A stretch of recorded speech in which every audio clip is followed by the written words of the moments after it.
Welcome to Fiction Audiobooks. If you enjoy the content, like and subscribing would be greatly appreciated.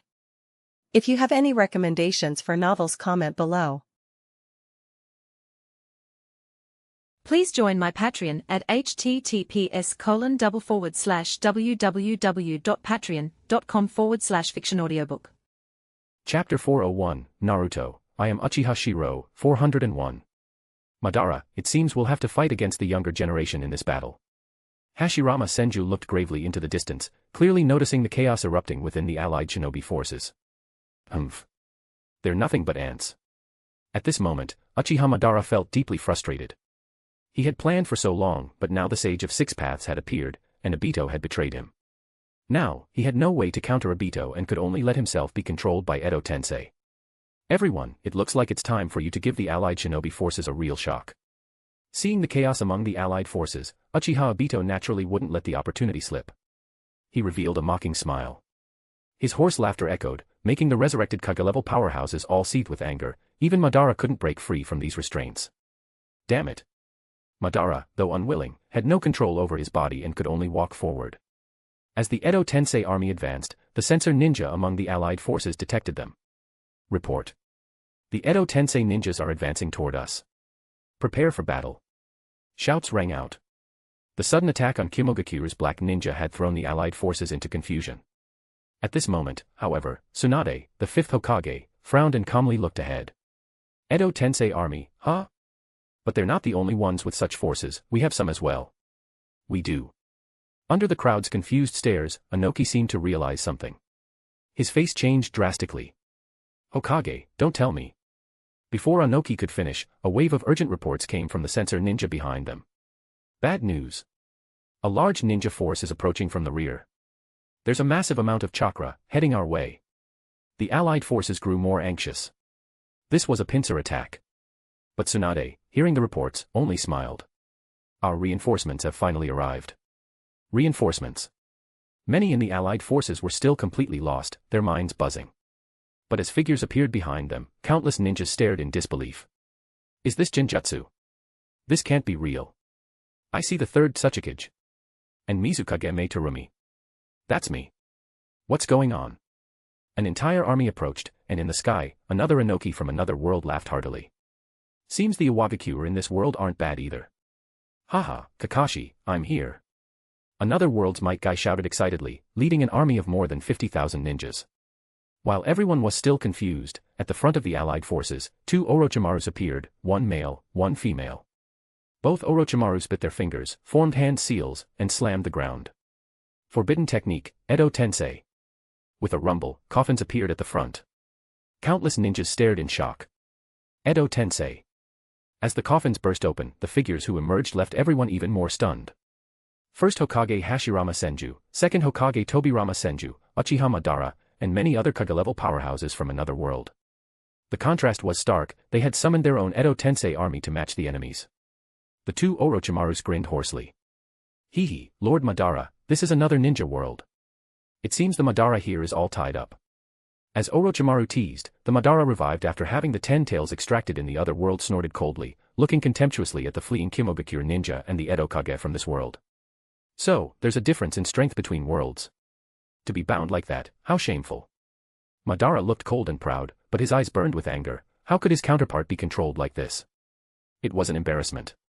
Madara. At that moment, Hashirama Senju suddenly shouted as Madara charged forward like an arrow loosed from a bow. Madara, you're being reckless. Hashirama shouted, but he rushed after him as well, leaving Tobirama feeling abandoned and frustrated. Big brother. No one expected Madara to be in such a hurry. The Edo Tensei on the other side saw this too, resulting in an almost comedic scene.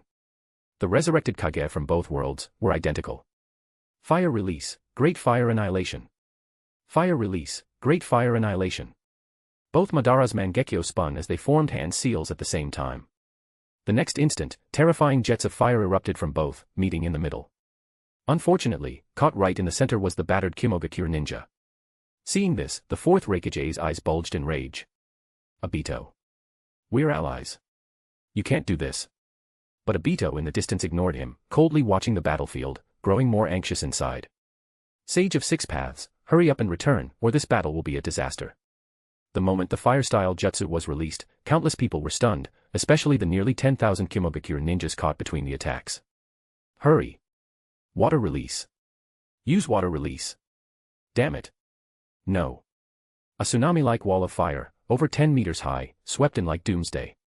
Even worse, the hellish inferno was attacking from both sides. The Kimogakure ninja, trapped in the middle, suffered the most.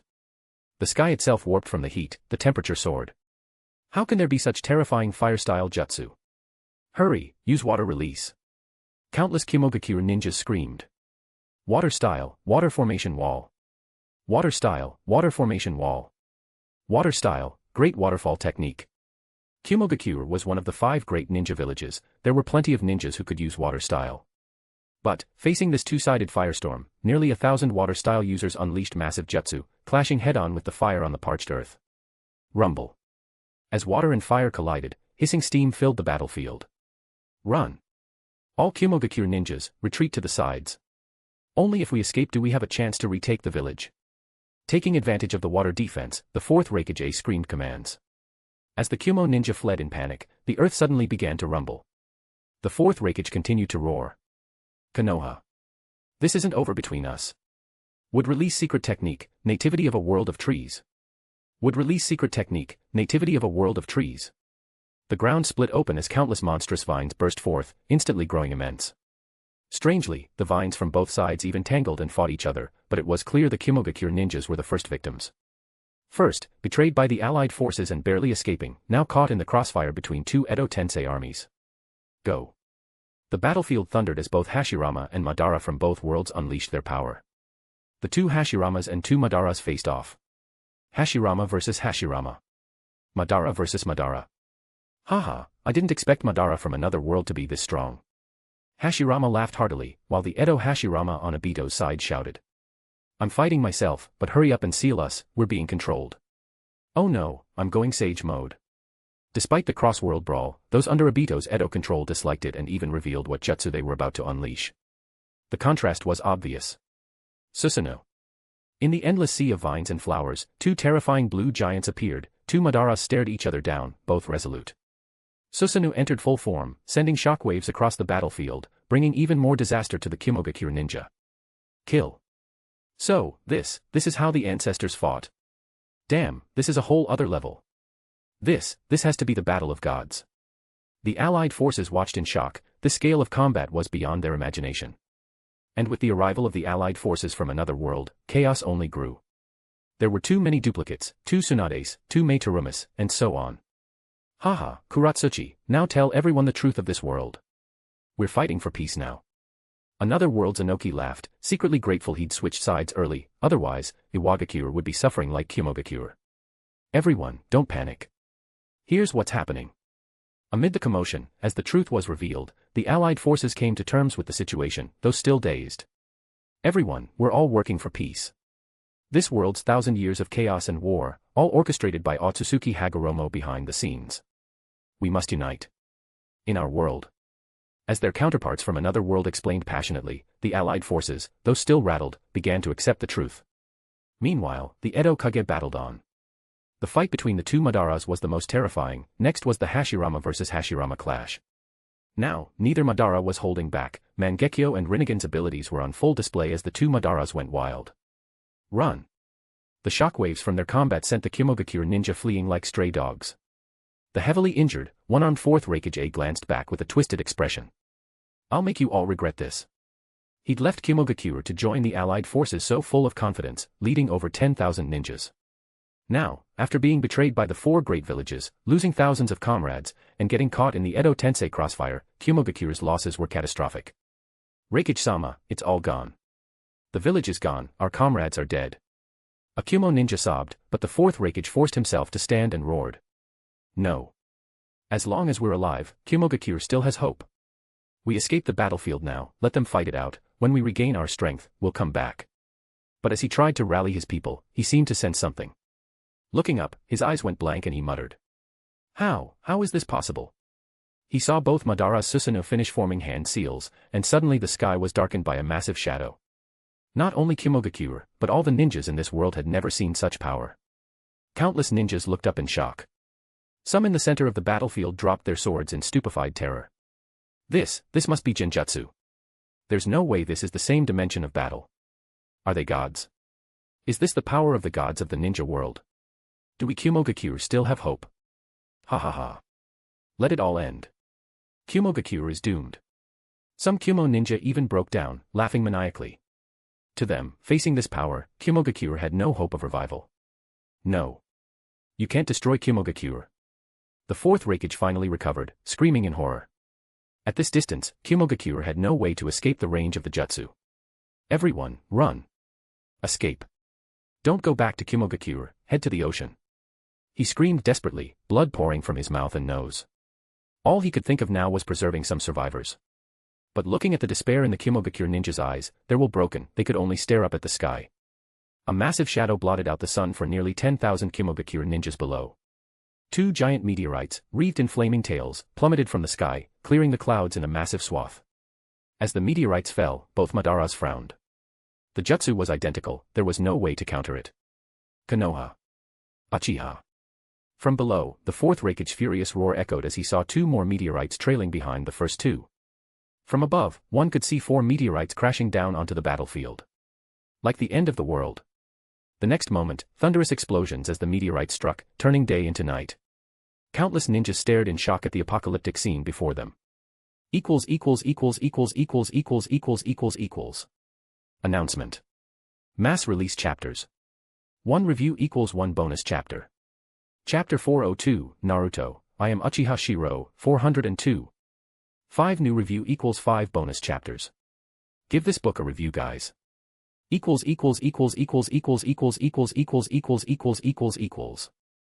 meteors crashed down, erupting with a blinding light as bright as day, instantly turning the world into a field of white. Next came a typhoon-like shockwave that swept across heaven and earth, sending countless mountains, rocks, and sand flying.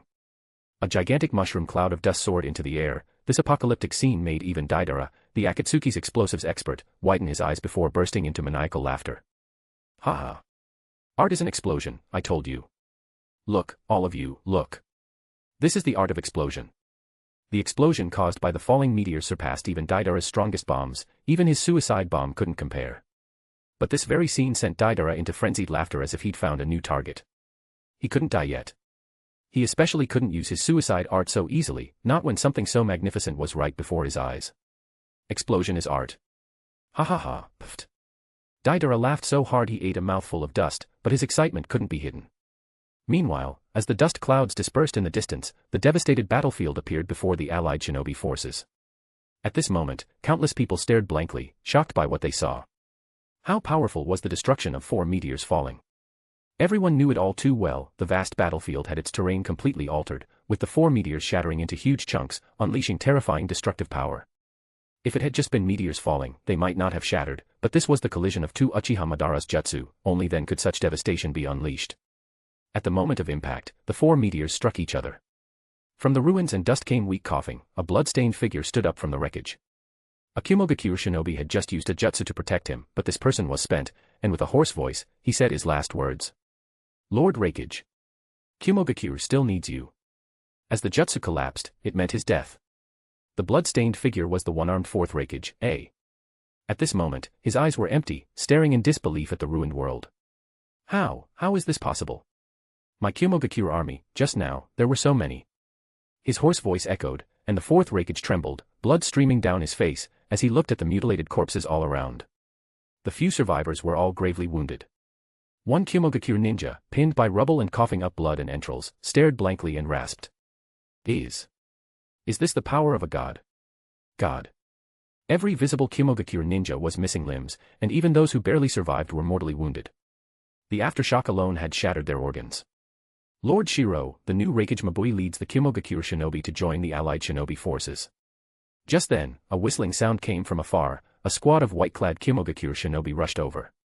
Seeing this, the 4th Raikage's face twisted with fury and unwillingness. Kumogakure was gone.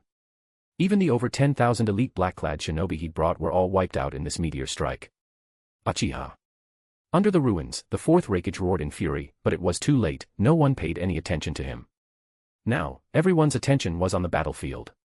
Seize the opportunity, seal Madara, seal all the Edo Tensei. The meteor fall was a suicidal, all-destroying move. The two Madara's clash didn't just wipe out Kimogakure, even the Edo Tensei bodies couldn't withstand it and were shattered, now slowly repairing. "Madara, your jutsu is too dangerous," said Hashirama as his half-repaired body reformed, but the distant Madara just snorted coldly. "Edo Tensei was always a forbidden jutsu meant to take the enemy down with you." One sentence revealed the true intent behind Edo Tensei. "You in this world have already failed." Madara roared, his Susanoo chakra flaring again, and far away, a blue Susanoo giant rose. "Damn it. Obito, and those petty Six Paths bastards." Madara in this world was full of rage. He wasn't afraid of battle, but his pride would never allow him to be controlled by others. Especially since the plan he'd schemed for decades turned out to be a conspiracy, and he was just a pawn. This made Madara furious. In the center of the battlefield, Madara's angry resistance made even Uchiha Obito, hidden in an unknown cave far away, frown. Madara is fiercely resisting Edo Tensei's control. Rinnegan Madara's power had already surpassed Hashirama, even Obito found this counterattack tricky. To avoid being killed, Obito's presence on the battlefield was just a clone via the astral projection technique. Obito. In the dark cave, Naruto Uzumaki could no longer bear the frustration. He pointed outside and yelled. "We can't just sit here any longer. Who knows when the Sage of Six Paths will return, but outside, over 10,000 of my fellow shinobi have already been slaughtered. I can't let my comrades keep making mistakes." Naruto's passionate outburst left Obito silent for a moment before he replied gravely. "Naruto, Uchiha Shirou still hasn't appeared. Just as the Sage of Six Paths said, this must be a trap. He is waiting for us to go out, we absolutely cannot fall for it. But out there, my friends, everyone in the ninja world is being deceived." Fueled by righteous anger, Naruto didn't care about anything else, but Obito's mention of the sage made him calm down a little.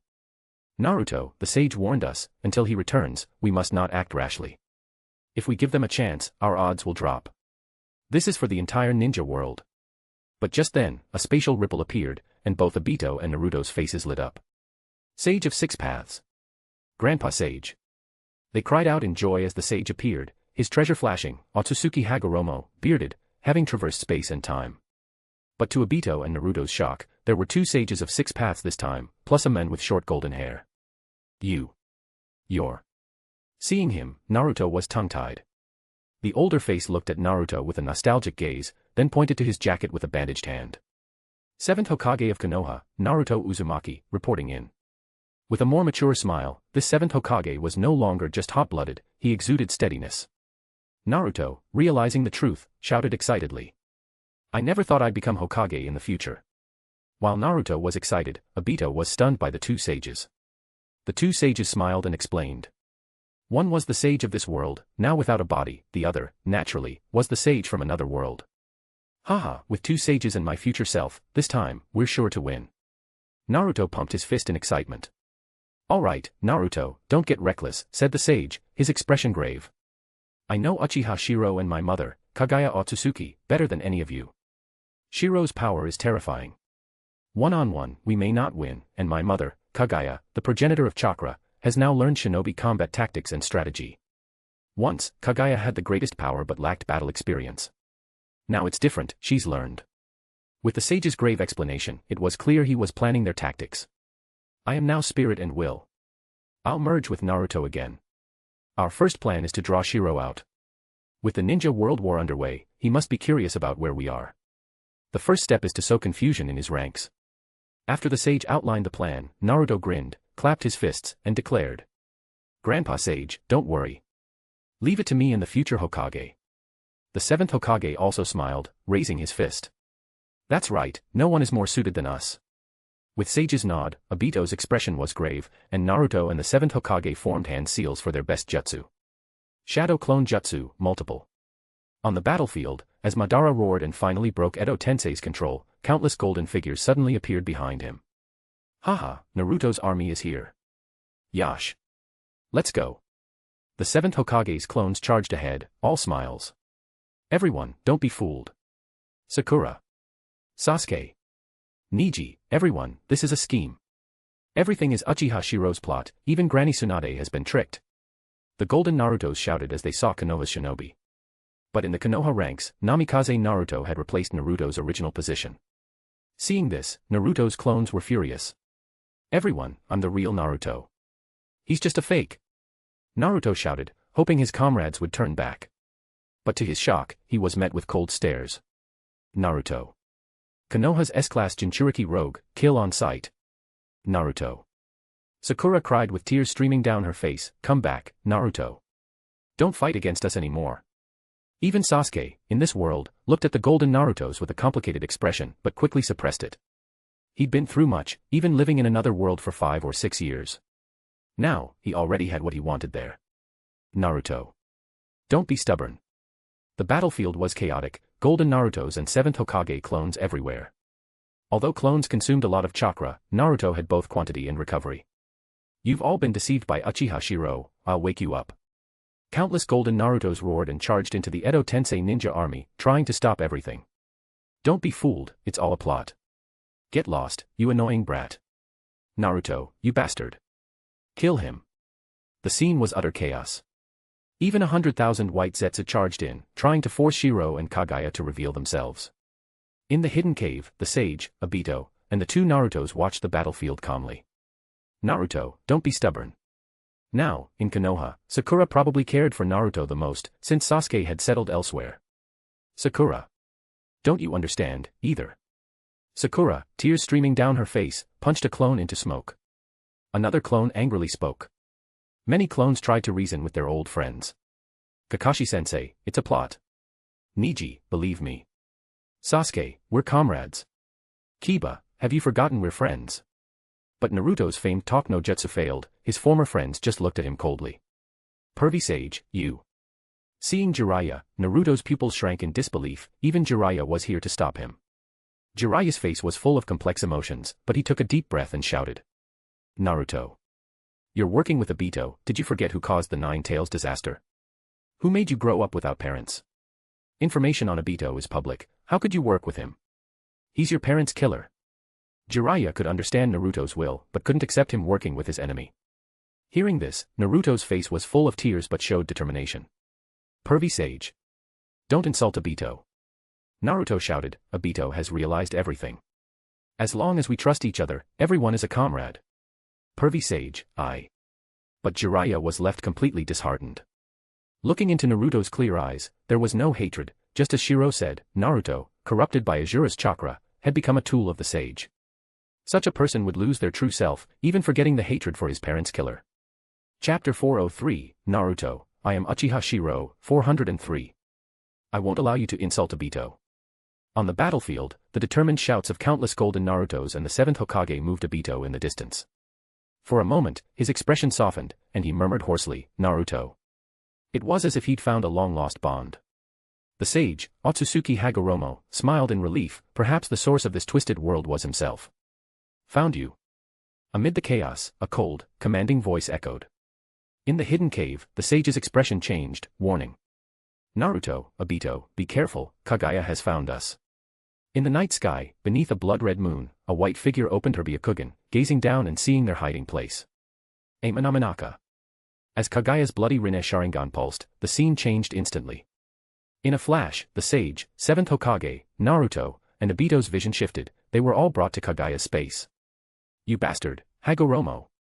At the first moment in this space, Black Zetsu appeared, cursing. But he immediately sensed something was wrong. Father, mother, be careful. Hagoromo lost his body, but I sense his chakra in Naruto, and the Hagoromo next to him is real. Floating in the air, Kagaya frowned slightly, her Byakugan could see everything. Obito had sealed the 10 tails and become a sage. The sage, Hagoromo, stood there fully, and Naruto had Hagoromo's chakra inside. Shirou, seeing the 7th Hokage, an older, steadier Naruto, frowned. The 7th Hokage. So Hagoromo went to the future for help. The future. Black Zetsu was shocked, while Kagaya understood. So, you got the treasure from back then. As one of the first Otsutsuki to descend, Kagaya knew there was more than just the 10 tails, there was also a spacetime treasure, the Karasuki. So that's it. With Kagaya's calm explanation, Black Zetsu finally understood. From the future, huh? Glaring at the 7th Hokage, on Naruto's cloak, Black Zetsu was furious.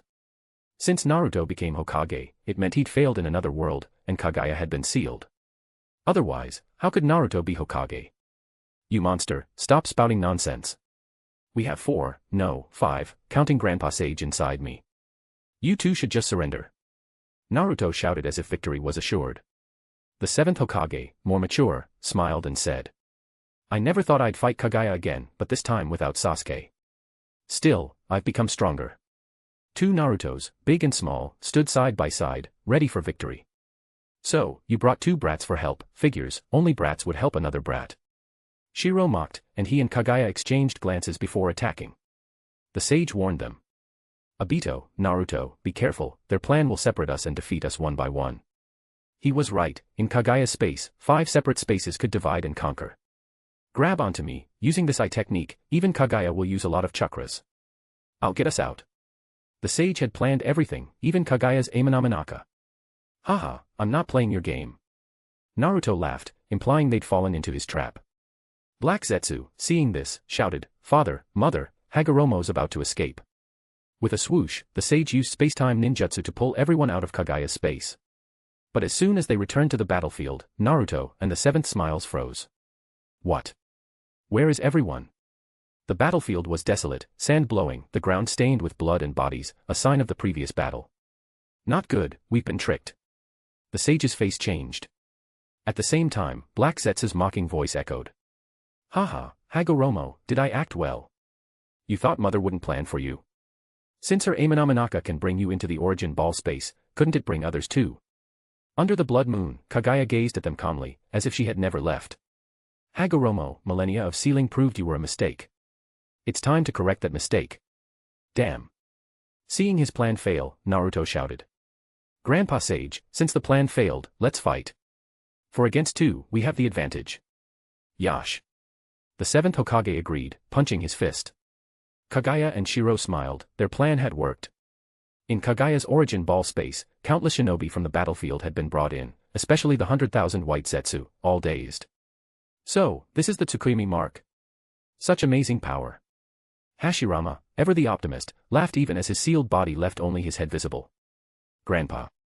Tsunade, embarrassed, covered her face, all their arms bore the Tsukuyomi brand.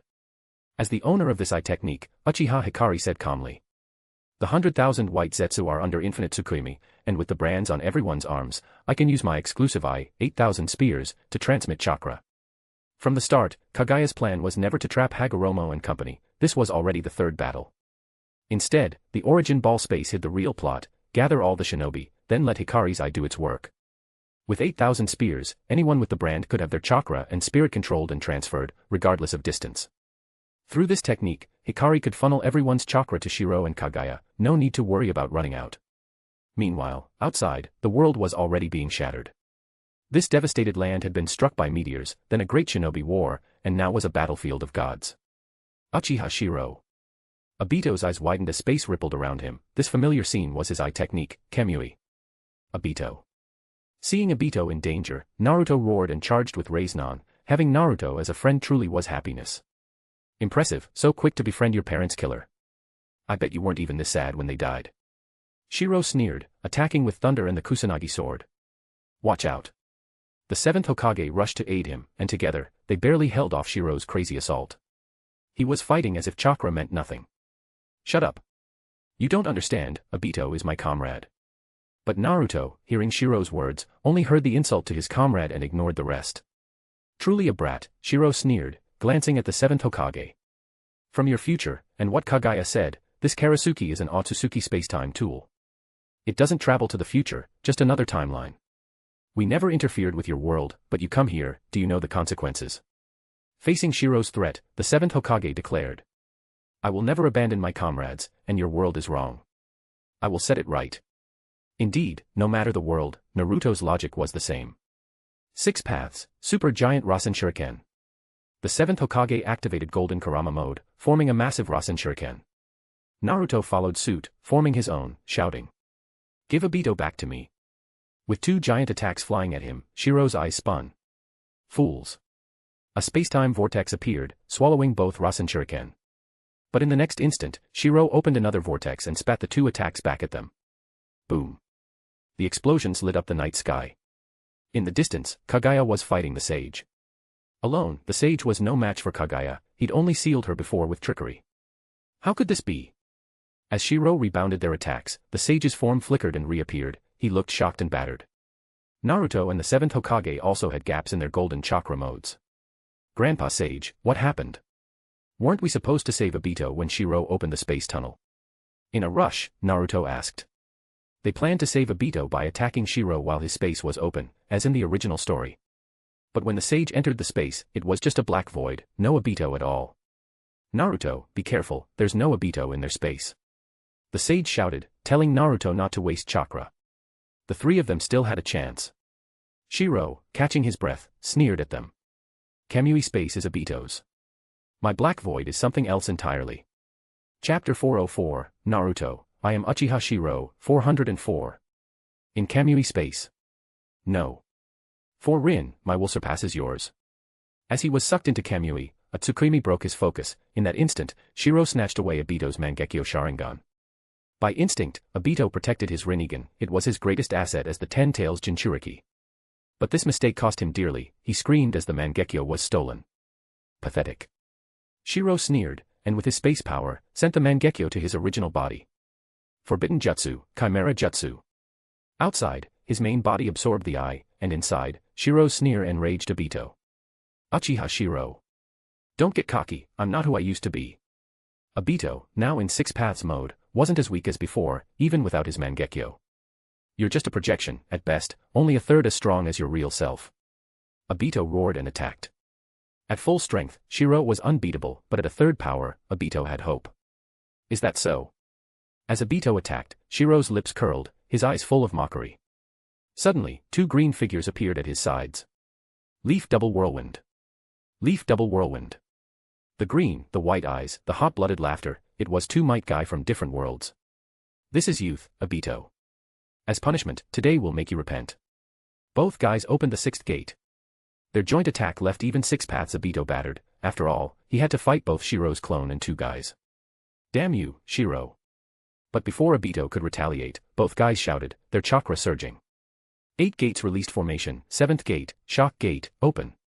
Blue steam erupted, Obito felt threatened. One guy nearly killed Six Paths Madara, Obito, as Ten Tails Jinchuriki, was weaker. Two guys were even more dangerous. Impossible. I have the sage's power. Obito was shocked, but the two guys came at him with blue steam. Daytime Tiger. Obito, you've done too much, let me avenge the village. Guy, who'd lived through the Nine Tails attack, was furious. It was just like their Chunin exam battle when Guy defeated Obito. You loser. This little bit of power won't beat me. Obito roared. Two guys together were a threat, but he wouldn't lose so easily. Obito, if I beat you then, I can beat you now. Bastard. Their taijutsu clashed, shaking Kamui space. Obito, though battered, laughed. Loser. You'll always be a loser, this time, I win. Obito's taunt enraged the guys. Obito. You'll pay for what you've done. With Lord Shirou's taijutsu, even a minute is enough. Both guys roared, their red chakra erupting. What? What taijutsu is this? Obito's eyes widened, this was the gap between him and Madara. Not just power, but knowledge. 8 gates released formation, 8th gate, death gate, open. Both guys erupted in red chakra, the air whirling with deadly power. Obito was terrified. No. Impossible. I'm the second sage, I can't lose. But the two guys didn't give him time. This new 8th gate was Shirou's invention, lasting 1 minute. Any longer, and they'd truly die. Night Guy. No hesitation, two guys kicked out 2 red dragons straight at Obito. Obito. Die, you bastard. The truth-seeking orbs at his sides were shattered, and Obito spat blood as his organs were crushed. No. I can't lose. How could I lose? Obito watched in disbelief as his body was destroyed. The thunderous roar echoed, Obito shrieked in agony. Six Paths Madara nearly died from one Night Guy, 2 together were devastating. Cough, impossible. Weak and in pain, Obito screamed as the 10 tails inside him slipped from his control. Shirou stepped forward, reached out, and began to extract the 10 tails. Humph, trash will always be trash. This power isn't for the likes of you. With the 10 tails removed, Obito lost his 6 paths power. Shirou then gouged out his last Rinnegan, leaving Obito blind and helpless. Obito, now a clown, wailed in Kamui. Shirou looked at him coldly, then sent Obito out with a space ripple. The two guys were sent back to the origin ball space for medical treatment, the 8th gate's burden was heavy. Outside, as Obito lost his value, he was tossed aside. The sage and both Naruto sensed it instantly. Obito. Especially the 7th Hokage, who was furious. Obito was his recognized comrade, now reduced to this. The battle raged on. Naruto and the 7th Hokage both used Kurama mode, plus the sage. Shirou and Kagaya's teamwork was flawless. The battle shook heaven and earth. Naruto, don't be reckless. The sage shouted, but Naruto rushed to save Obito. He fell into the trap. All killing ash bones. Kagaya seized the moment, launching her strongest attack. The sage and the 7th Hokage rushed to defend Naruto. Obito. Finally. Naruto saved Obito, saying urgently, "Don't worry, Obito, I'll never abandon a comrade." He used the 6 paths power to give Obito a pair of ordinary eyes. But as soon as Obito's eyes appeared, and Naruto tried to keep talking, suddenly Obito's pupils changed to Mangekyo shape. Naruto, watch out. Amaterasu. Ah. Naruto screamed in pain. Amaterasu's black flames burned his face, leaving the bloody bone exposed. Naruto, get away. Obito, regaining his senses, tried to warn Naruto, but his body moved on its own, stabbing Naruto's waist with a kunai. Ah. Naruto screamed. The kunai was Kagaya's all-killing ash bones, a power Shirou had taken from Kagaya. Got you. Shirou was ecstatic. The plan had worked. The sage shouted, Naruto, cut it off.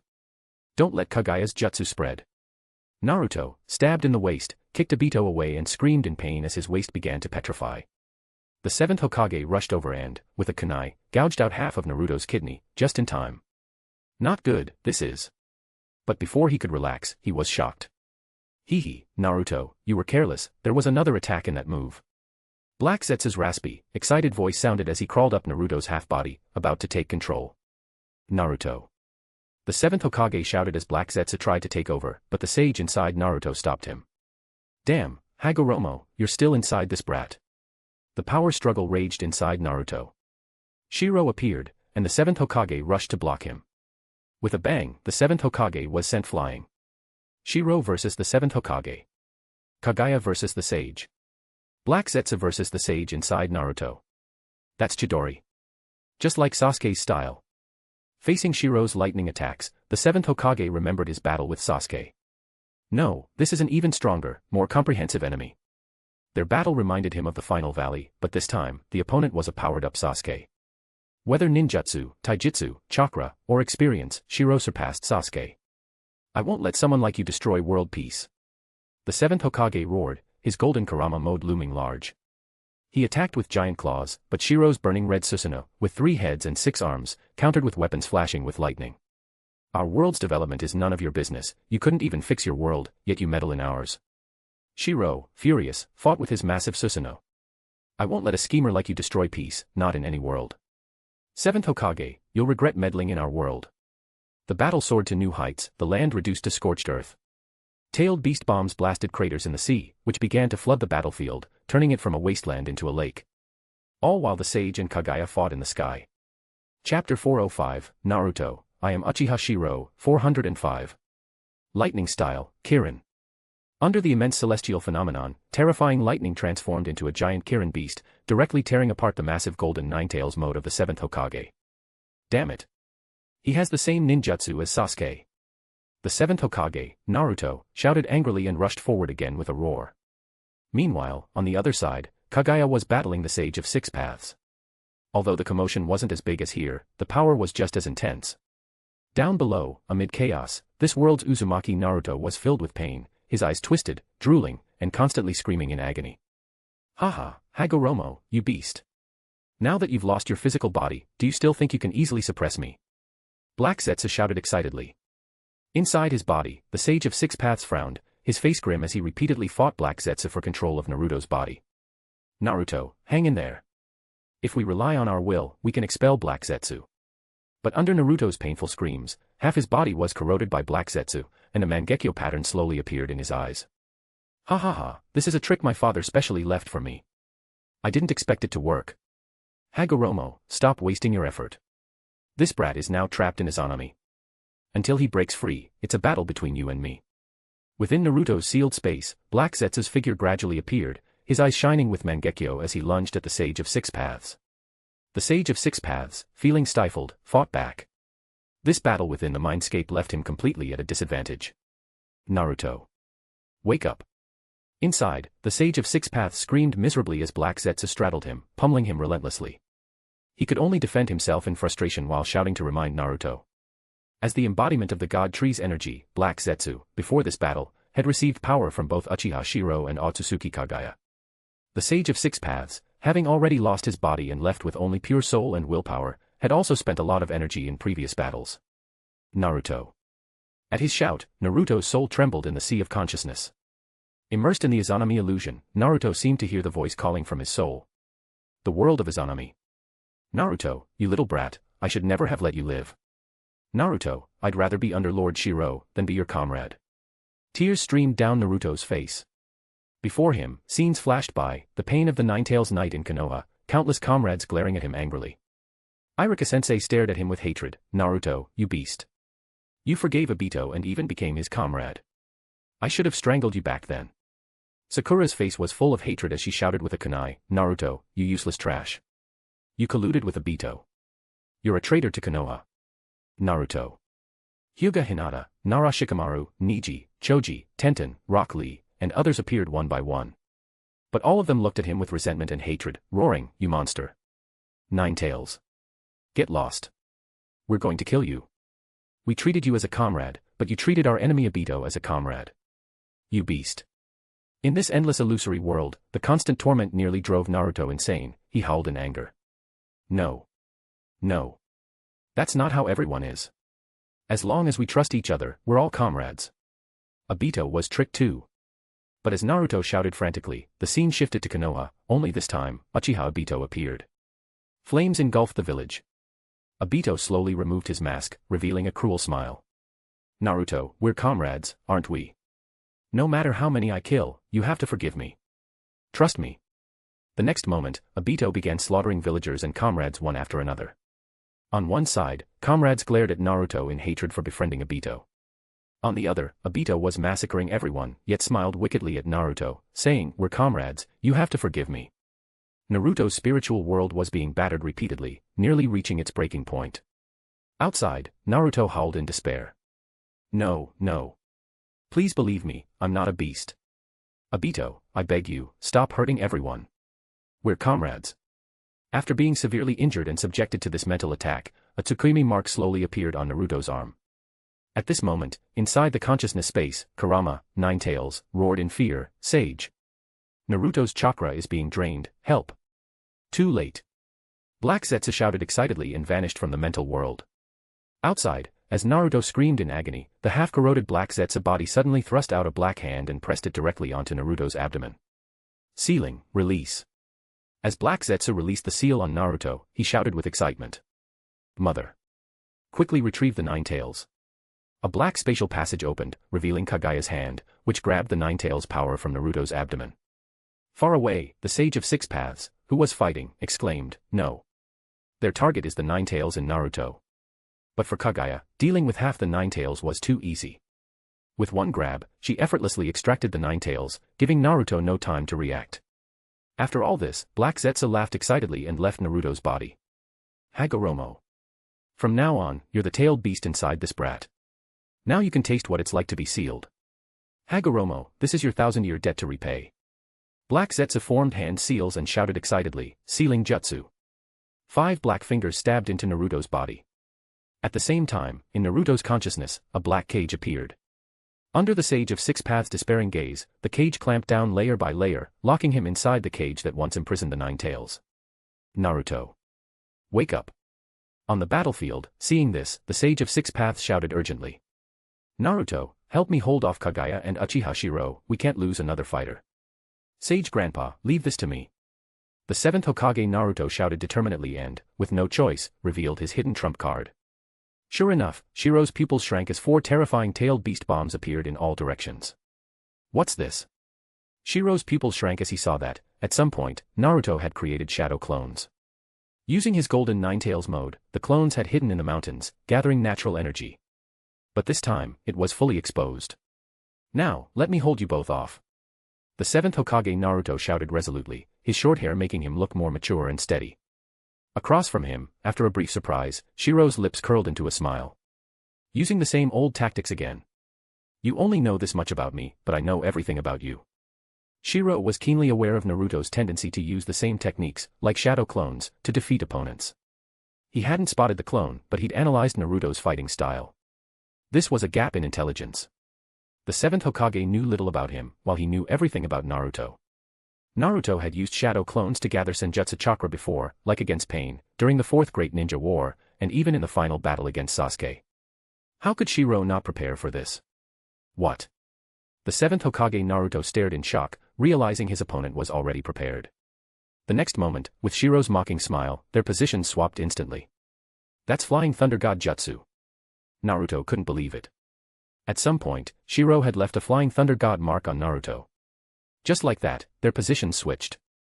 Naruto was now facing 4 terrifying tailed beast bombs, while Shirou, with Kagaya, appeared before Black Zetsu. Father. Mother. Black Zetsu exclaimed excitedly.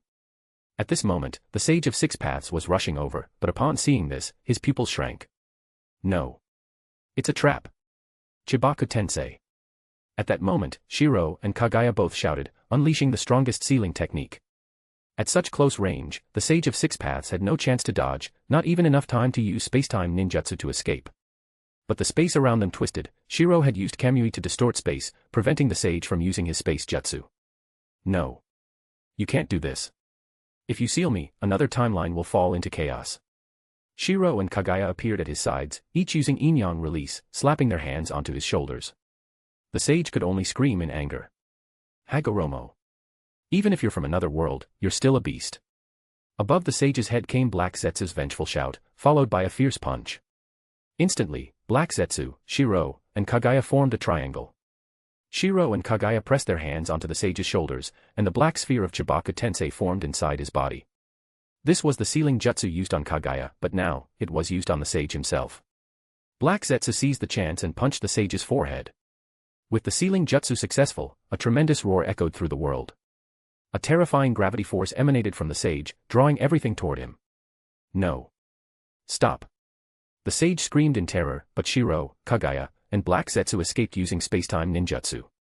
Sage Grandpa. From afar, the 7th Hokage Naruto saw the familiar scene and hurriedly shouted. Wasn't this the same sealing tactic he used to seal Kagaya in his world? He couldn't believe Shirou used it against the Sage. Naruto. Amidst the tragic shouts, the earth began to crack, countless boulders and earth rumbled, drawn into the sky before crashing down on the Sage. Under this absolute gravity, a sphere formed. Naruto, go back to our world. Don't come to this one, don't come. Sealed by the jutsu, the Sage was filled with endless regret, but he worried about the safety of his world. If he had known, he wouldn't have meddled in another world. He thought one more enemy wouldn't matter with so many allies, especially Naruto, who had sealed Kagaya before. But he was wrong, and now he too was being sealed in this world. No, this wasn't just a simple seal. The enemy aimed to devour his power. This was the fear of death. Sage Grandpa. With a huge boom, Naruto faced the 4-tailed beast bombs. In a flash, the world turned to daylight. A massive sphere appeared in the sky, still absorbing Earth to solidify itself. Naruto, run. In the desperate moment before being sealed, the Sage split off a piece of his spiritual energy, which, carrying a space-time tool, rushed toward the 7th Hokage Naruto. Trying to escape now. Too late. Shirou's cold voice echoed, as Kagaya's pupils narrowed. In an instant, she activated her eye technique, and the space around them shifted. Amanamanaka. Suddenly, they were in the gravity space. The massive stone sphere sealing the Sage crashed to the ground with a quake. Sage Grandpa. With a splurt, the 7th Hokage Naruto looked on in disbelief as Shirou transformed into lightning, and stabbed forward with the Kusanagi sword. In terror, Naruto dodged, but his side was still pierced. I told you, you'd regret meddling in another world. Shirou said coldly, tilting his head as Kagaya's all-killing Ashbone shot a spike at him. The next moment, Naruto screamed in agony. To dodge the deadly bone, Naruto's lower body was struck. To avoid being petrified, he instinctively slashed off the affected flesh with a kunai. This was a 6 paths level injury. Naruto was unable to regenerate. No. With a look of horror, the 7th Hokage Naruto, driven by survival instinct, watched as the piece of flesh he cut off turned to stone in the air, then fell to the ground and instantly turned to ash. No man could endure such a sight. If it was the unmarried 7th Hokage, maybe, but now, in his world, he still had a family. Chapter 406, Naruto, I am Uchiha Shirou, 406. Grandpa Sage of Six Paths. In the sphere of beginning, the seventh Hokage, Naruto Uzumaki, stared in shock at the scene before him. This completely overturned his expectations. He had personally sealed Kagaya Otsutsuki in his original world, and the only difference in this world was the existence of Uchiha Shirou. On their side, they even had more allies, yet they still lost so miserably. Naruto of this world had the nine tails extracted, and the six paths within him were sealed. The Sage of Six Paths from his world ended up following the same fate as when Kagaya was sealed, getting trapped by Chibaka Tensei. Naruto. Run. At this moment, a part of the Sage of Six Paths consciousness split off and urgently activated a spacetime treasure. A spatial tunnel appeared in an instant, dragging the seventh Hokage Naruto away from this world. Naruto could only watch helplessly as his companions were killed and even saw his own body turn to ashes. I told you, interfering in other worlds would make you regret it. Shirou's cold voice echoed. Seeing that the spacetime treasure had already activated and couldn't be stopped, he showed a cruel smile. Seventh Hokage from another timeline, because of your interference, I'll make this world's Uchiha Obito forever trapped in the infinite Izanami. As for this world's Naruto, I will strip away all of his power. His demonic voice made the seventh Hokage Naruto's eyes nearly bleed with rage as if all this was his fault. His eyes filled with remorse, not for meddling in this world, but for his recklessness. He should have been more cautious. As the spacetime tunnel closed, watching the departing figure, Shirou narrowed his eyes. Gone, huh? But I should thank you. Without you, I wouldn't have learned about another dimension. While Shirou's calm voice lingered as he watched the fleeing seventh Hokage, in the gravity chamber, Uzumaki Naruto's angry and unwilling voice rang out. You. Give Kurama back to me. Naruto. In the gravity chamber, Uchiha Obito weakly and miserably called out. Truly useless. Shirou's indifferent voice echoed, and then Kagaya appeared at his side. Seeing the battle's end, her white pupils were filled with confusion or perhaps disbelief. It's over. To Kagaya, everything happened too quickly. She was shocked that the ones who had once sealed her were defeated so easily. She understood that she lost previously not because of a gap in power, but because of a lack of combat experience and special sealing techniques. Kagaya, it's over. Now it's time to create our world. But before that, this beast should lose all its power. Shirou's calm voice lingered, while Black Zetsu, also lying in the gravity chamber, was in tears, his face showing a crazed smile of excitement and revenge. Ha ha ha. Hagoromo, you bastard, you finally get your comeuppance. You made me lose love and hide for 1,000 years. Now it's your turn to enjoy the darkness. Forbidden Technique, Chimera Jutsu. Under Shirou's forbidden technique, Naruto let out screams of pain as the Six Paths power, Uzumaki power, and even the very source of his ninja strength were extracted. Within Naruto's mind, the Sage of Six Paths, Otsutsuki Hagoromo, was terrified, feeling his power being drained. This time, he was truly afraid. Mother. Please, Mother, I was wrong. Don't kill me. I'll die if this keeps going. But this time, facing Hagoromo's pleas, Kagaya looked on calmly. 1,000 years of sealing have cut everything off. This is your choice. Even the Sage of Six Paths from another world wasn't spared, but his fate was even worse. Apart from a sliver of wool that escaped, when all his power was consumed, he disappeared completely from this world. Shirou narrowed his eyes, feeling the transformation in his body after absorbing the Six Paths power. I can feel it. This power is still transforming my body. No wonder the Otsutsuki clan loves to plant divine trees, this power is addictive. Husband, don't get addicted to the divine tree's power. Seeing Shirou lost in power, Kagaya showed a worried expression, then, noticing his confusion, she frowned and slowly shared some things she wasn't sure about herself. There are some legends about the Otsutsuki clan. I don't know if they're true, but I think you should know. The Otsutsuki clan. Hearing Kagaya talk about the Otsutsuki, Shirou showed curiosity. After all, they were the most mysterious clan. But Kagaya's next words shocked him and overturned his understanding. It said the divine tree's fruit can only be eaten by gods. The Otsutsuki clan is rumored to be descendants of the most ancient gods in the universe, which is why they hold the seeds of the divine tree's fruit. But after an internal conflict within the Otsutsuki, the divine tree's fruit became polluted, leading to the current situation. With a pensive look, Kagaya told the history of the cosmic Otsutsuki. Shirou finally understood. Kagaya, you mean the ancient divine tree wasn't like the current 10 tails? It turned out today's divine tree was filled with violent power, even birthing the 10 tails' terrifying will, all due to pollution. That's right. If you consume too many divine tree fruits, even our godly clan will gradually go mad and lose reason, leading only to destruction. Kagaya nodded solemnly. The universe is vast, with countless powerful races. Even the godly Otsutsuki is not the strongest. 1,000 years ago, after the Otsutsuki Civil War, the main family was defeated. As the princess of the main family, I became a sacrifice. The current Otsutsuki are those seduced and corrupted by the divine tree's power. The fallen ones have forgotten our clan's ideal of peace and now conquer planets across the universe to plant divine trees. Worse, they've led the godly clan to submit to the universe's frost demon clan. Hearing this, Shirou's eyes widened in shock. Kaguya, did you say the frost demon clan? Are there other powerful races in the universe? The familiar name sparked a memory, making Shirou stare in disbelief. P.S. Frost demon are species that Frieza belonged to from Dragon Ball. He had just unified the ninja world after years of struggle, ready to enjoy life, only to learn that not only the Otsutsuki, but countless powerful races exist in the universe. Kaguya, with her naive and fearful nature, was still clearly shaken by the Otsutsuki clan. There are many powerful races in the universe. According to ancestral legends, the terrifying Frost Demon clan is innately powerful, though their numbers are few. Any one of them can easily wipe out the Otsutsuki. There are also countless other strong races, like the legendary Scion warrior race, and... At this point, Shirou was dazed. What was Kaguya saying? Frost Demon clan. Scion warrior race. Was the universe really this dangerous? Seeing his confusion, Kaguya gently shook her head. Husband, after unifying the ninja world, our main concern is the Otsutsuki's arrival. The current Otsutsuki are no longer the peace-loving gods of old. They're corrupted by the divine tree.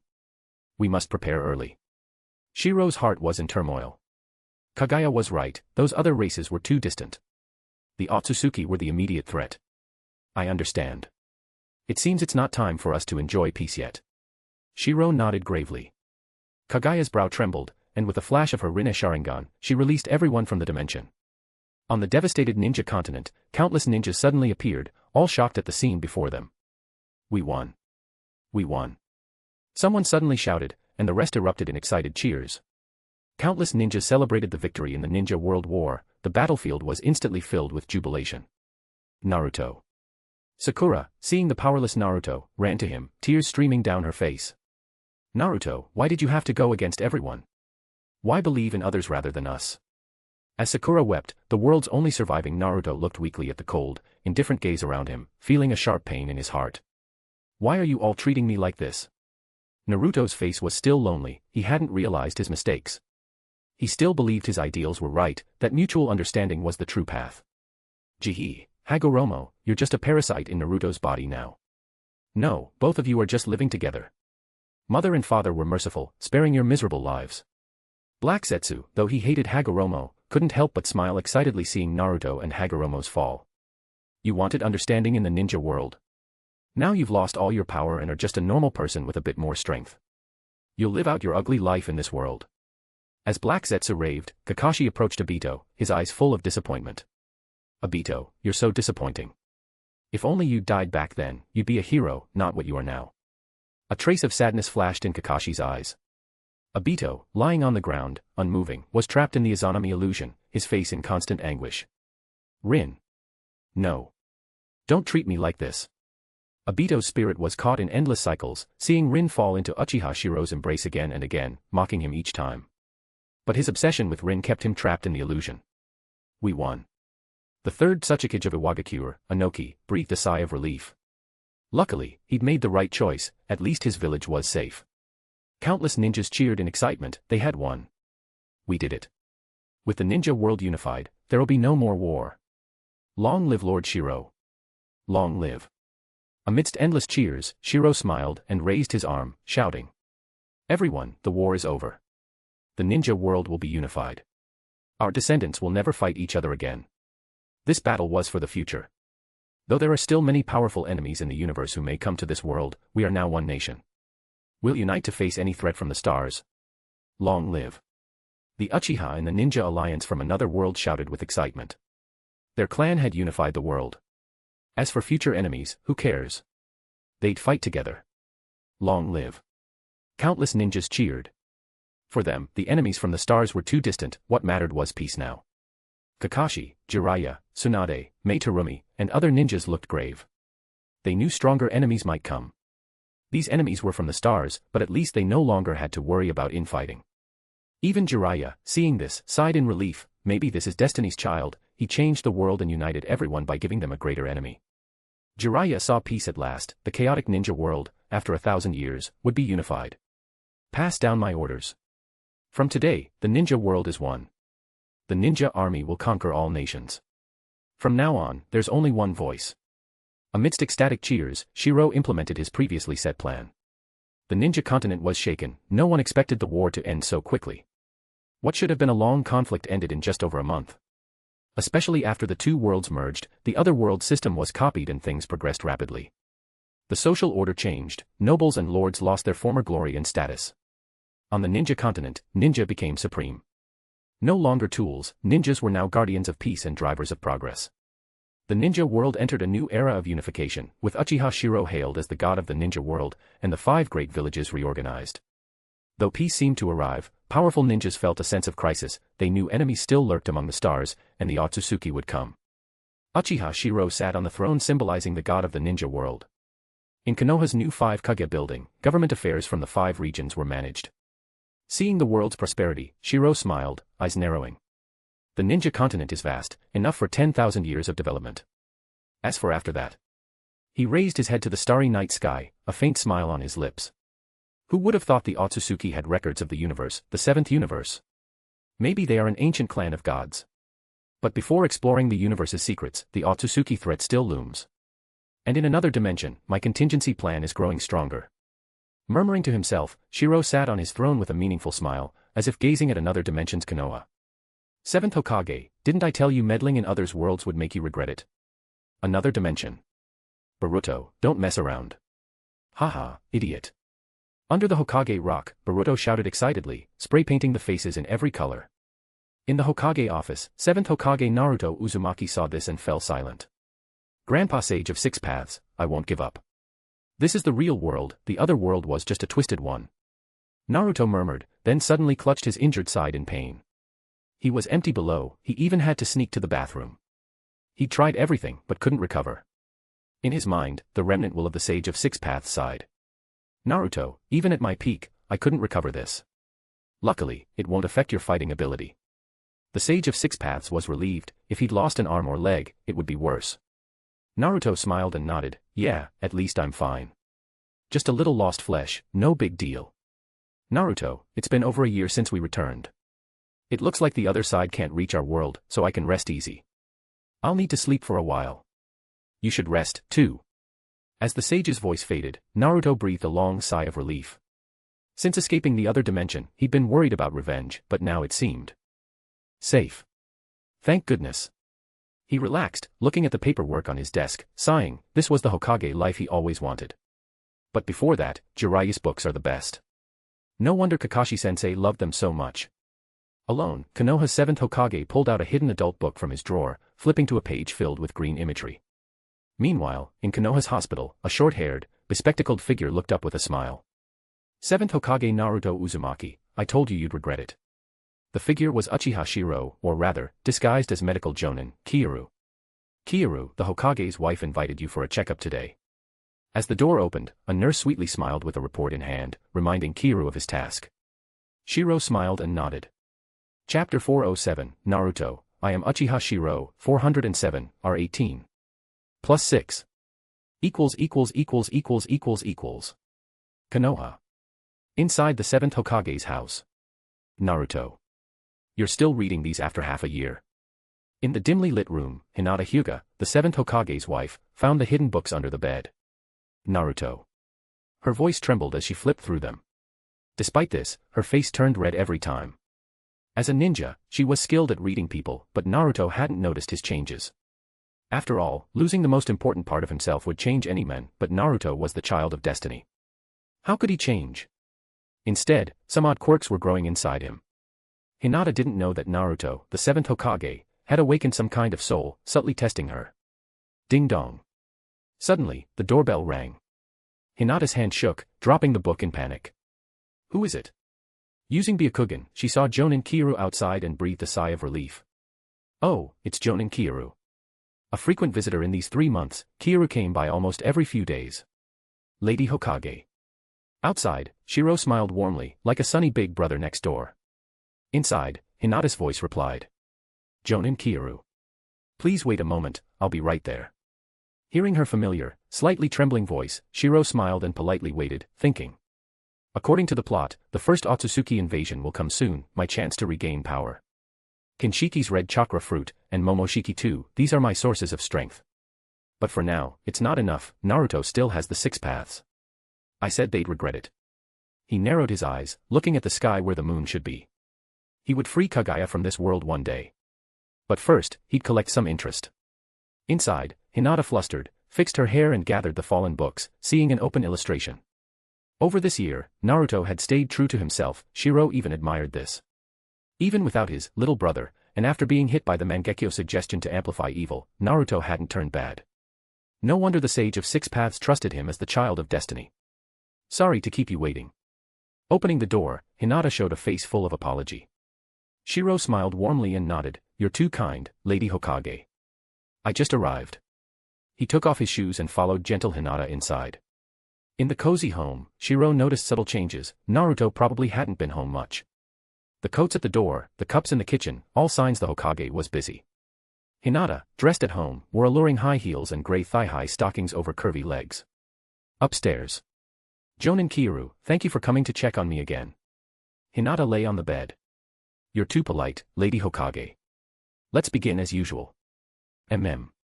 As Shirou smiled gently, he placed his hands over her and medical ninjutsu glowed a soft green. Heal. Though not the first time, sensitive Hinata blushed as she lifted her shirt, her face burning. Shirou was surprised, she lifted it a bit higher this time. Hinata's breath hitched as Shirou's hands traced higher, his chakra sending tingles across her flushed skin. Her large breast strained against the thin fabric, nipples visibly hardening under his intense gaze. My, Lady Hokage, your chakra pathways seem inflamed, Shirou purred, fingers dancing along the underside of her breasts. Such tension built up from neglect. Ah. Keikira-san. Hinata whimpered, arching slightly as his thumbs brushed her sensitive peaks through the cloth. Her thighs rubbed together unconsciously, the wet heat between them growing unbearable. Let me help release that pressure, he whispered, skilled hands now fully cupping her generous mounds. A special technique. Hinata's eyes fluttered shut as he kneaded firmly, drawing a throaty moan from her lips. Her hips bucked slightly when his fingers pinched and rolled her stiff nipples. And no. We shouldn't. She protested weakly, even as her body betrayed her by pressing into his touch. Her stockinged legs spread wider on their own. Your body is honest, my lady, Shirou smirked, one hand sliding down her toned stomach. Let me take care of all your needs. His fingers dipped beneath her waistband, finding her already dripping with need. Hinata cried out and grabbed his shoulders as he stroked her sensitive flesh. Such a naughty Hokage's wife, he teased, circling her swollen pearl. Please. Hinata begged shamelessly, grinding against his hand. I need.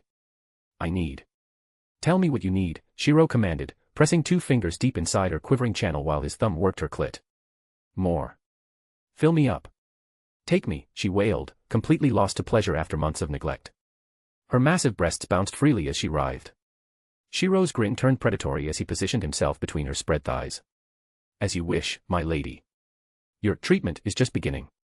Anne. Keikira-san. Hinata cried out as Shirou's thick length stretched her neglected walls, her back arching off the bed. Her massive breasts bounced and swayed with each powerful thrust. So tight, Lady Hokage, he growled, gripping her plump hips. Your hungry pussy is squeezing me so desperately. Hinata's face burned with shame even as pleasure coursed through her body. Her stockinged legs wrapped around his waist, pulling him deeper. No, don't say such lewd things. She whimpered, but her hips bucked eagerly to meet his thrusts. Her lavender eyes were glazed with lust. But you love it, don't you? Shirou teased, reaching up to roughly knead her heaving breasts. Your nipples are so hard, and you're gushing all over my cock. Oh. Yes. Hinata wailed shamelessly as he pinched and twisted her sensitive peaks. Her inner walls clenched rhythmically around his pistoning shaft. Shirou increased his pace, pounding into her G-spot mercilessly. The wet sounds of their coupling filled the room along with Hinata's desperate moans. That's it, take it all, he commanded, one hand sliding down to rub her swollen clit. Show me how much you needed this. Coming. I'm coming. Hinata screamed, her back arching as waves of pleasure crashed over her. Her pussy spasmed wildly around him. Good girl, Shirou groaned, hilting himself deep as his release approached. Now take your medicine. He erupted inside her, painting her walls white as Hinata writhed and moaned beneath him. Her legs trembled as excess leaked out around his still throbbing length. We're not done yet, he smirked, already hardening again inside her. Your treatment requires multiple doses. Please. Hinata begged breathlessly, her body already responding. Fill me up more. On your hands and knees, Shirou commanded, flipping Hinata over. She complied eagerly, her round ass raised high while her breasts swayed heavily beneath her. Anne. So deep, she cried as he mounted her from behind, gripping her hips. His thick shaft reached new depths in this position, making her whole body quiver. Your pussy is absolutely drenched, he growled, watching his length disappear into her repeatedly. Such a needy wife. Hinata's arms gave out, her face pressing into the mattress as pleasure overwhelmed her. Each thrust sent waves of ecstasy through her neglected body. Ride me, Shirou ordered after pulling out, lying back. Hinata straddled him reverse cowgirl, giving him a perfect view as she sank down on his throbbing member. Oh gods, she moaned, bouncing enthusiastically. Her massive breasts bounced in time with her movements, her stocking thighs trembling. That's it, work for your pleasure, he groaned, squeezing her plump ass. His fingers dug into the soft flesh as she ground against him. Hinata's pace grew frantic as another climax approached. Coming again. Your cock feels so good inside me. Switch, Shirou commanded, lifting her into a regular cowgirl position. Her flushed face and bouncing breasts drove him wild as she rode him desperately. More.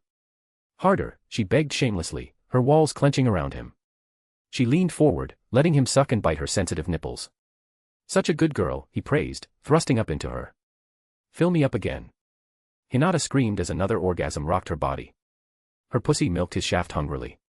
Shirou groaned, flooding her insides with another hot load. Hinata collapsed against his chest, panting. But her hips were already starting to move again, ready for more. Hokage Tower. Hokage-sama, about this mission.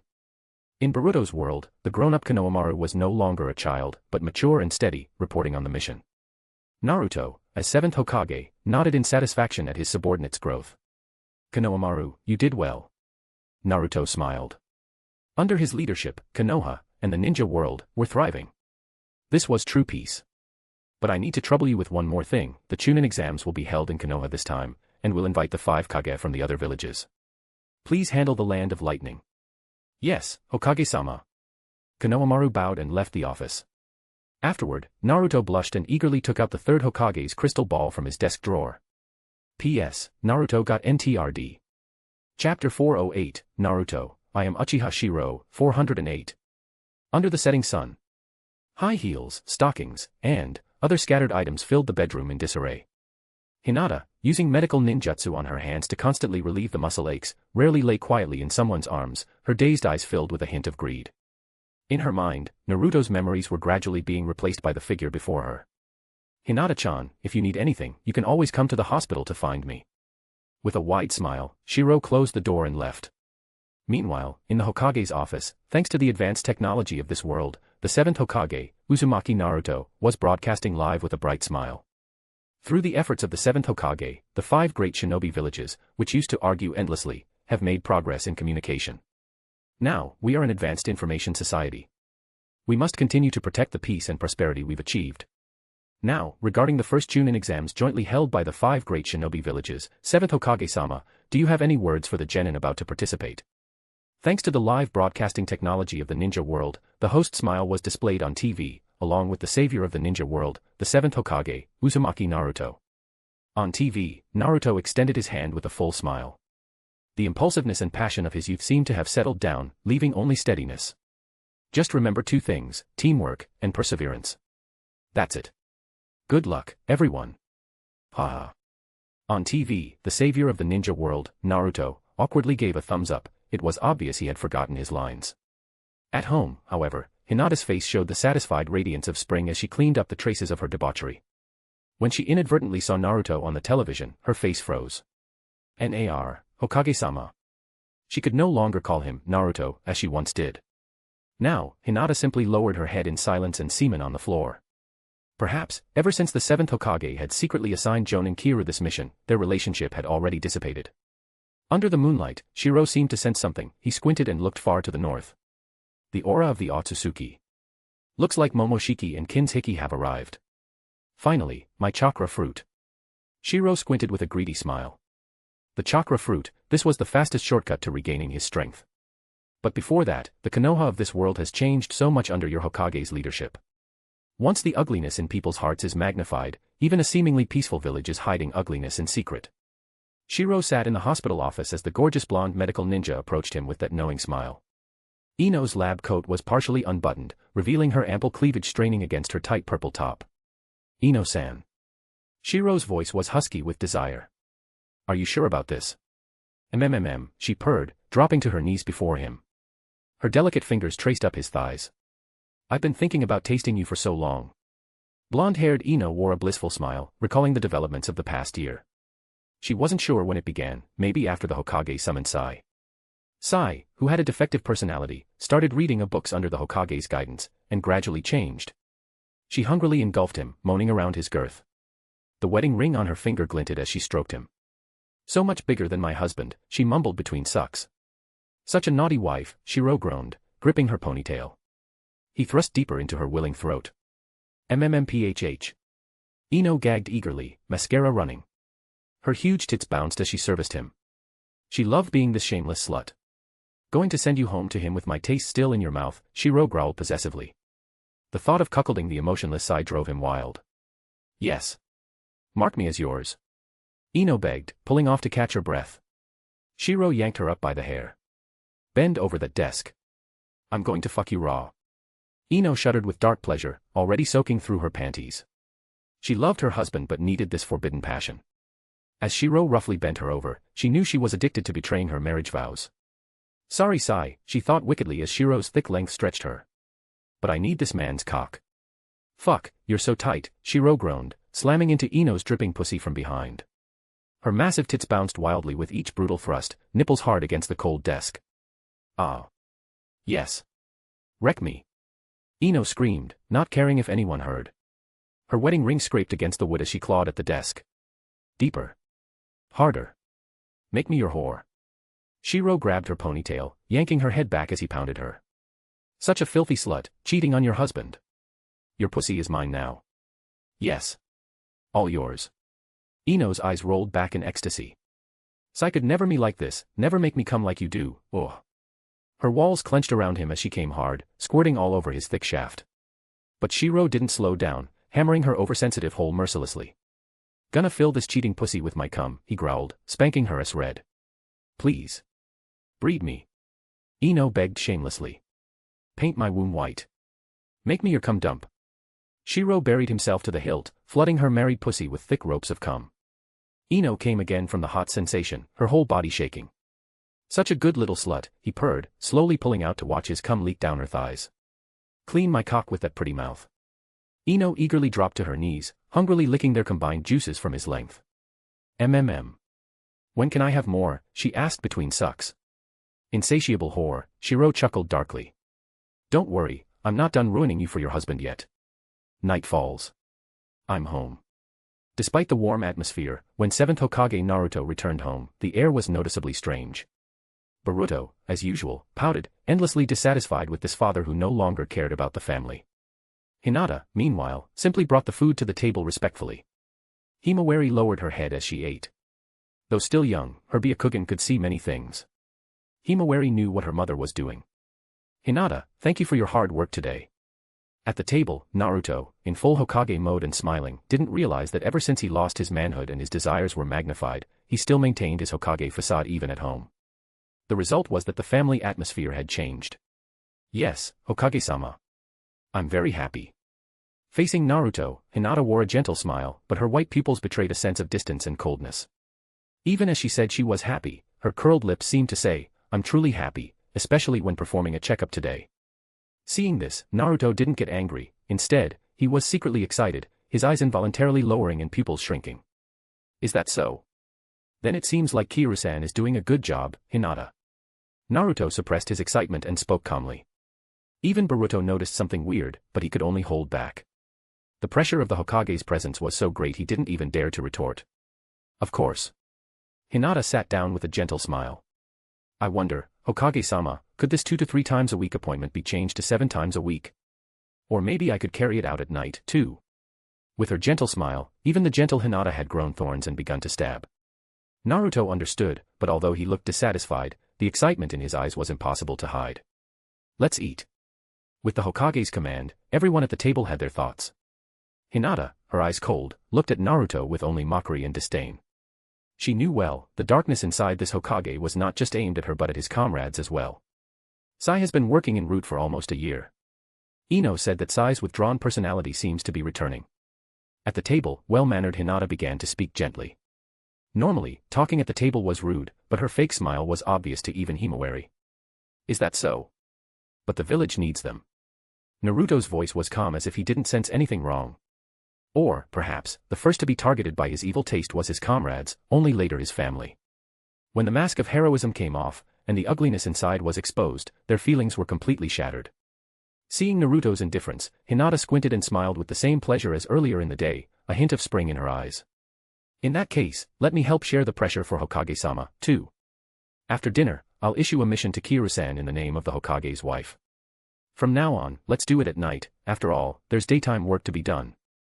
Hinata's beautiful face bloomed, smiling as Naruto's face turned red. Naruto had given everything to the village, there was nothing left for his family. For him, home was merely a place to satisfy his desires. Third grandpa was right. Sacrifice the small family for Konoha. That's the Hokage's duty. Seeing Hinata's eyes full of contempt, Naruto's face flushed, but he recalled the third Hokage's teachings. He had done it. He was a qualified Hokage, all for Konoha. And now, Hinata was even happier, able to fulfill her duties as a woman, as a wife. Meanwhile, Shirou, preparing to leave work at Konoha Hospital, looked at the arriving ANBU. Jonin Kiiru, this is a confidential mission from the Hokage's wife. The ANBU respectfully handed over the mission scroll, in his eyes, only respect, for this was a Jonin trusted by the Hokage's wife herself. Shirou, reading the scroll, widened his eyes. Good grief. No wonder the darkness inside had grown, no wonder this world was so twisted. The mission was simple, starting today, every night after 10 p.m., go to the Hokage's wife's house to perform the mission. In other words, he was to officially move into the bedroom every night. It was secret, but a bright spot in the night nonetheless. Please let her know, I'll prepare tonight and arrive on time before midnight. Yes. The ANBU bowed and disappeared. He didn't know what the mission was, only that it was not simple. Shirou looked at the scroll, his mouth twitching. This world is nearly broken, but I do like it. Shirou smiled, but his eyes turned north. The Rinnegan, huh?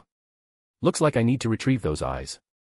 After all, Kagaya is sealed in the Amanamanaka, and only a few know its location. In this world, Otsutsuki Kagaya was sealed in the Amanamanaka, only Kakashi, Naruto, Sakura, and Sasuke had been there. Sakura and Naruto had no spacetime jutsu, Kakashi had lost his Mangekyo, so only Sasuke remained, whose eye techniques included spacetime ninjutsu, he must have traces of that space. Besides Sasuke, there was only the Sage of Six Paths. The Otsutsuki's aura. Looks like the battle's begun. Now's the best chance to retrieve the eyes, especially since I have a mission tonight.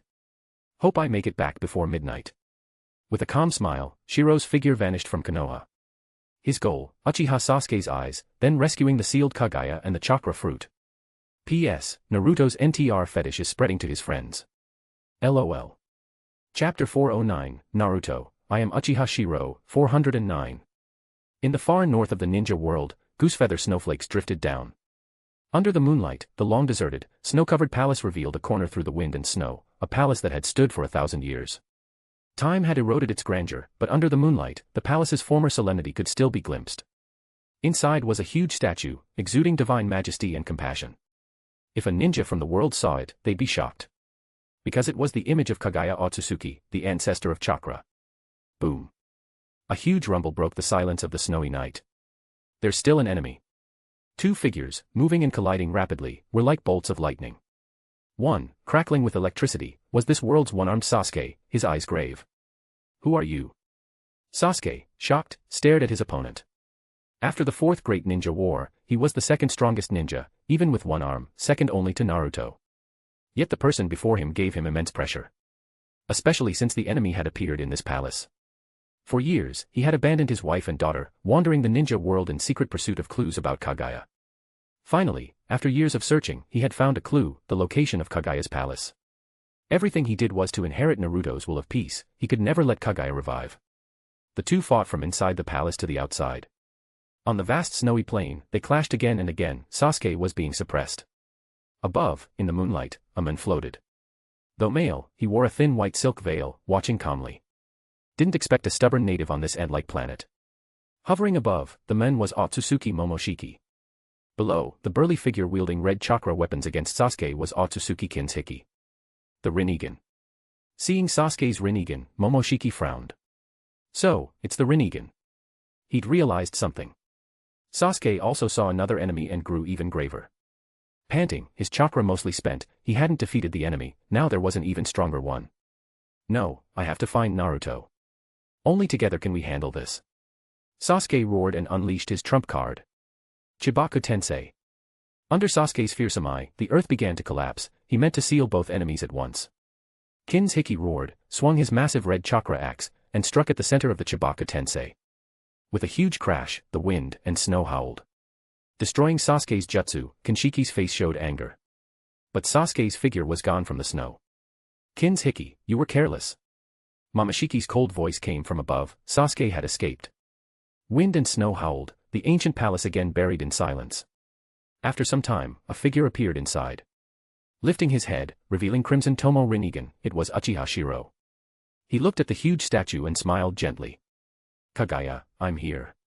Don't worry, you won't be alone anymore. I'll rescue you soon.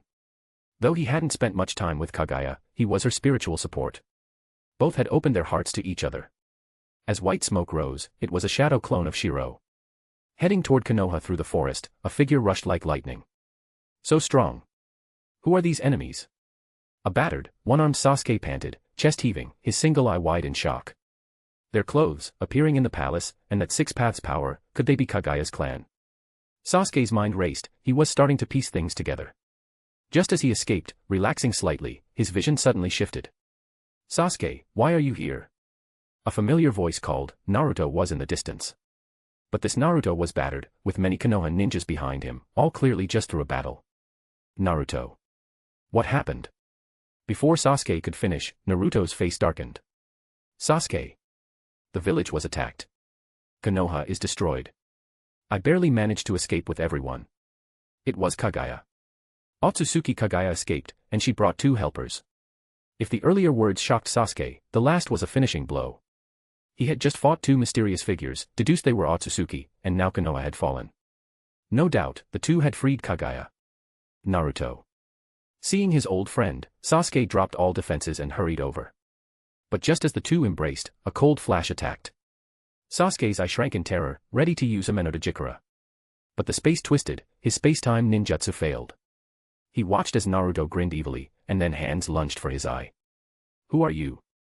Amid Sasuke's scream, blood spurted as his eyes were gouged out. At once, the surroundings changed, the battered Konoha ninjas were all shadow clones, and even Naruto was Uchiha Shirou in disguise. Shirou knew Konoha's ninja too well, Sasuke hadn't sensed a thing. Ah.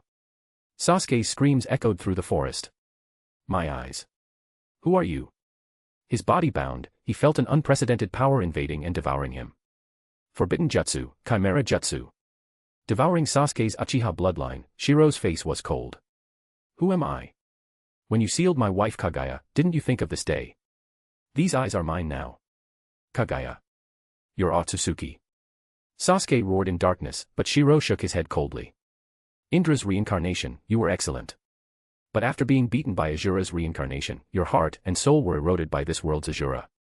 The proud, true Uchiha Sasuke is dead. Now you're just Indra's reincarnation, the 7th Hokage's lapdog. The cold words echoed as Shirou cast a genjutsu. How resolute Sasuke once was. After Kaguya's sealing, he even called for revolution, but after being beaten, he gave up. Was revolution just a joke?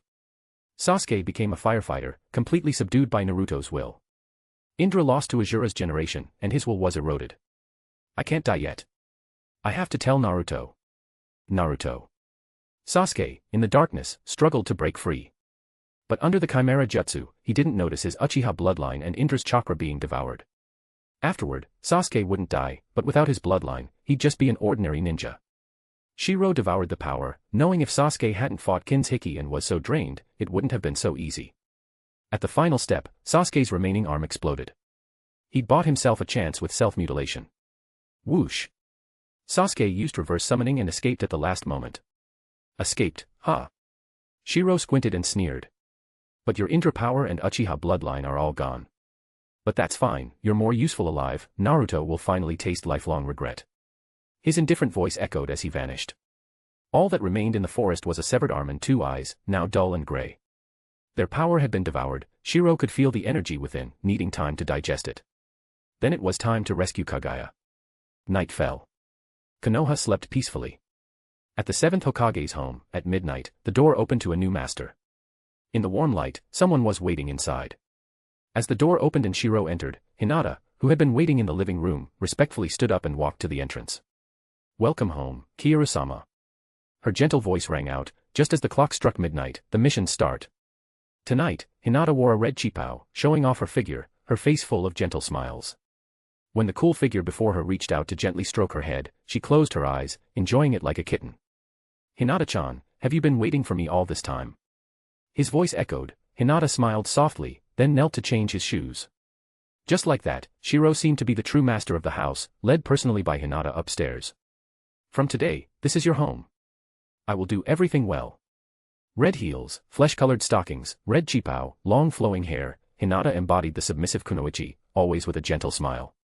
Shirou's fingers traced along Hinata's jawline as she gazed up at him with those mesmerizing lavender eyes. Her breath hitched as he pulled her closer, the silk of her chipao rustling softly. "Such a good girl," he whispered, his hot breath tickling her ear. Hinata shivered, her full breast pressing against his chest as she melted into his embrace. "Please, take me," she whimpered, her fingers working to undo the buttons of his shirt. The moonlight streaming through the window illuminated her flushed cheeks. Shirou's hands roamed possessively over her curves, squeezing and claiming what was now his. He slowly unzipped her chipao, revealing creamy skin and lacy black lingerie underneath. Hinata moaned as he cupped her breasts, thumbs circling her hardened nipples through the delicate fabric.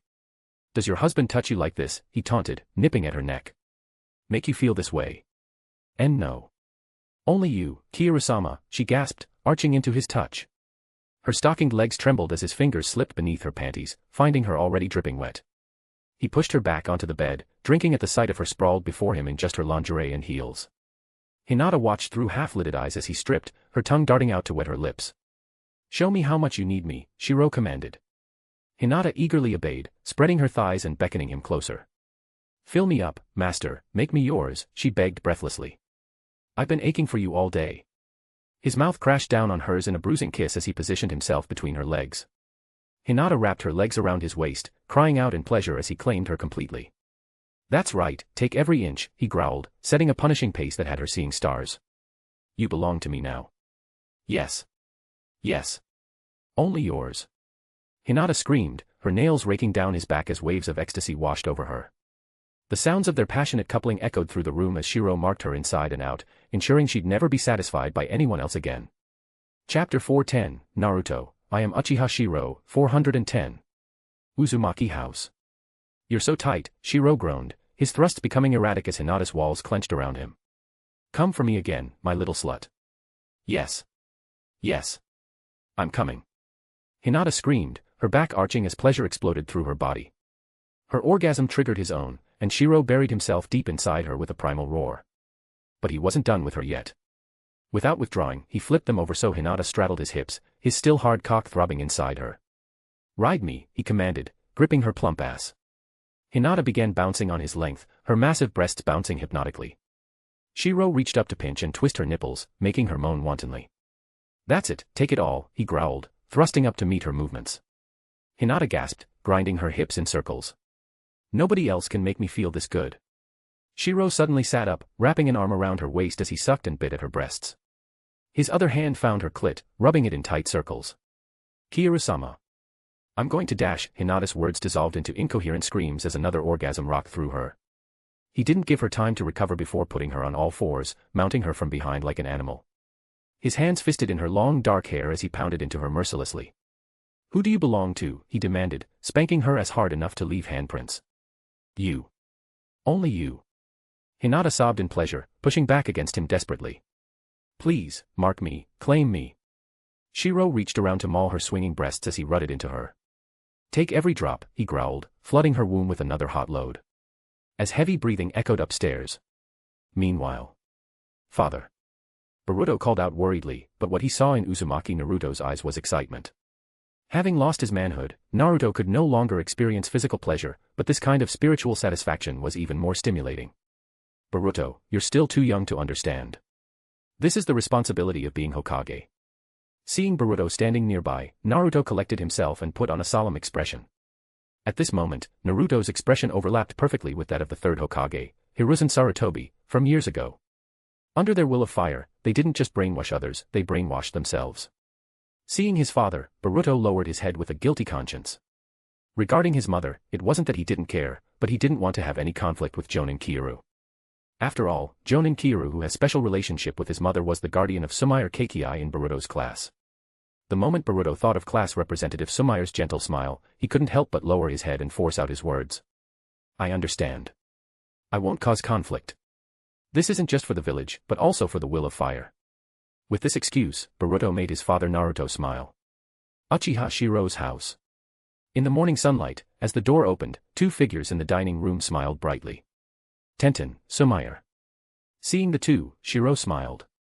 Sumair was the girl he looked after as her guardian upon arriving in this world, while Tenten was all alone. Under the twisted ideology of the seventh Hokage, Tenten had been forced to get close to him. At first, Tenten treated it as her duty, but after learning that Naruto was acting purely for his desires, especially after even Hinata was involved, Tenten was filled with contempt and completely disappointed in Naruto. Kyoru-sama, what about you? After entering, Tenten wrinkled her nose, smelling a familiar scent, Hinata's favorite perfume. As expected. Shirou smiled gently, not hiding anything, and nodded. It's a mission from the Hokage, I can't refuse. From now on, I'll probably have to spend every night at Lady Hinata's house. Hearing this, Tenten slammed the table in frustration. How could Naruto become so filthy? Neji sacrificed himself to save him. So many people sacrifice themselves. Now he's Hokage and Konoha is thriving, yet he hides such evil thoughts. Tenten spoke angrily. Since the Fourth Great Ninja War, Tenten had been most dissatisfied with Naruto. Neji's sacrifice had become a joke. And now, what about Hinata? Sumair respectfully stepped forward to help Shirou remove his coat, but he just smiled and patted her purple hair. All right. I'll take Sumair to school today. Tenten, calm down. After all, the Hokage's upbringing would inevitably make his heart different from others. Tenten, wearing a white and red chipao with her hair in two playful buns, frowned deeply, extremely dissatisfied with the current Konoha. And Hinata now. Thinking of Hinata, Tenten showed a pitiful, helpless expression. Who could have imagined Hinata would end up living like this? Kyoru-sama, can I accompany Hinata at night from now on? Of course. Shirou chuckled. Having two in each arm is much better. Also, he was finally about to meet the Otsutsuki clan he'd been waiting for. While Tenten sighed for Hinata, back in the Konoha office, Naruto was staring in shock. Sasuke. In the emergency room, Sasuke, now missing both arms, was panting heavily. His empty eye sockets were a bloody mess. Sasuke. What happened to you? Your eyes. Your body. Naruto. Something's happened. I discovered Kagaya's clansmen. They took my eyes, definitely to rescue Kagaya. They'll come to Konoha. In the emergency room, Sasuke, his wounds barely stabilized, weakly conveyed the information. Naruto, hearing this, was furious. Damn it. How dare they do this to Sasuke? Chapter 411, Naruto, I am Uchiha Shirou, 411. Inside the hospital ward. Hokage-sama, Lord Sasuke's injuries have stabilized, but his eyes have been gouged out, and it seems his chakra is severely depleted. Now. As the medical ninja reported gravely, Naruto finally breathed a sigh of relief. But looking at Sasuke on the hospital bed, Naruto's expression grew heavy. We must transplant a pair of eyes for Sasuke. Even if they aren't Sharingan or Rinnegan, he needs to regain his sight quickly, and his arm, too. Immediately notify the ANBU to prepare an arm transplant, just like mine. Only then can we face the enemies ahead. Yes, sir. Naruto now was no longer the impulsive hot-blooded youth of the past, but a mature and steady seventh Hokage.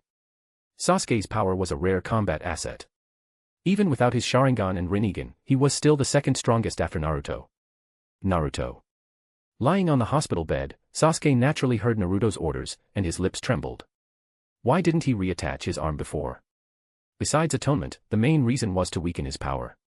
As expected, the only one in the whole ninja world who cared about him was Naruto. Sasuke. Don't worry. I'll inform Sakura and have her take care of you soon. Naruto forced a casual smile, but there was a hint of guilt and awkwardness in his eyes. Sasuke's return was too sudden. Right now, Sakura was already assigned to a top-secret mission at the hospital. Indeed, upon hearing Sakura's name, Sasuke froze for a moment, even though he was trapped in darkness and couldn't see anything. But with his sharp mind, he quickly realized the key point. That is, after Tsunade, Sakura was the strongest medical ninja in Konoha, even in the entire ninja world. Sakura was on a very important mission, or she would have already been here. Sasuke, rest assured. I'll make sure you regain your sight and your arm. Naruto seemed to think of something, and his expression became firm as he nodded. The next moment, he created a shadow clone and hurried off to the hospital. He needed to notify Sakura immediately and have her make all the necessary preparations. Not a single slip-up was allowed. Hospital. Department head Sakura, in a white coat, sat in a chair with a gloomy expression. Standing opposite her was her rebellious daughter, Uchiha Shirou. Sarada, just look at yourself, earrings, lip rings, and these weird clothes, what are you even trying to do? Sakura spoke angrily but lacked confidence. A year ago, she'd have been much more forceful, but now. Sarada, seeing her mother's expression, sneered, stuck out her tongue, and even sat with her legs spread, saying disdainfully. Didn't I learn it from you, Mom? You. What, Mom? My dear mother, your so-called mission sure is great, huh? Sarada said angrily. Who would have thought that the mother she once respected most? 6 months ago, Sarada had gotten sick, taken leave from school, and come to the hospital to visit her mother. But through a crack in the door, she'd witnessed another side of her mother with her own eyes. Her dear mother was having an affair with someone. Sakura's face was full of grievance. She didn't know how to explain. But it was Naruto's mission that had ruined her. I've explained countless times, it's all for the mission. The Hokage's top-secret mission. Sakura said hoarsely, feeling aggrieved. The Jonin Kyoru, Hokage-sama, said this man resembled a powerful enemy, maybe even identical, and ordered me to keep watch. But no matter how I probed with genjutsu or other means, I found nothing suspicious. Naruto said the danger might be gone, but we can't drop our guard. I must keep watch. And you kept watch, by having sex with him. Sarada sneered, stepping forward and mercilessly tearing away her mother's facade. Sarada, let me explain, it wasn't like that at first, but later. Sakura-chan. Just as Sakura was about to explain, Naruto's voice suddenly came from outside. Sakura's face changed. As the door opened and she saw Naruto, she was immediately furious. Naruto. Look at what you've done. But Naruto instantly grabbed Sakura's fist, his expression grave as he said. Sakura, I told you long ago that this mission was dangerous. You insisted on taking it. I never forced you. Besides, you don't want Sasuke to know, do you? What? At that last threat, Sakura's pupils shrank. Someone might find out. If that happened, her mind flashed to the scene of her on her knees in the office with Kyoru. She looked away in panic. Naruto glanced subtly at Sarada. Sarada snorted and left, acting every bit the rebellious teenager. Sakura, Sasuke is back. After Sarada left, Naruto's words made Sakura's expression change drastically. Sasuke was back. If he learned what she had done, would she have any way out? Sensing Sakura's worry, Naruto took a deep breath and said heavily. Don't worry. Just say you're too busy to come home for a while. Sasuke won't notice. And besides, he's injured. I need your help with something, and if you do it, he definitely won't find out. What is it? Sakura's eyes darted around anxiously. Naruto, thinking of Sasuke on the hospital bed, hesitated briefly, then said firmly. Sakura, you're the village's top medical ninja. If you make Sasuke like me, he won't discover your secrets, in fact, he'll avoid you. Even if he does find out, he won't say anything. After all, he'll be just like me. What? When the darkness in someone's heart is magnified, it breeds even more darkness. At the same time, this emotional magnification made Naruto even more obsessively devoted to the village, willing to sacrifice anything to protect it. This is the so-called principle that the righteous become even more righteous. You could say that now, Naruto's good qualities have been amplified, too. Since Naruto's return a year ago, Konoha's development had grown ever more stable, showing just how upright a person he was. But it was this very quality that revealed Naruto's inner darkness, he was lacking in private virtue. This was why, after learning the truth, Sakura, Hinata, and others were angry, yet helpless. The 7th Hokage was still the village-loving Naruto, but with a small private vice, not enough to be a great crime. What? You want Sasuke to become like you? Sakura knew well why Naruto had changed, purely due to a physical defect, which was why she was so shocked. Naruto nodded firmly. Sakura, this is to protect you, and Sasuke, too. This was Naruto's selfishness. If Sasuke became like him, they'd be equals, fighting side by side. Sakura's mind buzzed, her eyes full of struggle. Naruto had lost his lower body, and his personality had slowly changed. Clearly, he was too lonely, so lonely that he wanted a companion. And Sasuke just happened to be the companion. Sakura also thought of the things she'd done with Kiryu, feeling a surge of fear. If her dirty secrets came out, being killed would be nothing. The most terrifying thing was that her secrets must never be revealed. Sakura. You don't want Sasuke to know what you've done, right?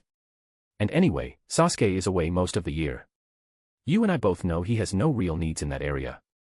In this world, the 7th Hokage Naruto's inner darkness had been amplified, and under his influence, the whole world had changed. Butterfly effect. After all, Naruto's identity was too special. As 7th Hokage, his influence was huge. Sakura, these past 6 months, under your drugs' effects, Shikamaru, Choji, Sai, they. Naruto's final trump card pushed Sakura to the brink of collapse.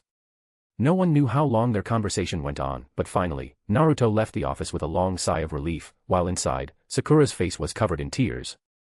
She knew there was no turning back. After taking on this mission, she'd already done too many things she shouldn't have. Sasuke. Don't blame me. You hardly come home anyway. Muttering, Sakura gazed out the window at the bustling Konoha. Who could imagine the filth hidden beneath its prosperity? But compared to Danzo's old route, Naruto's small vices were nothing. Yet Sakura didn't know that outside the hospital, in the woods, her rebellious daughter was meeting with the 7th Hokage. Under the shade of a tree. Hokage-sama. Rebellious Uchiha Sarada now knelt respectfully on one knee, no longer a rebellious teen but a dutiful elite on a mission. Naruto looked at her with a grave expression, then smiled approvingly. Sarada, thank you for your hard work. You're too kind, Hokage-sama. It's all for Konoha. Sarada reported everything she'd learned in this period. Jonin Kiryu, after seducing him, I've confirmed he isn't very strong. And with your drug, Hokage-sama, he's been lost in lust these past 6 months, never leaving Konoha, always surrounded by women. The fluid samples show he's just an ordinary Jonin. As Sarada reported, Naruto relaxed inside. Had he just been too suspicious? Sarada, I can't help being suspicious. I nearly died at Uchiha Shirou's hands once. But someone in the village looked just like him, so I had to investigate. For this, not only Sakura but even Hinata, my wife, was sent on this mission. Hearing this, Sarada showed admiration. Even the Hokage's wife had been sent, showing the Hokage's dedication. At first, Naruto had only suspected Kiryu, with no other intentions. But as the investigation went on, and his inner darkness grew, things started to go off track. But even that had its benefits. Not only was his spirit satisfied, but after long-term tests and investigations, it was clear that Kiryu was not Uchiha Shirou. That was also why Shirou, after coming to this world for a year, could only hide as a regular person in Konoha. Naruto's surveillance was too strict, and using the fission technique, Shirou's power was limited, so he could only endure. He'd even sealed much of his power to avoid detection, leaving only Jonin-level strength. Only after the Otsutsuki clan arrived did he risk revealing his power for a chance. Indeed, he succeeded in ambushing Sasuke, who was already exhausted. But a year of being tested left Shirou frustrated. His trap for Naruto had been used against him. Sarada, don't worry. When Sakura learns what you've done, she'll be proud of you. Naruto's face, at that moment, overlapped more and more with that of the 3rd Hokage. He had truly inherited Hiruzen's will. Thank you, Hokage-sama. Sarada nodded excitedly. Even though she'd had to make sacrifices for the mission, she didn't regret it. Everything was for the village. As she watched Naruto leave, Sarada took a stack of photos from her ninja pouch. They showed Sakura's various secret affairs in the office. All for the will of fire. All for the village. Sarada nodded firmly. At her age, she didn't even question whether this was right or wrong. As Naruto left, he felt overwhelming guilt, mostly toward his companions, though he kept convincing himself. I'm not wrong. Kiryu and Uchiha Shirou look too much alike. I must fulfill my Hokage duties, but I can't go too far. Otherwise, I'd be no different from Root. And everyone is happy, Sakura, Hinata, they're satisfied. I didn't hurt Kiryu. If Grandpa Hiruzen knew, he'd approve. Yes. I'm not wrong. Everyone's satisfied. They're all happy. Naruto nodded to himself, feeling less guilty toward Kiryu. Even though, as Hokage, he shouldn't doubt his ninja, he'd compensated them, after all.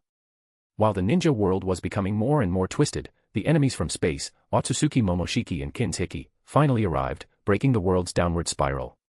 At the same time, the largest Chunin exams in the 5 great shinobi villages were underway. Chapter 412, Naruto, I am Uchiha Shirou, 412. Land of Lightning, Kimogakure. Ever since the Fourth Great Ninja War, when the Eight Tails fought Mangekyo Sasuke and Hibi team here, the landscape has changed dramatically. Huge amber rocks stood everywhere, surrounded by jagged peaks. At sunset, a strange rap echoed from the distance. In the distant woods, with a relaxed laugh, a Kimo ninja dazedly raised a kunai. The next moment, he stabbed his neck. Blood sprayed as he collapsed to his knees. His windpipe sliced, the Kimo ninja gasped like a bellows, eyes wide in terror as blood and oxygen drained from his body. Those eyes, how is this possible? With his windpipe cut, the ninja stared in disbelief at those eyes. Standing there was Shirou, who coolly gazed into the distance. Finally found it before Momoshiki and Kinshiki arrived. Looks like they're not here yet. Sensing the Eight Tails surging chakra in the distance, Shirou smiled. Against Momoshiki, Kinshiki, and other enemies, he alone wasn't enough, at least, not at his current strength. So, for now, the only being in this world who could be his companion was Otsutsuki Kagaya. No one else had the power to face what was coming. Though Kagaya lost the nine-tailed beasts, and her power has dropped, she's still Otsutsuki level. Time to reclaim this beast, and Konoha's nine tails. After the war, the Eight Tails returned to Killer Bee, the Nine Tails to Naruto. The other seven-tailed beasts weren't mentioned. But with the Eight Tails gone, Momoshiki and Kinshiki will look for chakra edible creation, so the other beasts won't escape. Shirou squinted, recalling the intel. With Sasuke's eyes and the Uchiha plus Indra bloodline, his power had increased, just barely back to 6 paths level. But it still wasn't enough, and the Eight Tails was a good chakra fruit to boost himself. Kagaya is sealed in the origin space, it's not easy to break that seal. Shirou stepped onto the lake, heading toward his target. In the distant mountains, the middle-aged Killer Bee danced weirdly, rapping. Yo-yo, check it out, I'm the Great Eight Tails. Suddenly, his pupils shrank, he sensed something. B. A powerful force is coming. The Eight Tails inside him warned, and Killer Bee turned to see a figure approaching across the lake, shocked. This seems so familiar. The sword at his waist was the one Shirou had taken from Sasuke, and his white robe fluttered in the sea breeze. This scene, especially Shirou's handsome face, reminded me of someone from his memories, back when Sasuke wore the Akatsuki cloak. What's your relationship to Sasuke? Why do you have his sword? Killer Bee asked in shock. Shirou smiled. You're this world's Eight Tails Jinchuriki, Killer Bee, right? Honestly, I have no intention of invading your world. It's a pity, your Sage of Six Paths and Naruto stuck their noses in my world. I said I'd make him regret it. Shirou's calm words made Killer Bee's face change. He didn't know the details, but Killer Bee immediately shouted. Transform, Bee. No hesitation, this was an enemy caused by Naruto and even the Sage of Six Paths. Lightning style, Chidori. How is that possible? A bolt of lightning struck, shocking Killer Bee. That's Kakashi's jutsu. Boom. The lightning destroyed a mountain. The Eight Tails inside Bee roared. That almost killed me. Fully transformed, Killer Bee's massive Eight Tails form had a huge wound on his forehead. Had he been a second slower, the Chidori would have split his head open. Be careful. Mangekyo and Rinnegan. Warned by his beast, Killer Bee quickly charged a tailed beast bomb. Mangekyo and Rinnegan. Bakayaro Konoyaro, who the hell are you? Boom. The tailed beast bomb fired. Shirou calmly raised his hand. If you like it so much, I'll give it to you. Space rippled, the bomb was swallowed by a portal, stunning Killer Bee. Spacetime ninjutsu. Konoyaro. Then, the bomb reappeared, aimed at the Eight Tails. Bee, dodge. I know. Killer Bee dodged as the bomb's explosion lit up the sky, then darkness fell. Ah. Bee. That's Amaterasu. Killer Bee screamed in agony as black flames engulfed him, caught off guard, he had no chance to shed a tail to escape. Time to bring this beast home. Shirou's eyes spun, about to unleash a technique, when the massive Eight Tails crashed into the lake. Who are you? Why take the tailed beasts? The Eight Tails roared, clearly learning its lesson, it closed its eyes to avoid Jinjutsu. But a lightning bolt struck anyway, making the Eight Tails cough blood. How can your lightning style be stronger than the Raikage's? Lightning tore through him, blood spraying, luckily, beast bodies heal quickly. I have no time to play. Others will soon interfere. Sleep now. Shirou coldly performed hand signs. Lightning flashed, and the sky roared. Lightning style, Kirin. A thunder beast tore through the heavens, turning night into day. The battle's shockwaves had already alerted Kimogakure. Fourth Raikage-sama. Chakra anomaly at the Valley of Clouds and Lightning. B. The retired fourth Raikage, A, roared, smashing through a wall. Someone's after the tailed beast again. Gather the elite and follow me. Yes, fourth Raikage-sama. The fifth Raikage, Darui, had already gone to Konoha for the exams. Raikage A had been debating whether to go, too, then trouble hit at home. Since the war, the world had been peaceful. Who dared challenge the five great nations? Countless Kumo ninjas rushed toward the valley. The area was in ruins, the lake steaming from the tailed beast bomb's heat. But all was silent, except for falling rocks. The fierce battle was over. You, who are you? A hoarse voice echoed.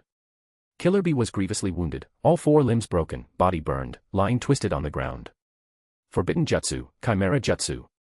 Now at 6 paths level, and with the power he'd already absorbed before, Shirou extracted chakra smoothly. B, it's an Otsutsuki. Only Kagaya can extract tailed beast chakra this fast. The eight tails screamed, but its chakra was being rapidly consumed. No. You're even more evil than Kagaya, you're devouring us. Sensing his chakra being truly devoured, Gyuki panicked. You noticed. Too late. Shirou's Rinnegan spun, letting him see the eight tails inside Killer Bee. If you'd started in Baryon mode from the start, you might have had a chance. But now it's too late. Baryon mode, using up the tailed beast's life. In the original, Naruto beat Ishiki Otsutsuki with it. How do you know our forbidden techniques? The eight tails Gyuki stared in horror. Only the tailed beasts knew that mode. Shirou frowned, glancing into the distance, growing serious. They came fast, must have sensed the eight tails. Good thing I didn't delay. Shirou muttered. Only Otsutsuki could make him frown. Under the stars, two shadows raced in. The chakra's gone. In the night sky, Kin's Hiki frowned, while Momoshiki smiled with interest. So other than us, someone else is collecting tailed beasts on this planet.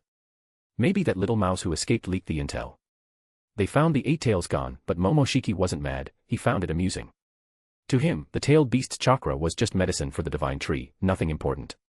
Just as they were about to leave, a group of Kumo ninja appeared. Fourth Raikage-sama, look. Two outsiders in the sky. Lord Killer Bee's chakra is gone, they must be the culprits. The ninja shouted. The fourth Raikage, grieving for Killer Bee, roared. Damn you both. You hurt Bee, I'll kill you. Set up a barrier. I'll have my revenge. As he roared, lightning flashed, and the Kumo ninja attacked Momoshiki and Kin's Hiki above. Momoshiki, about to leave, was annoyed at the interruption. A bunch of ants daring to attack a god. Kin's Hiki, crush them. Yes. Kin's Hiki, massive and muscular, looked down and attacked without mercy. Chapter 413, Naruto, I am Uchiha Shirou, 413, R18. Valley of Clouds and Lightning. Night had fallen. In the distance, a massive white light suddenly erupted, accompanied by a huge mushroom cloud. Shirou saw this scene from afar and couldn't help but smile. So that's the art of explosion. Looks like the Kumo ninja has provoked trouble they shouldn't have. As the gigantic mushroom cloud rose, the distant Kumogakure ninjas were all stunned. Not good. That's the direction of the Valley of Clouds and Lightning, the fourth Raikage just headed there. How could this happen? With an explosion of this size, even the fourth Raikage can't possibly survive. Hurry. Notify the fifth Raikage. An unknown powerful enemy has appeared in the valley. Teams 3, 4, and 6, come with me to investigate. Sound the alarm. All villagers, get to the shelters immediately. Kumogakure is now at the highest alert level. With the terrifying explosion at the valley, the entire Cloud Village went into full alert. But at this time, the fifth Raikage was already in Konoha, preparing for the upcoming Chunin exams. Konoha, nighttime, in a classroom. School had ended, and the classroom was quiet. Suddenly, the sound of smacking and panting could be heard. In the classroom, Uchiha Sarada, dressed like a delinquent girl, was moaning loudly. Oh. Keikiru-sama. Sarada's breathless cries echoed through the empty classroom as Shirou pounded into her from behind.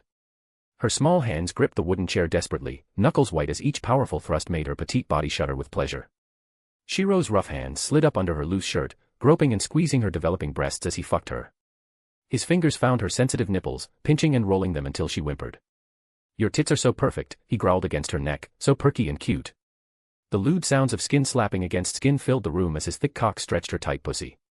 Sarada's black hair was disheveled, her glasses askew as she pushed back against him desperately. Harder. Please, aw. He yanked her head back by her hair, attacking her pale neck with his lips and teeth. Dark hickeys bloomed across her skin as he marked her as his. His other hand reached around to rub her swollen clit in tight circles. Such a naughty student, Shirou taunted, what would everyone think if they saw you now? His words made her walls clench around him as she moaned shamelessly. I don't care. Just don't stop. Sarada cried out as waves of pleasure crashed through her young body. Her legs trembled as she came hard, pussy spasming around his thick shaft. With a groan, Shirou hilted himself deep inside her. Hot ropes of cum painted her insides white as he emptied himself completely. Some of it leaked out around his cock, dripping down her thighs. Sarada collapsed forward onto the desk, panting. Since this was her mission, she knew she should not enjoy this. But as his seed leaked from her well-fucked pussy, all she could think about was when they could do this again. Mission accomplished, she whispered with a satisfied smile. Get on your knees and clean me up, Shirou commanded, his voice husky with renewed desire. Sarada obediently slid down, her tongue eagerly lapping up their mixed fluids from his still hard cock. She moaned softly as she tasted herself on him, taking him deep into her mouth. MMMPH, she hummed around his thickness, her small hands wrapped around the base as she bobbed her head. Her skilled tongue swirled around his sensitive tip until he was fully hard again. Good girl, he growled, yanking her up by her arms. In one swift motion, he swept everything off the teacher's desk and laid her back on it. Her skirt rode up as he spread her legs wide, exposing her dripping pussy still leaking his previous load. Please. Sarada whimpered, reaching for him needily. Her back arched as he thrust back inside her oversensitive walls. Ah! So deep. Shirou pinned her wrists above her head with one hand while the other roughly groped her small breasts through her shirt. He pounded into her mercilessly, making the desk creak beneath them. Look at me while I fuck you, he demanded. Sarada's onyx eyes locked with his, glazed with lust as she wrapped her legs around his waist. Each thrust hit deeper, making her cry out in ecstasy. I'm yours.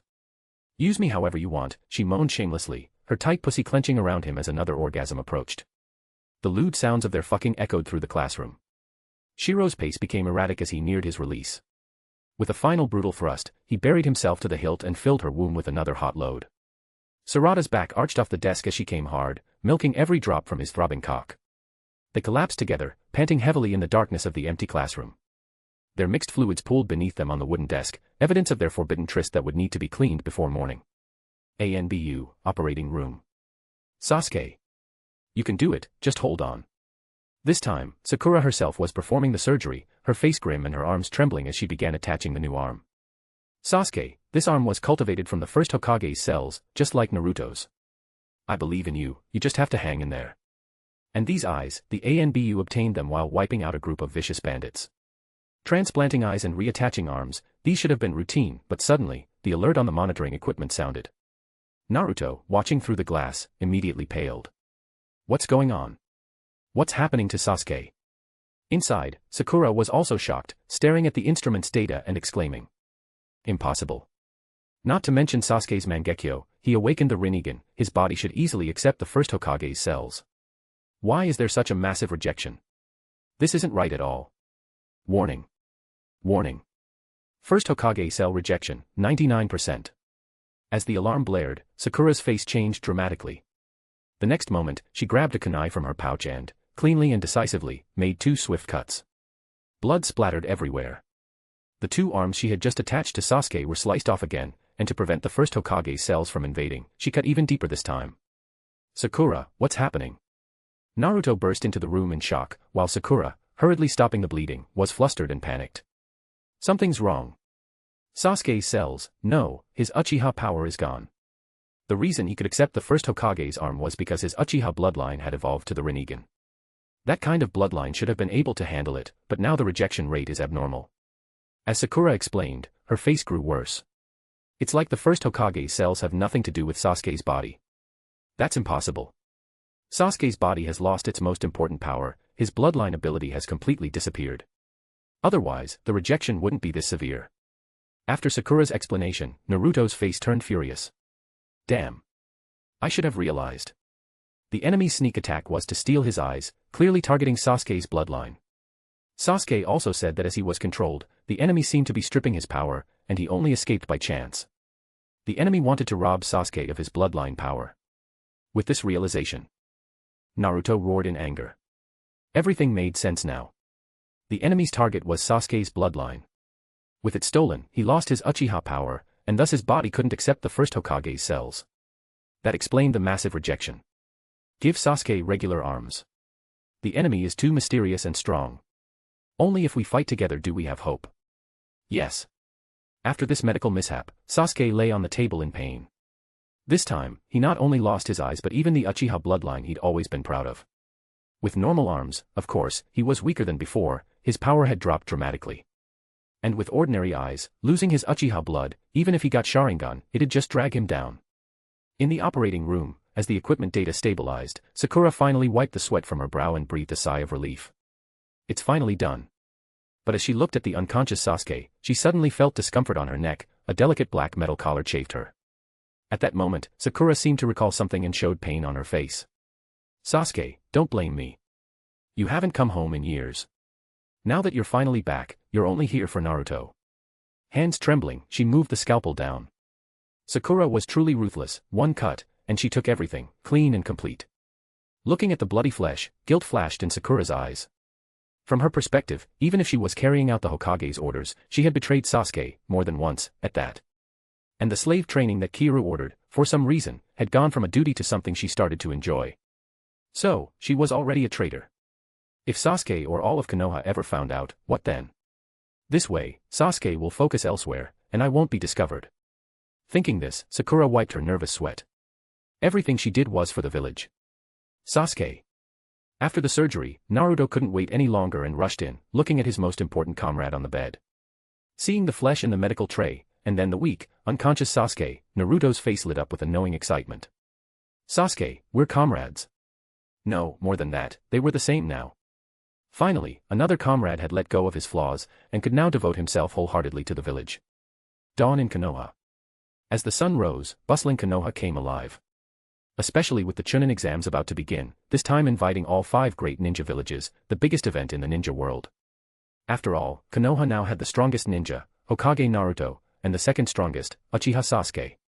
The ninja world was at peace, kept in line by Konoha's overwhelming might. Even though Naruto had forgotten his promise to Nagato to take care of the Rain Village, under absolute power, no one dared question him. Jonin Kiryu, today the 4th Tsuchikage, Lady Kuratsuchi, is coming. Please accompany Temari and Yamanaka Ino to greet her. The Hokage is busy. Yes. With a gentle smile, Shirou joined the escort team by ANBU order. No doubt, Hokage Naruto was still busy treating Sasuke. But Naruto, you've grown. Much less reckless, but still haven't let your guard down around me. Still have people watching me. Shirou wore a calm smile. Hotel. As expected of Konoha. Naruto has managed things very well these years. The 4th Tsuchikage, Kuratsuchi, smiled brightly as she praised Konoha along the way. Though the 5 villages were supposedly equals, Konoha still held a special status, followed by Tsunagakure. After all, 5th Kazekage Gaara and the 7th Hokage Naruto had a deep bond. Even Kumogakure's Killer Bee had a strong relationship with Naruto, only Kirigakure and Iwagakure were in awkward positions. So, this time, as the 4th Tsuchikage came to Konoha, she kept smiling and praised everything. In short, make friends with Konoha, and don't offend them. That's the advantage of having the strongest powers. Tsuchikage-sama, Temari, and I will escort you to your hotel. As the Tsuchikage was a woman, female ninja hosts were arranged. As leaders of their village, Temari and Ino, both high-ranking female ninjas, were suitable hosts. Perfect, I'm tired. I want to enjoy Konoha's hot springs. With a proud smile, Kuratsuchi followed Ino and Temari to the hotel. But inside the luxurious suite, Kuratsuchi's smile shifted as she caught sight of Kiryu nearby. Her glance seemed to ask if he should leave, especially as a male ninja since she was planning to bathe. Temari, Ino. In the luxurious room, Kuratsuchi frowned, sensing something odd. P.S. Child porn that some readers wanted. Chapter 414, Naruto, I am Uchiha Shirou, 414. Inside the bedroom. You too.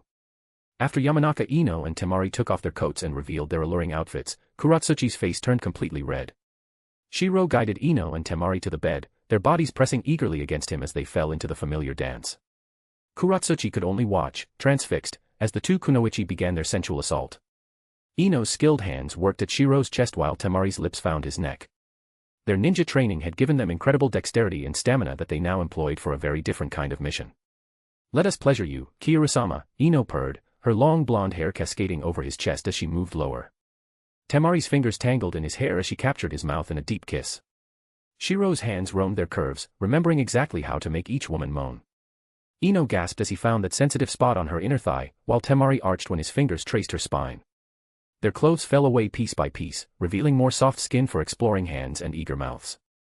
The air grew thick with pants and whimpers as they worked to drive him wild. Please, Ino begged, positioning herself to take him inside while Temari's talented tongue traced patterns on his chest. He gripped Ino's hips as she sank down with a cry of pleasure, her walls gripping him tight. Temari's lips found his again, swallowing his groans as Ino rode him with increasing urgency. The bed creaked beneath them as passion built to a fever pitch. They moved as one, bodies slick with sweat, lost to sensation. Ino bounced faster, her breasts bouncing enticingly while Temari's hands roamed everywhere they could reach. When release finally claimed them, it was explosive. Ino threw her head back with a scream as waves of pleasure crashed through her. Shirou followed moments later with a guttural groan, his grip bruising on her hips. They collapsed in a tangle of limbs, catching their breath. Kuratsuchi remained frozen in place, her face burning bright red as she processed what she'd witnessed. Come join us, Kuratsuchi, Temari beckoned with a sultry smile. Hokage's orders, after all. Kuratsuchi's heart raced as she approached the bed, her legs trembling. Despite her nervousness, she couldn't deny her attraction to Shirou's muscular form. "Ive never," she whispered, blushing deeply as Shirou pulled her close. "Don't worry," he murmured, kissing her neck softly. "I'll be gentle." Ino and Temari helped undress her with expert hands, making her gasp at each new touch. Shirou's fingers traced her curves reverently, building heat in her core. "Ah," she cried out as his mouth found her breast, back arching. Her body felt like it was on fire, every sensation new and overwhelming. Kuratsuchi lay on the bed nervously. "Are you ready?" Above her, Shirou asked tenderly, positioning himself. She nodded, biting her lip. The initial pain made her whimper, but Shirou was patient and careful. He peppered her face with kisses, waiting for her to adjust. Gradually, discomfort gave way to pleasure. "Ah," she moaned as he began to move, her nails digging into his shoulders. Each thrust sent sparks of ecstasy through her virgin body. Her first climax caught her by surprise, making her cry out as waves of pleasure crashed over her. Shirou followed soon after, holding her close as they came down from their high. "The night's still young," Temari reminded them with a wicked grin. "And we have so much more to teach you." Kuratsuchi smiled, already eager to learn more. Perhaps following the Hokage's orders wasn't such a bad thing after all. At the same time, busy as always in the Hidden Leaf Village, a weary Sakura had just returned home, only to find her rebellious daughter inside. "Sarada, what are you trying to do? Look at what you're wearing, do you even know how old you are?" As soon as she entered the house, Sakura saw Sarada's revealing outfit. Yet Sarada just gave a cold snort, looking at her mother with disdain. She suddenly reached out and pulled open Sakura's collar. "You're already so shameless, how could I possibly care about being decent?" This world had already become corrupted. Under the influence of the 7th Hokage Uzumaki Naruto's inner desires, some things were starting to go wrong.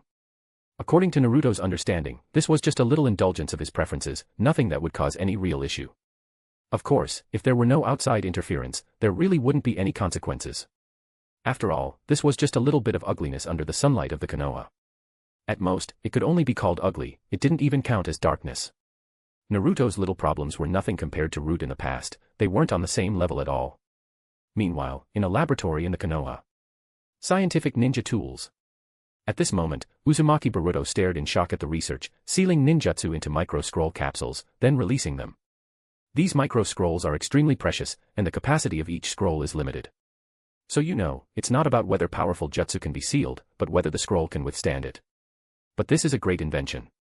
As long as we take the first step, scientific ninja tools are the future. In the lab, Katasuke Tono, a genius scientist of the Konoha, excitedly explained everything. "All these studies are thanks to Lord Kyoru's guidance. The leader of our project is Lord Kyoru." Kyoru. Naruto was shocked when he heard this name, then looked at the photo of the lab's director on the wall.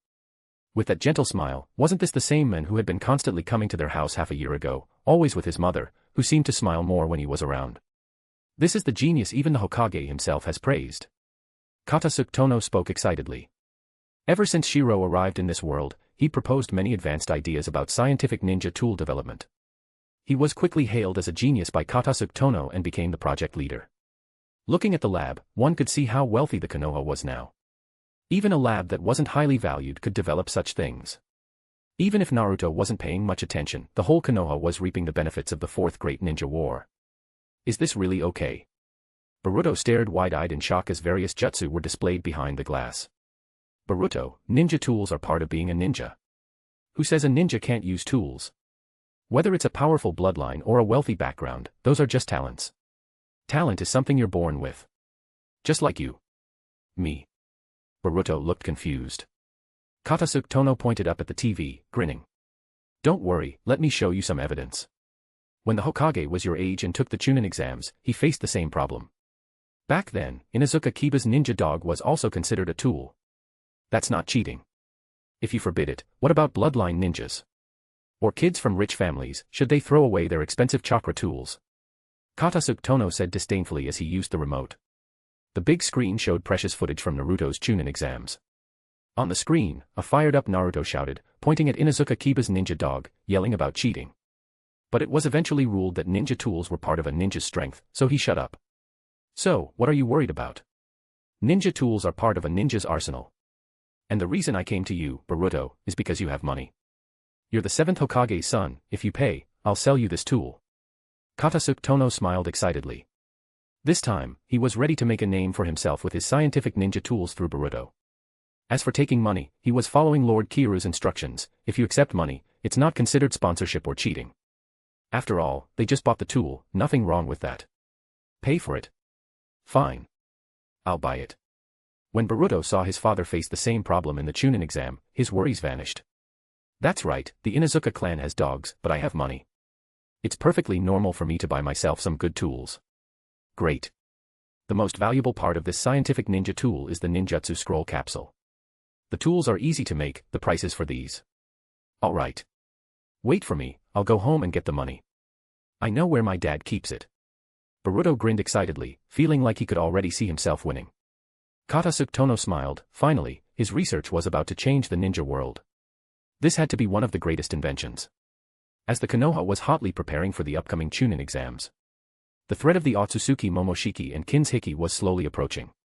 As the eyes of the ninja world focused on the Konoha and the gathering of the 5 Kage, a figure appeared on the former battlefield of the 4th Great Ninja War. Looks like this is the place. Shirou looked calmly at the area. Although green plants had grown, the devastation from the war a decade ago was still clear. Kaguya was sealed in the starting sphere space, but there are still traces of her spatial presence here. This spatial node was used in this area, so there must be clues. Plus, I've already absorbed Sasuke's Rinnegan and have his bloodline. As someone who once came out of the starting sphere space, it should be easier for me. With a serious expression, Shirou activated his Tomo Rinnegan, moving across the battlefield. Finally. After half a day's search, Shirou found a trace. Whether I succeed or not, I have to try. With a determined look, his pupil trembled as he activated the Kamui. Space twisted around him, and he finally saw the scene behind it. First, a terrifying wave of heat appeared. Obviously, this was the lava world of Kaguya's starting sphere space. No, not yet. Kaguya wasn't sealed in this one. With Kamui again, as space tore open, he finally saw a huge stone sphere floating in the void. Kaguya. Upon seeing the gigantic Chibaku Tensei sphere, Shirou's face turned angry as he slipped into the space. Inside the starting sphere space. Staring at the massive stone ball, Shirou grew solemn and formed hand signs. Kaguya, I'm going to save you next. According to research on sealing techniques, Chibaku Tensei's power comes from a central point. So, the simplest way to break the seal is to destroy the central power. The Chibaku Tensei seal isn't easy to break. After all, it was used by the Sage of Six Paths to seal Kaguya. Otherwise, Black Zetsu wouldn't have schemed for 1,000 years to save her. But a seal, if it can be made, can also be broken. Chapter 415, Naruto, I am Uchiha Shirou, 415. Konoha. Sasuke, the enemy's ability is too strange, they strip your bloodline power, so you had to get ordinary arms. Plus, your body is still hurt from severe injuries. In a secret Umbu room, 7th Hokage Naruto spoke gravely about the tricky situation. Lying on the hospital bed, just waking up, Sasuke felt the joy of having hands again, a joy you only know after losing them. Even though these hands were weak, Sasuke wasn't bothered. Instead, he was filled with concern about the enemy. Naruto, this enemy is just like Otsutsuki Kaguya, we must be careful. Especially since I've lost my Mangekyo and Rinnegan, my power is greatly reduced. Seeing Sasuke's worry, Naruto gave his trademark passionate smile. Since becoming Hokage these years, the burden on his shoulders had grown. Only with Sasuke could he feel this happy, like returning to his youth. Haha, don't worry, Sasuke. As long as we're here, nothing will happen to the Konoha or the ninja world. Naruto's passionate smile infected Sasuke, and the two exchanged smiles. As for other injuries, Sasuke's gaze slid down, naturally seeing the bandages below. As the second strongest in the ninja world, even without his bloodline, he could still feel what he had lost. Sasuke. Seeing Sasuke's gaze, Naruto felt uneasy, but Sasuke calmly nodded. A ninja's life is always in danger. So what if I lost a bit of useless flesh? It doesn't matter. Haha, true. Anyway, you haven't come home in years, Sakura won't notice.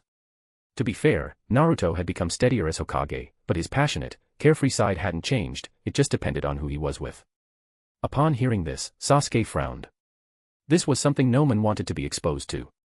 He didn't care for romance, but Sakura definitely couldn't find out about this. Sasuke, don't worry. Leave it to me.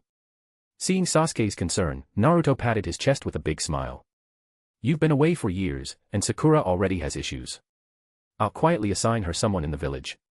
And I'll remind her that you're always away to protect the village, so she'll forgive you. Sakura's the type. In just a few words, Naruto, as the Hokage and head of the Konoha, had already planned everything. Sasuke felt a bit jealous at the mention of introducing someone else to Sakura, but seeing Naruto's grin and his injuries, he sighed and nodded. It can't be helped. I hope Sakura will understand. But Naruto, be careful. If the enemy is Kagaya's kin, they'll try to rescue her. I even suspect they took my eyes for that purpose. Matters concerning the peace of the ninja world made Sasuke and Naruto serious, putting aside all other concerns. Yeah, I understand. Sasuke, focus on recovering, we'll fight together soon. Meanwhile, the Konoha was bustling. Envoys from the 5 great ninja villages had arrived, including their Kage. This time, the other 4 Kage wanted to maintain good relations with the Konoha, or rather, with Naruto. In a hotel where the Cloud Village envoys stayed. 5th Raikage, are you satisfied with our Konoha hospitality? In a dim, luxurious room, the air smelled of wine. Nara Shikamaru, Naruto's strategist, smiled and joked. Raikage Darui's face was flushed with alcohol, and he nodded enthusiastically. Satisfied, very satisfied. I didn't expect Shikamaru to also enjoy this. Laughter filled the room. In the dim light, several hostesses kept them company. Darui, with a hostess on each arm, had started reserved, but with alcohol and seeing Shikamaru's openness, he relaxed. Shikamaru, with his lazy smile, stretched out his arms, enjoying the company of 3 hostesses. Even Konoha ninja acted like this, why should Darui pretend? He let himself enjoy it too. I didn't expect you to know how to enjoy yourself, Shikamaru. Though Shikamaru was soft below, no matter how the hostesses tried, he couldn't get it up, he still enjoyed it spiritually. Of course. These hostesses are great to talk to and serve you well. Even if I can't perform, they still pamper me. My wife at home can't compare. Shikamaru squinted, smiling, speaking bluntly. Darui got the message, his wife was just for keeping up ties with the Sand Village. That's politics. Haha, true. Those in power have more to consider. Darui laughed, secretly realizing, even the most upright person, once in power, eventually gives in to private desires. Otherwise, what's the point of living? Temari, the Kazekage's sister, isn't just any kunoichi, Shikamaru, you should be careful. Darui smiled as a hostess straddled him, reminding Shikamaru kindly. Shikamaru, however, just smiled indifferently. Temari is always so high and mighty, forget about her. He was dissatisfied with Temari. Especially a year ago, after Naruto issued the secret mission, Temari's first reaction to a task assignment was anger. She mocked Shikamaru as not a real man, and they had a huge argument.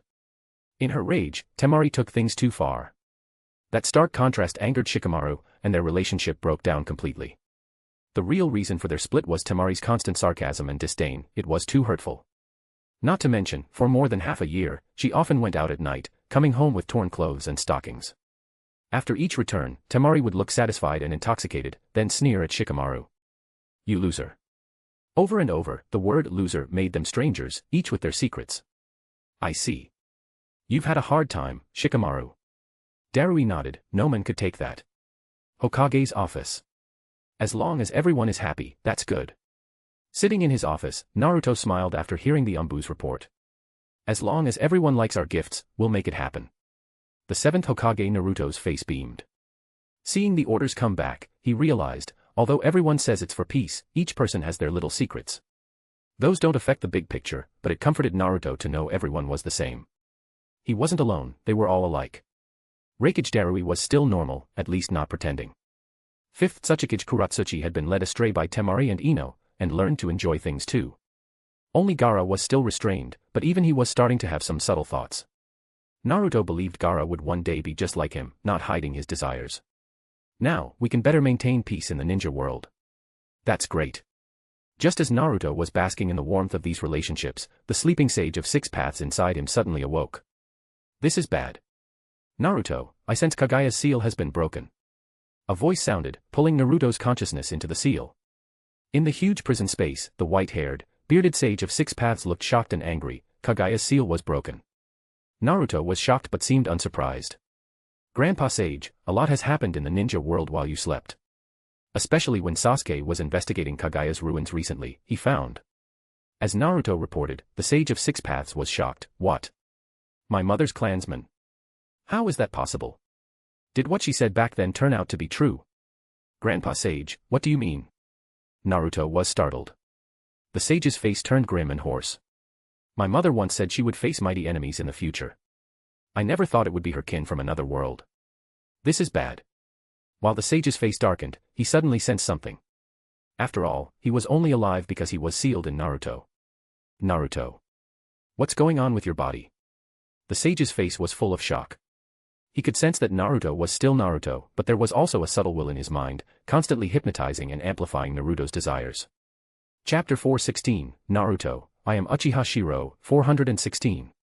Inside the Hokage's office. What? Naruto looked utterly shocked. Old sage of six paths, did you say there's been a subtle genjutsu in my brain all this time, constantly amplifying my selfish desires? When the sage of six paths was revived, he immediately sensed something wrong inside Naruto. No. It's not a genjutsu, it's hypnosis. The sage of six paths appeared in Naruto's mind with a dark expression, the familiar ocular power around them making his face look extremely grim. This is a hypnotic dojutsu from another world's Uchiha Shirou. We all underestimated him. We thought it was fine after escaping back to this world, but didn't expect he left a backup. If my soul hadn't been residing in your body, Naruto, I wouldn't have noticed this extremely subtle hypnotic presence either.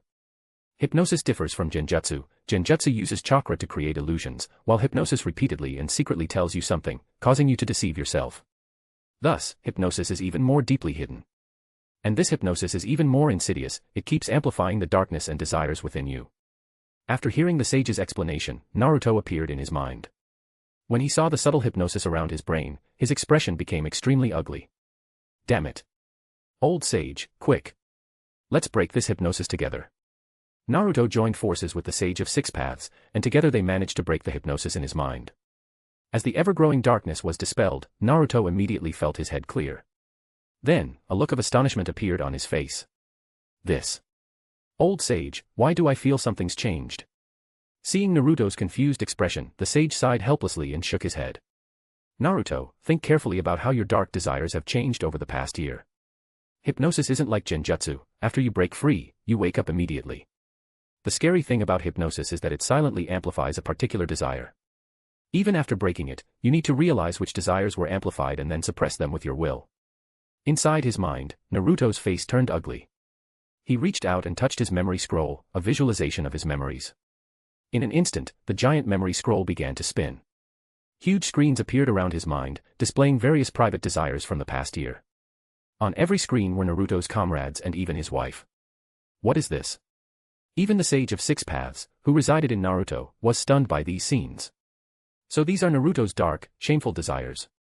On the screens, Yamanaka Ino, Tenten, Temari, and even his wife Hinata, and even Hinata's younger sister Hanabi, were all forcibly assigned secret missions by Naruto. At first, everyone looked unwilling and troubled, but eventually, under Naruto's authority as Hokage, they each gritted their teeth and nodded their heads. I never thought Naruto's dark desires would be these. The sage was shocked and surprised, but then secretly breathed a sigh of relief. These were minor things. The screens showed Naruto peeping, even dragging Shikamaru down with him, like it was part of his nature. Or maybe it was a desire to skip classes with Shikamaru and the others, just like when they were kids. Naruto certainly wouldn't miss out on such things with his good friends. Sure enough, led by Naruto, Shikamaru and the others hesitated at first, unsure how to refuse. But gradually, under the pressure of Naruto's authority and their darkness, they were dragged by Naruto to a hotel to meet a dozen beautiful hostesses. Once their desires were unleashed, it was like a floodgate had opened. Once desires are released, it's hard to rein them in. These are my desires.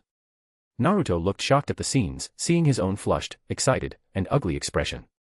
For some reason, even though he knew these were amplified by hypnosis, Naruto couldn't help but feel a surge of excitement inside. Even though the hypnosis was broken. Naruto. At that moment, the Sage of Six Paths shouted sternly, his voice booming like a great bell, instantly snapping Naruto back to his senses. Sage, I. Naruto lowered his head in shame as if his darkest secrets had been seen by others, and he'd enjoyed it. Naruto, think of your ninja way. This is going to be a tough challenge for you. Use your will to reel back these unleashed desires, only then will you truly become stronger. Moved by the sage's continued faith in him, Naruto felt his eyes fill with tears and nodded repeatedly. Don't worry, Sage. I'll stick to my true self and won't fall for Uchiha Shirou's tricks again. Naruto's face was now full of resolve. He believed he could return to his old self, but didn't realize that others had already been affected and changed. Naruto, there's more. Kaguya has been unsealed. Back then, you and Sasuke sealed her in the origin sphere space. According to your previous intel, the enemy's target is Uchiha Sasuke, or rather, Sasuke's eyes. Only then can they reach the origin sphere space. You need to prepare to face even stronger enemies. The sage's face grew grave. A single Kaguya was already enough trouble, let alone two new helpers.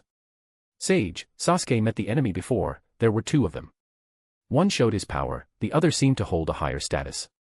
But since the other didn't act, we don't know his abilities, though he's probably not weak. With the rescued Kaguya, our enemies are now number 3. Naruto, now more mature and steady, shared this information with a serious expression. But the sage shook his head after nodding, and said in a deep voice. When you and Sasuke removed all 9-tailed beasts, Kaguya, even if rescued, won't be as strong as before. Right now, Naruto, your top priority is to notify all the tailed beasts, either gather in Konoha or hide, but don't let anyone find them. I understand, Sage. I'll immediately send word to all the ninja villages to hide the tailed beasts. As Naruto and the sage discussed how to respond in the Hokage's office, meanwhile, in the origin sphere space. A giant stone orb cracked open like an egg, huge pieces of rock crumbling and clattering to the ground. Mother, we're saved. The first to be unsealed was Black Zetsu, his face full of tears. He hadn't expected to escape after being sealed. This agonizing darkness had only lasted a short while for him, but his mother had been sealed for 1,000 years. As the very center of the stone sphere shattered, a goddess radiating moon-like light was revealed inside. Kaguya now had her eyes closed, and within her was a new consciousness from another world's Kaguya. This connection allowed this world's Kaguya to understand the differences of another timeline, and also that Naruto and the sage's interference in that world caused all this. So that's how it is. In the origin sphere, as Kaguya slowly opened her eyes, she had lost the tailed beasts and wasn't as strong as before, but was still at Six Paths level. I'm finally free. Kaguya opened her eyes and quietly looked at Shirou, her gaze calm, she seemed to already know everything. By nature, Kaguya was serene, but after a moment's thought, she nodded and softly said. We have a common enemy. When you married the other world's me, our enemy was the Otsutsuki clan. So, I hope you can treat me as you did her. Let's build a clan strong enough to resist the power of the Otsutsuki main family. Goodness, classic straightforward Kaguya, so direct. Since it was her other self's choice, and the current choice was right, she naturally agreed. At least it was better than creating an army of white Zetsu. Welcome home, Kaguya. Shirou opened his arms and smiled. Under Black Zetsu's stunned gaze, his mother was embraced by a man. So fast. But only those who understood Kaguya's loneliness and pain could understand. Never knowing when she'd die, wandering in loneliness, now she'd finally found a solution. Plus, her other self had already tried this, so it was the right direction. And her other self had invited her to build a strong clan together, so she gladly agreed. But Kaguya, the enemies you fear have already arrived. Momoshiki and Kinshiki Otsutsuki are in this world, and their current goal should be Konoha's 9 tails. Hearing the names Momoshiki and Kinshiki, Kaguya's pupils widened in panic and she looked up. Husband, if we can't win now, let's return to your world. By my calculations, we have more than 10 years there. If we work hard during that time, me and my other self can at least have 2 children together. With our dedicated training, they'll surely become our helpers. Kaguya's logic is something else. In her eyes, Shirou's perfect genes meant their children would be highly talented. If they trained them well, they'd help at the crucial moment. Kaguya, the time travel artifact is still with Sage Hagoromo, so for now we should hide and recover our strength. Shirou and Kaguya discussed their plans, while Black Zetsu went from shock to excitement. Don't worry, father. I'll hide well and gather intel. Black Zetsu, your stealth is special, but there are many powerful people in the ninja world now, so hide well and use White Zetsu's splitting ability. Shirou planned his next steps with a serious expression. Momoshiki and Kinshiki were his chosen prey. Kagaya also understood, nodding gravely. In the Otsutsuki clan's past civil war, the current main family is self-styled as the main house, and the branch families are their guardians. Each branch family is a guardian of the main house. But when necessary, the branch's guardians become chakra fruit for the main house, to increase their strength. At the mention of being devoured, Kagaya's face showed fear. This was why she rebelled. Not only as a princess of the original Otsutsuki clan but more importantly, the clan treated her as food for the god tree. Faced with death, either way, Kagaya naturally fought back. The Otsutsuki's unique sensing ability means that the moment I leave the origin sphere, I'll be detected, so I'll hide for now and wait for your plan, husband. Inside the sphere, Shirou and Kagaya made plans, with Black Zetsu excitedly joining in. He would get revenge on Sage Hagoromo, the traitor, and Naruto for sealing him. Back in the Hokage's office in Konoha. Jonin Kiiru, I need you to personally go to Tanzaka quarters and bring back the 5th Hokage, Tsunade. With the Chunin exams coming up, we need the 5th Hokage for such a grand occasion. Naruto put on a fake smile as he looked at the handsome Kiiru, but couldn't help thinking of another scene. He imagined this handsome man riding Hinata, with Hinata's face full of satisfaction, while he secretly watched in the shadows. Damn it. I can't think like this. Naruto shivered and quickly pushed aside those bad thoughts. Shirou took the mission scroll with a gentle smile. I understand, 7th Hokage. I will depart at once and complete the mission. Good. Shirou smiled as he took the scroll, but as he turned away, though the smile remained, he sneered internally. So, the hypnosis has been broken, but those desires, once unleashed, are like a flood, it's not easy to put them away. After Shirou left, Naruto's expression grew complicated. He sighed. Sage, am I right? Even though he looks just like the Uchiha Shirou from the other world, his chakra is completely different. Kiiru has always been in Konoha. He was at a hotel with Kuratsuchi and the others when Kagaya was released, so he can't be the same person. He's just an ordinary jonin, maybe a descendant of Uchiha Shirou from another world. Naruto had tested him for a year, or maybe he already knew the truth, but he desired to drag such a person into depravity. After all, the guy looked just like Uchiha Shirou. Living among women every day, that's all he'd ever amount to. The sage inside Naruto frowned and shook his head. It is a different chakra, but Naruto, your methods. Though he didn't finish, Naruto was embarrassed. After all, using women to corrupt suspects was fine in politics. Politics is dirty, but using your wife to seduce someone, even the sage shook his head. But he didn't say more. Naruto's expression was complicated. He also wanted to send Jonin Kiiru away for now, to use the time to try to regain Hinata's forgiveness. Chapter 417, Naruto, I am Uchiha Shirou, 417. Konoha. In the lodging of the Tsuchikage from Iwagakure. With satisfied smiles, Ino Yamanaka and Temari both beamed happily. Beside them, Kuratsuchi's legs were trembling, clearly exhausted, as she panted heavily for breath. Uchiha Shirou, feeling refreshed and clear-headed, was currently outside the door. Jonin Kiiru, this is a mission from the Hokage. Seeing the new mission, Shirou's eyes lit up in realization. It seemed the 7th Hokage had called for backup after learning Kagaya Otsutsuki had broken free from her seal. The 5th Hokage, Tsunade, huh? Shirou narrowed his eyes, glancing toward the Hokage's office, a faintly amused smile curling at his lips. Maybe it's not just a mission. After breaking free from hypnosis, I bet the 7th Hokage, Naruto Uzumaki, is using this mission as an excuse to separate me, to give himself a chance to fix everything. As expected of the child of destiny, even now, he never considered quietly getting rid of me behind the scenes. Thinking of this, Shirou's smile turned mocking. Anyone else would have already made plans to quietly make someone disappear. But this was Naruto Uzumaki, the child of destiny in the ninja world. Even after what happened with Hinata, he still thought about fixing things, not eliminating Kiiru. Too bad, some things can't be undone.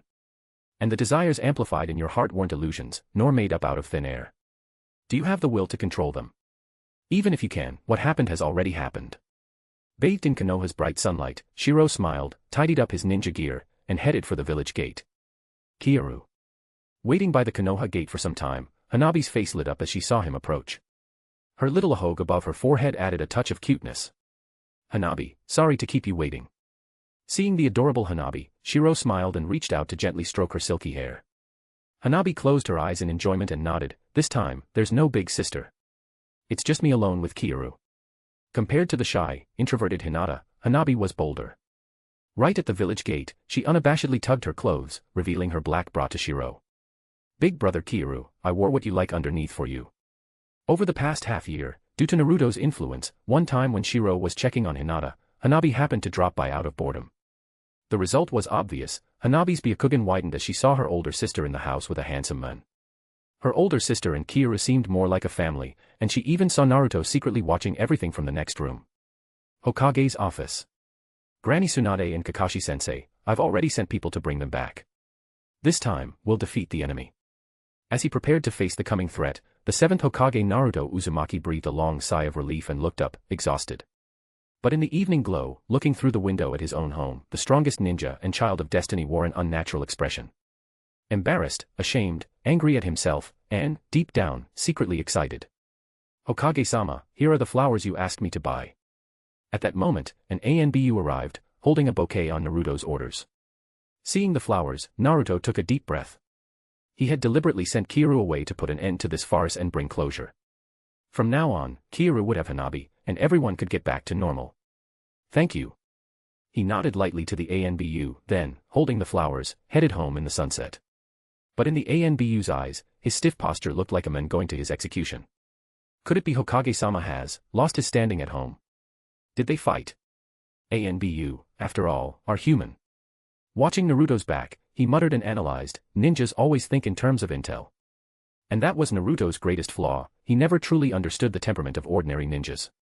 Night fell, the moon high in the sky. At home, as the front door creaked open, Boruto, slurping instant noodles, saw his father arrive and scowled. He kept his head down and silently ate. Who'd have thought the Hokage's son would end up eating instant noodles every day? He was sick of it. Boruto, you're home early today. Seeing Boruto eating, Naruto forced a rare smile, though it was awkward. But tonight he'd made up his mind. In Boruto's shocked gaze, Naruto took out a wad of cash. Boruto, let's eat out tonight. You can have anything you want, even yakiniku. Naruto grinned awkwardly. Boruto stared at the money in disbelief. Dad, you didn't donate your paycheck to the orphanage this time. Boruto was overwhelmed. As the Hokage's son, why was his family so poor? It was all Naruto's fault. Every month, the 7th Hokage donated his entire salary to the orphanage. All household expenses were covered by Hinata's dowry. For years, they'd lived off the Hyuga family. Only in the past half year, with Kiryu around, had things started to ease. Kiryu never left money, but whenever he visited, he'd buy tons of groceries and even got Boruto over a dozen flavors of instant noodles. Before, Boruto had only ever tasted the cheapest ones. Maybe out of respect for Hinata, Kiryu would always bring clothes directly instead of giving money. Finally. Seeing the money, Boruto burst into tears. Who could understand his suffering? Yakiniku. Yakiniku forever. With a shout, Boruto snatched the money, wolfed down his noodles, and dashed out the door like the wind, afraid his cash would be taken back. Watching Boruto's rush, Naruto scratched his head with a wry smile. That kid, Boruto. I grew up on ramen, the most delicious food in the ninja world. Then Naruto looked up at the stairs to the 2nd floor. His expression stiffened, but he took a deep breath to brace himself. Hinata. But as he climbed the stairs and opened his mouth, he froze in shock. When did this happen? Somehow, a new door had appeared on the 2nd floor. Or rather, a big door now blocked the way upstairs, with the word Hyuga written on it. In other words, though it was one house, they were living as two families. Hinata had separated from him. Gulp. Nervously swallowing, Naruto gritted his teeth and gently knocked. The crisp knock was answered as the door opened. Hinata Hyuga looked at him with a cold, indifferent expression, as if he were a stranger. Hokage-sama, what brings you to the Hyuga household? Her icy tone embarrassed Naruto, who stood there awkwardly with his flowers. As Hinata was about to close the door, Naruto hurriedly pressed forward. Hinata, forgive me. It was all a plot. I went with the Sage of Six Paths to another world, and was ambushed. The enemy left hypnosis in my mind. So, everything before, it was all a plot. Flushed and flustered, he waved his hands, but Hinata just turned and walked into the room, cold as ever. Naruto hastily followed. In the 2nd floor living room, Naruto anxiously tried to explain, but Hinata remained aloof and cold. As he finished, Naruto stared at Hinata in a daze. No, this was the first time he noticed how much Hinata had changed. Long hair, cold face, shapely legs wrapped in black stockings, black high heels with red soles 10 centimeters high. And with her frosty gaze, she poured herself a double shot of liquor. Hinata, when did you learn to drink? Seeing this high-end cold Hinata, Naruto's feelings were complicated. When had he stopped noticing her changes? Hinata sneered. Hokage-sama is too busy with village affairs to notice such small details. Naruto scratched his head, trying to change the subject, when he noticed all the unfamiliar furniture and liquor on the second floor, things he hadn't seen before. These. Hinata snorted, picked up her drink, and sipped it, a mocking smile on her lips. These were all bought by Kiru for me. Saying this, Hinata looked at Naruto with a scornful smile. Of course, the great seventh Hokage wouldn't care about such things. After all, you've given every paycheck to the orphanage, living off the Hyuga family all these years, eating our food, spending our money. Faced with Hinata's icy, aggressive attitude, Naruto felt ashamed. Had he just been leeching off the Hyuga all this time? Hinata, you have to believe me, this was all the hypnosis. Before he could finish, Hinata suddenly laughed, her face full of contempt. Hokage-sama, surely you're joking. I remember hypnosis only amplifies the desires and fantasies in your heart. So, these were all your ideas, how can you blame someone else? Weren't these your true feelings? That line, weren't these your true feelings, was the fatal blow. Naruto was left speechless. What could he say? Hinata even crossed her long legs, swinging her red-soled heels as she sneered. Hokage-sama, I prefer things as they are now. If you're done, just sign this divorce agreement. Then you can be honest with yourself. Hinata's final blow left Naruto completely frustrated. Hinata. But Hinata didn't give him a chance to speak. Swinging her heels, she looked at her toes with a playful smile. Hokage-sama, remember, you gave me away yourself, and isn't this just what you wanted? Now, inside and out, I'm all Kiru's woman. Saying this, Hinata gave an almost deranged smile, staring at Naruto with contempt. As if to say, isn't this what you wanted to see? Naruto's face turned red, angry as he glared at Hinata. He never thought she'd change so much in a year. Hokage-sama, your eyes can't fool the Byakugan. I can see the excitement in the depths of your eyes. So, Naruto Uzumaki. Don't bother my world with my men ever again. Sipping her drink elegantly, Hinata was now aloof and graceful, the bullied little girl she once was, no more. Frustrated, Naruto stared at the unfamiliar scene before him, finally blurting out a line before fleeing the second floor in embarrassment. I'll be back. Watching him leave and the door close, Hinata sneered, placing her glass aside. P.S. LOL, it's like the hentai plot. Chapter 418, Naruto, I am Uchiha Shirou, 418. In the first floor living room, Naruto gritted his teeth in anger, but Hinata's words kept echoing in his mind. The village or family? At that moment, pain flashed across Naruto's face. Only now did he realize he could only choose one, the village or his family. If he chose family, he had no time for village affairs. After all, he was the seventh Hokage, and the village's government was endless. Naruto. Within the sealed space, Sage Hagoromo shook his head, sighing at Naruto's sadness. Naruto, our desires are hard to suppress. In your pain, think of the village, think of the ninja world. With the sage's guidance, Naruto, true to his destiny, quickly showed resolve. Sage, I understand. These are the flaws of my body, and the darkness amplified over the past year. What's done is done. If I can't fix it, then as Naruto Uzumaki, for Konoha. For the ninja world. I must not let myself fall any further. With determined eyes, Naruto grabbed the divorce papers from the table and bit his finger. With quick strokes, he signed, Naruto Uzumaki, in bold, and pressed his bloody handprint on it. From now on, as the seventh Hokage, I won't dwell on my little family. I'll fight for the village. For the whole ninja world. As Naruto's determined words echoed, Hagoromo smiled in satisfaction inside him. Well done, Naruto. As you said, a family is just a few people. We should see the whole ninja world. Since those desires can't be undone, face them calmly. Yes, Sage. Since I've made mistakes, I'll face them. If Hinata likes Kiru, I'll bless her. Over the past year, Kiru's been with Tenten, Temari, and the rest too.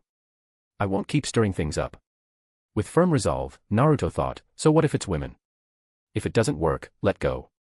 It's not abandonment. He was doing it for their sake, he'd let them go and even bless them. They could all still be comrades. He never abandoned his comrades. Thinking this, Naruto felt suddenly enlightened. He realized he'd been going in circles. This was better, Hinata openly with Kiru. Temari, Tenten, and the others too. It was just a trivial matter in Konoha. He could even smile, watching everyone's happiness. We're still comrades. I trust Hinata, Tenten, Ino, and Temari smiles.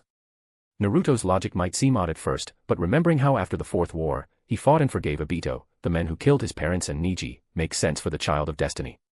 Land of Fire, Tanzaka Quarters. After all my wandering in the ninja world, I've come back to this place. Tsunade, Konoha's fifth Hokage, smiled at the familiar scene, feeling sentimental. So much had happened here, it was a turning point in her life. Since I'm here, I'll enjoy myself for a bit. Tsunade grinned, and Shizen beside her helplessly reminded. Tsunade-sama, please be mindful of your reputation. You're still the fifth Hokage, even if Naruto is in charge now. But at the mention of Naruto, Tsunade frowned and snorted. Shizen, don't bring up Naruto. People change. Even if his love for the village hasn't changed, half a year ago Hinata started writing to us, you've seen the letters. Thinking of this, Tsunade's face darkened. Who'd have thought the seventh Hokage, Naruto, would have such dirty thoughts? Shizen blushed in embarrassment, explaining. Tsunade-sama, you know Naruto isn't an ordinary ninja anymore. He's in a high position, he sees things differently. After the Fourth War, Naruto was welcomed by the lords and nobles. During that time, he was exposed to their debauchery, maybe he was influenced. Truth be told, Shizen's explanation made sense. But Tsunade only snorted, flipping a coin in her hand. Lords and nobles are rotten enough. Why couldn't Naruto learn something good? He just picked up the filth. Tsunade was displeased, but it was Naruto's family matter, she couldn't interfere. Shizen shook her head, thinking of Hinata's letters. At first, Hinata wrote about Naruto's changes and dirty thoughts. They were embarrassed to read them. Tsunade wrote to Naruto, giving gentle advice. But 2 months later, Hinata sent another letter. It detailed her experience, from gritting her teeth and accepting the mission, to gradually feeling Kira's affection. He respected her as a woman and cared for her. Who'd have thought Naruto would learn the bad and not the good?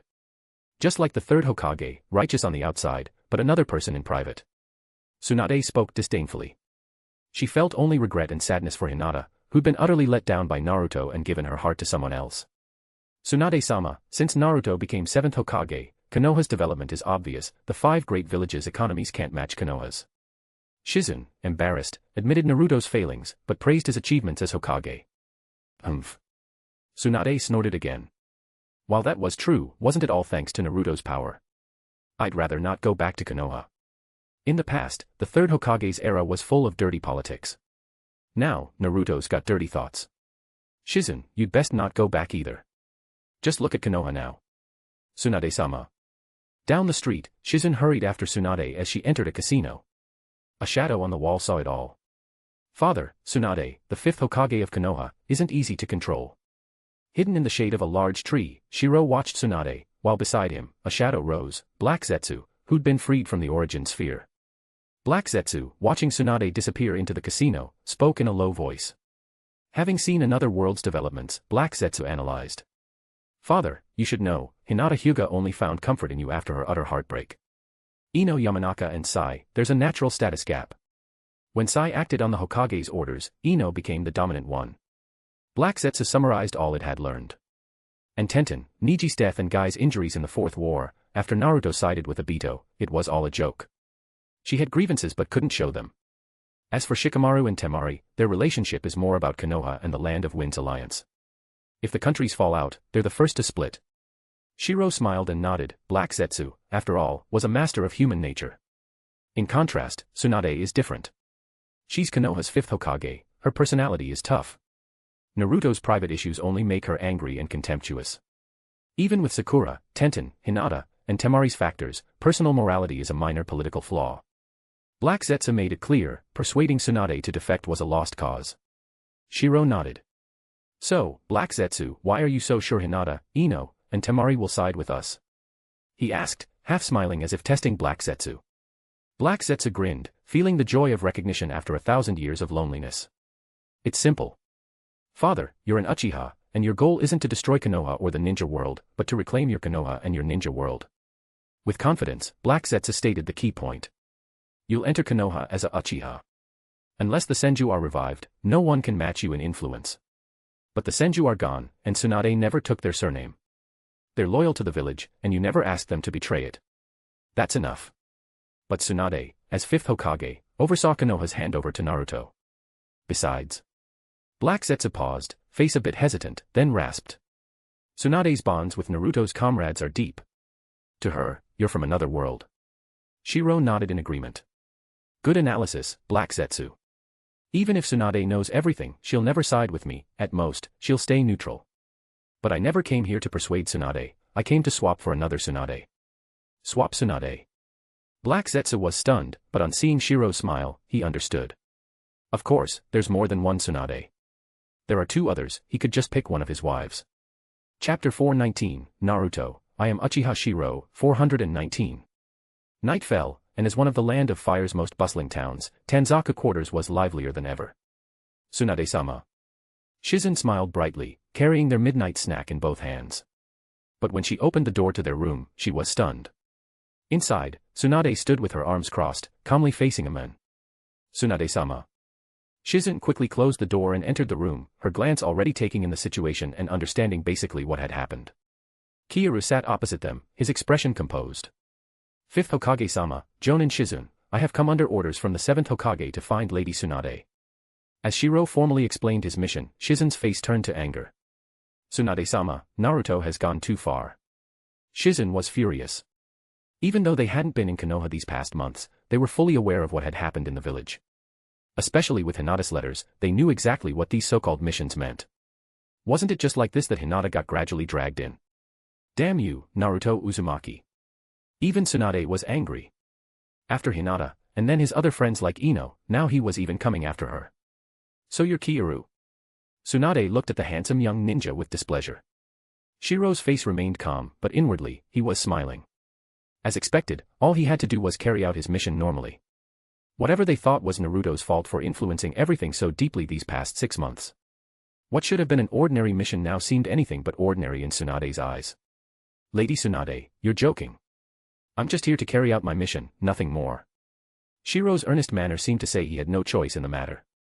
Tsunade was so angry it was almost funny, but her anger wasn't directed at Kiyoru but at Naruto. He'd even found her a man, just to satisfy his twisted mind. Tsunade-sama, Naruto's crossed the line. Shizen was aggrieved, Naruto had gone too far, sending this man to serve Tsunade. But a look from Tsunade made Shizen, feeling both frustrated and helpless, set down the midnight snack and obediently leave the room. Left alone, Tsunade gave Shirou a playful smile. Kiyoru, I've heard your name plenty these days, especially from Hinata's letters. Since the 7th Hokage sent you, why are you still wearing clothes? Tsunade was originally joking, stretching lazily and teasing him, but Shirou's eyes flickered with mischief. Alright. Looking at Tsunade, Shirou felt a mischievous urge and began to slowly take off his clothes. Whoa. He's doing it. But backing down wasn't Tsunade's style, she would never let herself be outdone. The next instant, Tsunade gritted her teeth, smirked, and then teased. Not bad at all, no wonder you're so popular. Suddenly, Tsunade narrowed her eyes, sensing subtle changes around her. The room was still the same, but the noise from Tanzaka Quarters outside had vanished completely. Even though the inn had good soundproofing, a Kage-level ninja's hearing was extraordinary. You noticed. As expected of you, Tsunade. Even if your strength isn't the highest in this world. Seeing his plan had worked, Shirou couldn't help but smile. Tsunade, you haven't changed at all, still painting your nails red. Looks like you have your secrets, too. Tsunade smiled, but deep in her eyes was a hint of wariness. Shirou nodded and chuckled, Tsunade, let's have a drink together. I'll explain everything. This way of addressing her felt oddly familiar, but Tsunade was sure she'd never met this man before. Nothing in her memory matched. Tsunade, did you know? There's another world outside this one. Not long ago, your world's 7th Hokage Naruto Uzumaki, and the Sage of Six Paths, Hagoromo Otsutsuki, traveled to another world to meddle in its development, and then. At the table, Shirou smiled, skillfully pouring Tsunade a drink while holding a delicate sake cup, and began to explain everything. You've probably noticed Naruto's changes over the years, he went from passionate to obsessive. Even though the ninja world is at peace, in the end, it's just the Sage of Six Paths game. As he spoke, Shirou's smile grew mocking.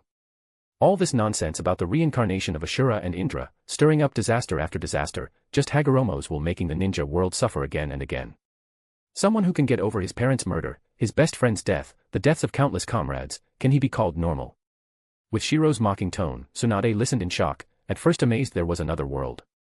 She even heard there was another Tsunade, who lived a happy life in that world. She had a younger brother, a husband, even a perfect life, and a strong village. But as the topic turned to Naruto, Tsunade frowned. I did notice. Even Naruto's changes, I thought it was Ashura's will at work. For the past year, I thought so. Shirou smiled and waved it off. Maybe you guessed right. All I did was cast a hypnosis, one that amplifies the desires in people's hearts. If Naruto didn't have those desires, nothing would have happened. For example, Naruto never wanted to destroy the village, so he still protects it. It's the same logic. This whole year's changes were just what the 7th Hokage had in his heart. Shirou's teasing voice lingered. So, what do you want? Revenge, or something else? Tsunade finally asked her biggest question, and Shirou nodded with a smile. Both. Since I did it, I'll let them face my wrath. But this is still a ninja world, if they bow to me, they're my people. While Shirou and Tsunade talked, Shizune, waiting outside, suddenly heard the sharp sound of high heels in the hallway. She turned her head and her eyes went wide. No way. Shizune's face was filled with disbelief. 4 figures appeared in the hallway, 2 Tsunades and 2 Shizunes, all exactly alike. One Tsunade's aura was almost identical to the one inside, but the other radiated a regal, commanding presence. This world's Shizune, you've gotten lazy. That's all the strength you have. The Tsunade with the regal presence gave Shizune a cold, haughty glance and spoke with an Uchiha-like arrogance. Shizune was stunned. That tone, why did it sound so much like a Uchiha? You, who are you people? The inn was no longer in Tanzaku quarters but in the origin sphere space. Back in Tanzaku quarters, the inn had vanished. Yet people walked the streets, smiling, as if nothing had happened. It was as if the inn had never existed. Only the hidden black Zetsu noticed and smiled. Heh, father's large-scale genjutsu. This way, no one will notice anything strange here. While all this happened in Tanzaku quarters, in Konoha, Sasuke emerged from the operating room. Sasuke, your body has mostly recovered. Your arm is still a bit weak, but I believe you. Naruto said with a big smile, encouraging him. Sasuke didn't seem too upset about his lost arm. Naruto, you have to be careful. The enemy's bound to come after you. And I heard you got divorced. Sasuke sounded skeptical with his last question. How did things between Naruto and Hinata end up like this? But the 7th Hokage Naruto's face was calm. He waved it off casually. Sasuke, as Hokage, it's my duty to protect the village and the whole ninja world. You can see for yourself, I'm swamped with paperwork. I don't have time for family. He explained that with all his duties, and a medic ninja who cared about Hinata, there were no feelings left between them. If there was no love, he couldn't stop Hinata from seeking her happiness. He sounded dignified and selfless, but for some reason, Sasuke's heart skipped a beat. Sasuke's face grew troubled, and he thought of himself.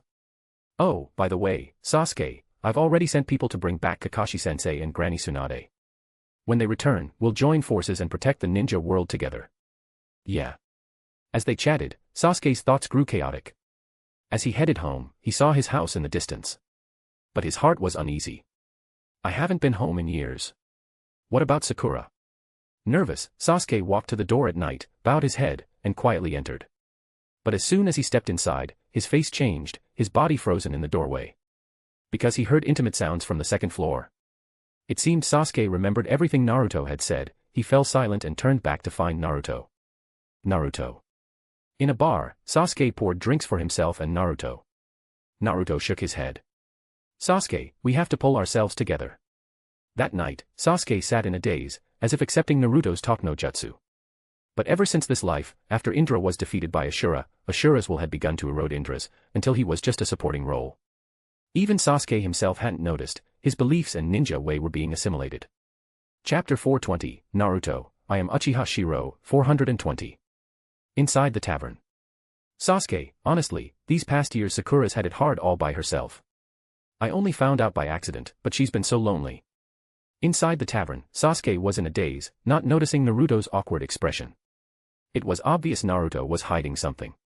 After all, he couldn't just tell Sasuke that Sakura's downward spiral started as a result of a special mission, right? Sasuke, besides, isn't it better this way? This way, your secret won't get out. Upon hearing Naruto's words, Sasuke's expression instantly changed. That's right. If people found out he was missing a certain part, it would be the greatest blow to a man's pride. For a man, that was taboo. Naruto. Sasuke. The two of them locked eyes in the tavern, and finally, Naruto seemed to see the pain in Sasuke's eyes. Gritting his teeth, he stood up. Naruto, you. Under Sasuke's shocked gaze, Naruto, without hesitation, pulled down his pants, revealing that he, too, was missing that same part. Sasuke, I'm the same as you. We're both alike. While Sasuke was still in disbelief, a server suddenly entered, shocked to see two grown men. One had just taken off his pants, exposing his bare backside to the other. The sight startled the server so much that he hurriedly bowed his head. Sorry, customers, I'm just here to deliver your drinks. The server quickly put down the drinks and rushed out, still in disbelief. The Hokage likes men. No wonder. He hadn't seen that the Hokage was missing anything, only that in the private room, the Hokage and another man had openly removed their pants. And one was facing the other directly. Almost as if about to say something intimate. The rumor that the Hokage liked men began spreading from this tavern.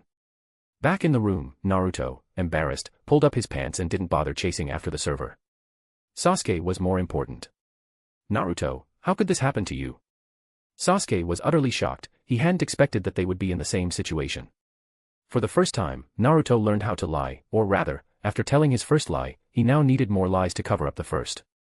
Naruto scratched his head awkwardly and sighed. Sasuke, actually, a year ago, the Sage of Six Paths from another world came to ours. He told us about another world. I went with him to the other world, but we lost the fight, and then... Naruto explained with a heavy heart, further shocking Sasuke, there was another world. But when I returned, I hadn't realized I'd been caught in Uchiha Shirou's illusion from the other world. He cast a genjutsu on my mind, amplifying my dark thoughts.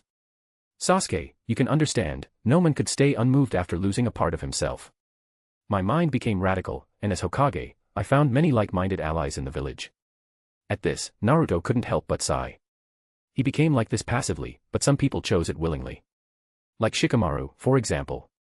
He's not functional either. Under that pressure, he started liking men. And over the years, I've made many mistakes. With my amplified dark side, I secretly drugged my comrades so they'd all be impotent.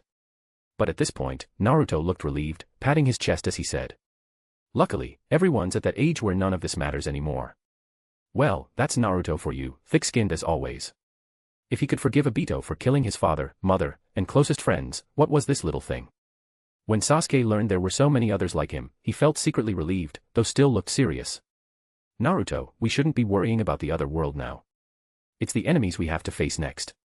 You're right, this isn't the time to lose heart. Sasuke nodded gravely. At this moment, he felt both anger and avoidance regarding Sakura. After all, this way, his secret could stay hidden forever. No one would want others to know about this. Sasuke, Kakashi-sensei is back, and Granny Tsunade is on her way.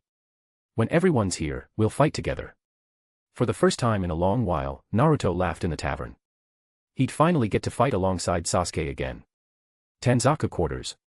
The vanished-in reappeared, but no one noticed anything strange, as if it had been a normal night. Inside the room. Tsunade's massive breasts swayed rhythmically as Shirou pounded into her from behind, his fingers tangled in her blonde hair as he yanked her head back. Her eyes were glazed with pure ecstasy, her mouth hanging open as she moaned shamelessly. Fuck, harder. Don't stop, she cried out, her legendary strength reduced to nothing but desperate need. The fifth Hokage was on all fours like a bitch in heat, completely at the mercy of Shirou's relentless thrusting. His cock stretched her tight pussy to its limits, hitting spots that made her whole body quiver. Pre-cum and her juices dripped down her trembling thighs. The wet sounds of flesh slapping against flesh filled the room along with their heavy breathing. Such a needy woman, Shirou growled, tightening his grip on her hair. The mighty Tsunade reduced to my cock sleeve. He emphasized his words with particularly savage thrusts that had her screaming in pleasure. Yes. Yes. Tsunade wailed, her mind blank from the overwhelming sensations. Her legendary healing abilities meant she could take far more punishment than a normal woman, and Shirou was determined to push those limits. Her massive tits bounced wildly as he fucked her without mercy. The bed creaked dangerously beneath them but neither cared. Tsunade's arms gave out and her face pressed into the mattress, as still raised high as Shirou continued his assault on her dripping cunt. Gonna fill this pussy up, he snarled, jackhammering into her G-spot. Paint your womb white with my cum. Please. Breed me. Fill me up. Tsunade begged between moans. Her pussy clenched rhythmically around his shaft, desperate to milk him dry. With a roar, Shirou slammed into the hilt and exploded inside her. Rope after rope of hot cum flooded her womb as Tsunade came hard, her whole body convulsing in pleasure. But he wasn't done, his cock remained rock hard inside her. Ready for round 2, he smirked, already starting to move again. Tsunade could only moan in response, completely lost to the pleasure as he began fucking her sensitive pussy once more. Her legendary stamina was being put to the ultimate test, and she couldn't be happier about it. Shirou flipped Tsunade onto her back, spreading her legs wide as he plunged back into her cum-filled pussy. Her massive tits bounced hypnotically as he slammed into her, making her cry out in renewed pleasure. "Take it all," he growled, leaning down to capture one of her nipples in his mouth. His teeth grazed the sensitive bud while his hands roughly kneaded her soft flesh. Tsunade arched her back, pushing more of her breast into his eager mouth. Suddenly, dark marks began spreading across her heaving chest, intricate patterns that pulsed with chakra. The mix of pain and pleasure had Tsunade's eyes rolling back, her tongue lolling out as she made the most obscene face. "Oh. It's too much," she screamed, her pussy clenching violently around his cock.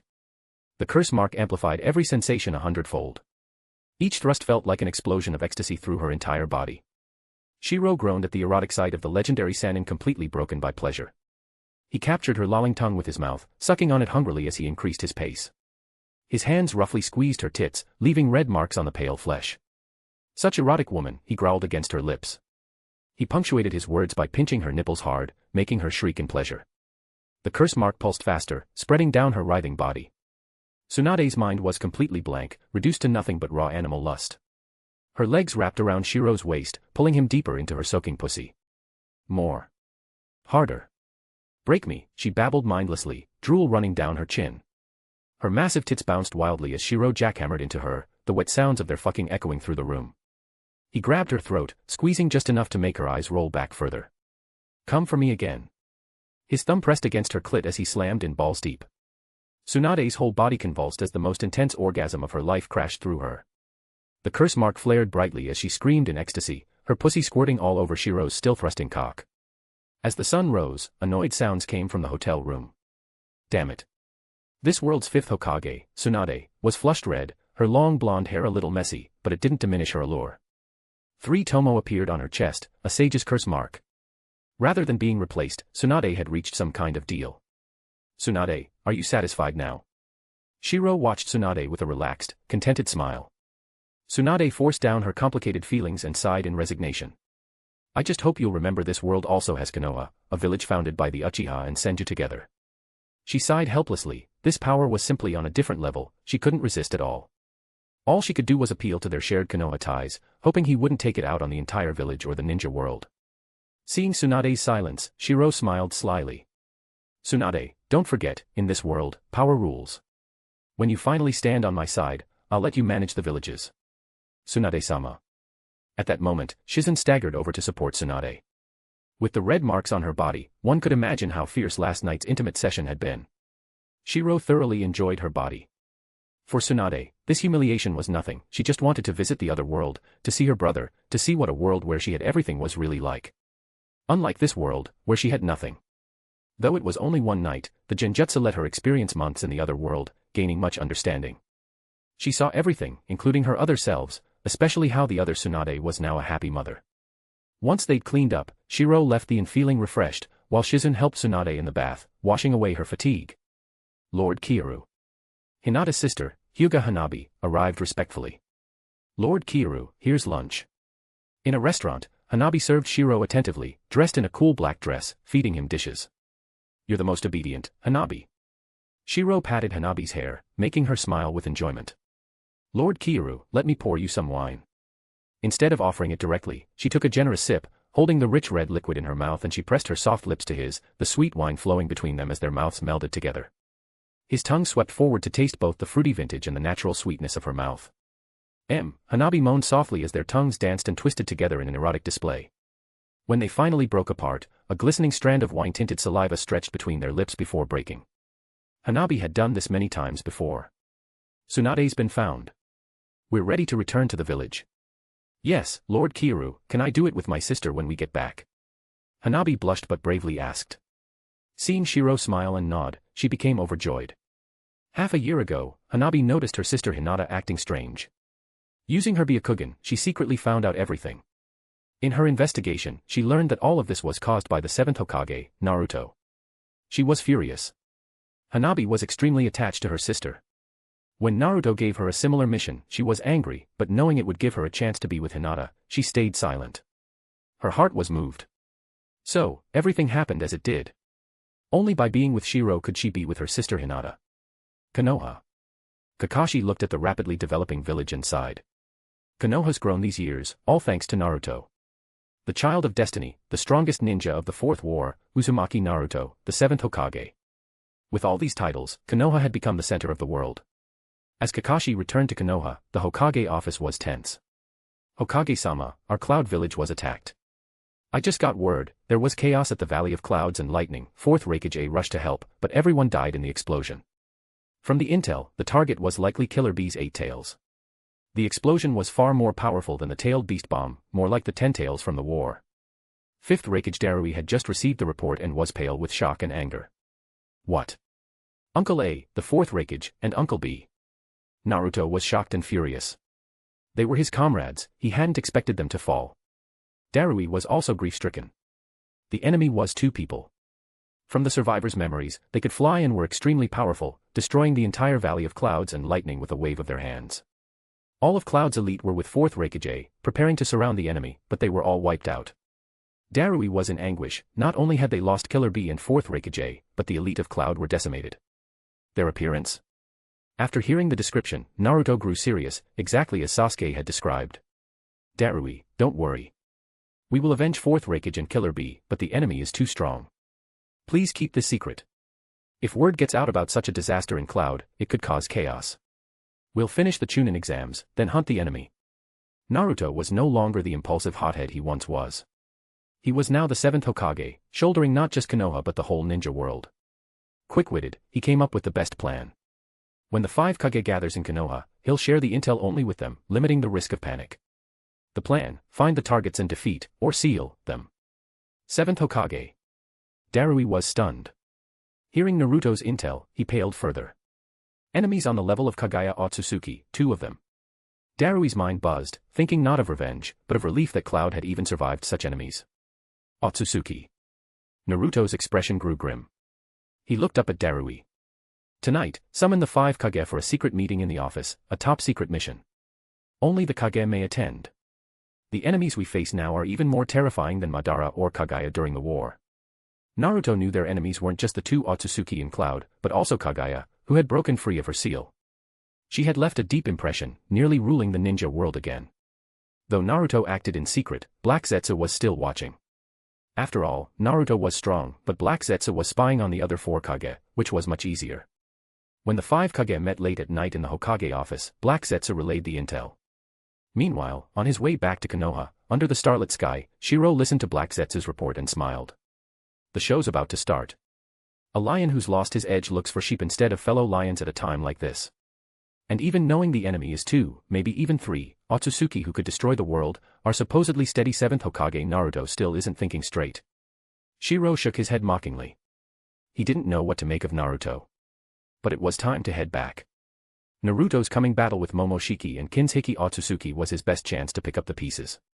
Chapter 421, Naruto, I am Uchiha Shirou, 421. Konoha. Morning sunlight spread across the land, the village was full of life. The Chunin exams are about to start. I heard the Hokage's son is competing. It's still early, but this will be the biggest Chunin exam ever. Yeah, all 5 Kage are coming, unprecedented. I always knew the Hokage was a genius. Me too, ever since he was a kid. The streets of Konoha were filled with excited villagers. They'd forgotten how coldly they once treated the Nine Tails host.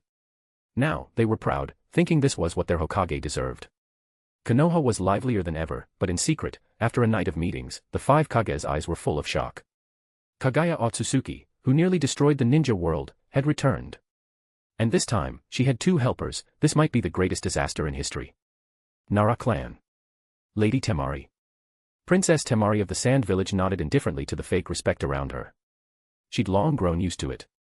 Sand Princess. That title only meant something if you had power. With Naruto, the savior of the world, as Hokage, everyone else was just sucking up to Konoha. Even the so-called Sand Princess was only in name. Behind her back, Nara clan members scoffed. The village was living in unprecedented arrogance and vanity. Worse than in the days of Hashirama and Madara. 7th Hokage Naruto was undisputed number 1, Sasuke, number 2, could pacify the world alone. Arrogance and pride were inevitable. Temari. On her way to the Chunin exam arena, Temari met Shikamaru. They exchanged glances. Shikamaru looked bored and yawned. Tone it down in public. So fake. Temari snorted and strode off. Shikamaru could only sigh helplessly. She's too strong-willed. In his eyes, dirty secrets among big clans were normal. Even the Hokage did it. Yamanaka clan. Ino-san. Sai, with a fake smile, knelt respectfully at the door, acting on orders. Or rather, his old root instincts had returned. Ino looked at Sai with indifference. Sai, you are Naruto's loyal comrade, always following orders. Perhaps, for someone like Sai, who'd always been confused about human emotions, a year of this kind of indoctrination had led him astray. But Sai sincerely believed this was right. Naruto was not just a comrade but the Hokage. Ino-san, I trust Naruto. Sai smiled his practiced fake smile, content with his tasks. He even studied the books Naruto gave him. Besides, Ino-san, didn't this bring you happiness too? With his fake smile, Sai truly believed he was giving Ino happiness. Sure enough, Ino's lips curled into a mocking smile. As expected. No one from Root is normal. The next moment, Ino smiled proudly and walked off to the exam. Chunin exam arena. Cheers erupted as the 5 Kage appeared. On the high platform, 7th Hokage Naruto waved to the crowd with a smile. Wow, it's the Hokage. He's so handsome.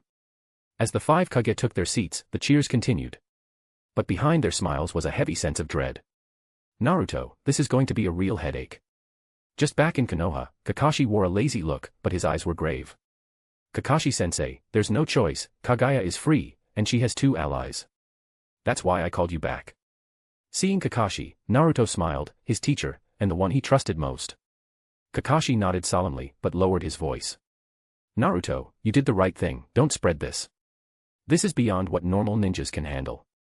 If Kaguya's escape became public, the world would panic. And what use were more ninjas? Even Kage levels were just strong cannon fodder in such fights. But Kakashi touched his eye and sighed. Naruto, I'm afraid I can't help much this time. Without Obito's Mangekyo, even with purple lightning, I can't do much at this level. Kakashi knew his limitations. Obito's Kamui had been a trump card, now Kakashi was a top-tier Kage, but nothing more. Kakashi-sensei. Seeing his teacher's sadness, Naruto sighed. Kakashi-sensei, don't be sad. Obito would smile to see you now. Once you're back, please look after the village. They reminisced about Obito's sacrifice, forgetting the countless others who died because of him. The Nine Tails disaster, Obito's doing, was forgotten. The Fourth War, Obito started it, how many died at his hands? Forgotten. Especially Neji, who died to protect others, what would he think? It seemed the whole village had forgotten his sacrifice. After all, Neji was just a minor jonin, but Obito was a hero. Has Lady Tsunade returned? Kakashi looked toward the arena but didn't see Tsunade. Naruto smiled. She got back this morning, but you know her, she grabbed a few bottles and went to the hospital. Kakashi relaxed, Tsunade's medical skills were unmatched. He looked at Naruto with admiration. You've matured. When crisis struck, Naruto was no longer impulsive, he thought things through, stabilized the situation, discussed only with the Kage, prepared the village, and called Tsunade back for medical support. Kakashi's mind wandered, remembering the grinning, reckless boy who'd become a mature, steady 7th Hokage. Just then, cheers from the arena snapped him back. Look, it's the Hokage's son. Wow, Boruto. The arena erupted in excitement, everyone watching the fight below. The son of the strongest ninja, Boruto was a star. Nara Shikadai vs Uzumaki Boruto. Match 7, begin. With the referee's call, the arena went wild. Boruto, you're good with shadow clones now. Shikadai grinned, watching Boruto dodge and calculating his next move. Boruto laughed. This time, I'll win for sure. His face was determined. With his ninja tech, he'd made it this far, he wouldn't lose. In the stands, Shirou watched with amusement. He could even read the 5 Kage's conversation from afar. So many years of peace really dulled the 7th Hokage's vigilance, or maybe he was always careless, never learned the basics. Shirou smiled mockingly. The other Kage and Kakashi instinctively hid their lips or faked their words, but Naruto, steady as he seemed, was as careless as ever. The other Kage saw it, but who would say anything? Even Kakashi changed the topic rather than risk leaking info. Still so naive. I wonder what gives you such confidence to deal with the enemy after the exams. Shirou smirked. He could sense the 2 Otsutsuki approaching. It was about to be a surprise for Naruto. See. The Hokage's kid is a genius. Awesome. The crowd erupted. Success made everything right. On the field, Shikadai and Boruto's fierce fight thrilled the audience. Shirou, watching, could see Boruto had gotten used to relying on ninja tech. He was already using it in combat. Ninja tools are part of a ninja's strength, just as clan heirs get advanced jutsu and chakra weapons. Naruto, your opposition is just the old way keeping the ninja world stagnant. Shirou laughed at Naruto's stubbornness. The child of destiny, and yet a defender of the old ways. Now, let's see what happens when the Hokage's son hurts the Nara heir, or vice versa. Consider it an appetizer. Shirou smiled, a red light flickering briefly in his eyes. Boruto, give up. Shikadai used shadow possession and smiled. But Boruto, caught, sneered. Give up? This fight's just getting started. A few tiny scrolls fell from his sleeve, and white smoke filled the arena. Shikadai was shocked as the smoke cleared to reveal dozens of Boruto's shadow clones. How is that possible? Shikadai defended with his kunai, but seeing so many Borutos, he froze. Should he fight?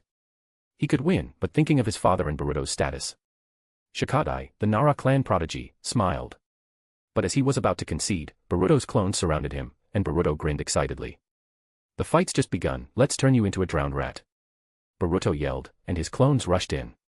Shikadai, seeing Boruto's naughty grin, realized trouble was coming. Sure enough, Boruto's ninja tool shot out a micro scroll. He thought it was just a water jutsu scroll, but missed a tiny character on it. Chapter 422, Naruto, I am Uchiha Shirou, 422. Nara Shikadai vs Uzumaki Boruto. In the examination arena, amid the excited cheers of the crowd, everyone watched as the 7th Hokage's son dispelled countless shadow clones and was about to win. At this moment, Nara Shikadai, surrounded by so many clones, looked helpless. Just as he raised his hand to admit defeat, Boruto rushed up with a mischievous grin. Hey, Boruto. Seeing Boruto's grin, Shikadai knew he was planning a prank and hurriedly shouted. But in the next instant, Shikadai's pupils widened, his surprised face instantly turning to terror. A blue light illuminated Shikadai's face. Raiznon. The moment the blue Raiznon appeared, the entire Chunin exam arena erupted with excitement. Look. It's the 7th Hokage's signature technique, the Raiznon. Awesome. What an exciting duel. But on the battlefield, Boruto's mischievous grin turned to fear as well. Shikadai, get out of the way. I can't control it. It was supposed to be a water-style scroll, but instead, a Raiznon appeared, frightening Boruto. And what happened next terrified him even more. The Raiznon slipped from his control. Or rather, the moment the Raiznon was formed, the blue sphere left his hand and shot straight at Shikadai. Seeing this, Shikadai broke into a cold sweat and shouted, Boruto, don't mess around like this. Someone's going to get hurt. Before he could finish, the Raiznon struck him in the lower abdomen. His eyes widened in terror as he looked at Boruto as if to say, are you for real? This is bad. On the Kage platform, the 5 Kage, who had been watching with interest, suddenly changed expressions, especially Naruto, who was instantly furious. Boruto. The moment the Raiznon struck Shikadai in the lower body, Naruto reacted instantly. Even Sasuke, watching from the shadows, breathed a sigh of relief as he saw Naruto act since he no longer had his Rinnegan. Boruto. No. Boruto watched in horror as Shikadai screamed. In that instant, a golden figure flashed.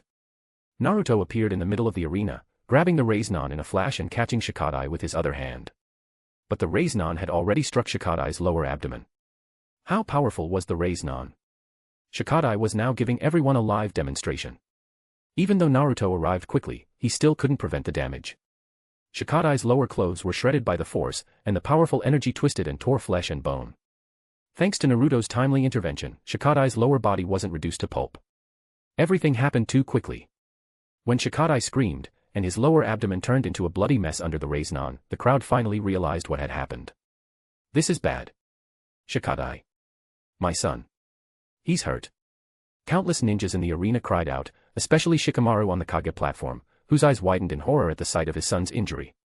As he rushed down, all he could see was Shikadai's shredded lower abdomen, bloody and mangled from the Rasengan's power. How could this happen? Boruto was stunned speechless, in shock at what he'd just done.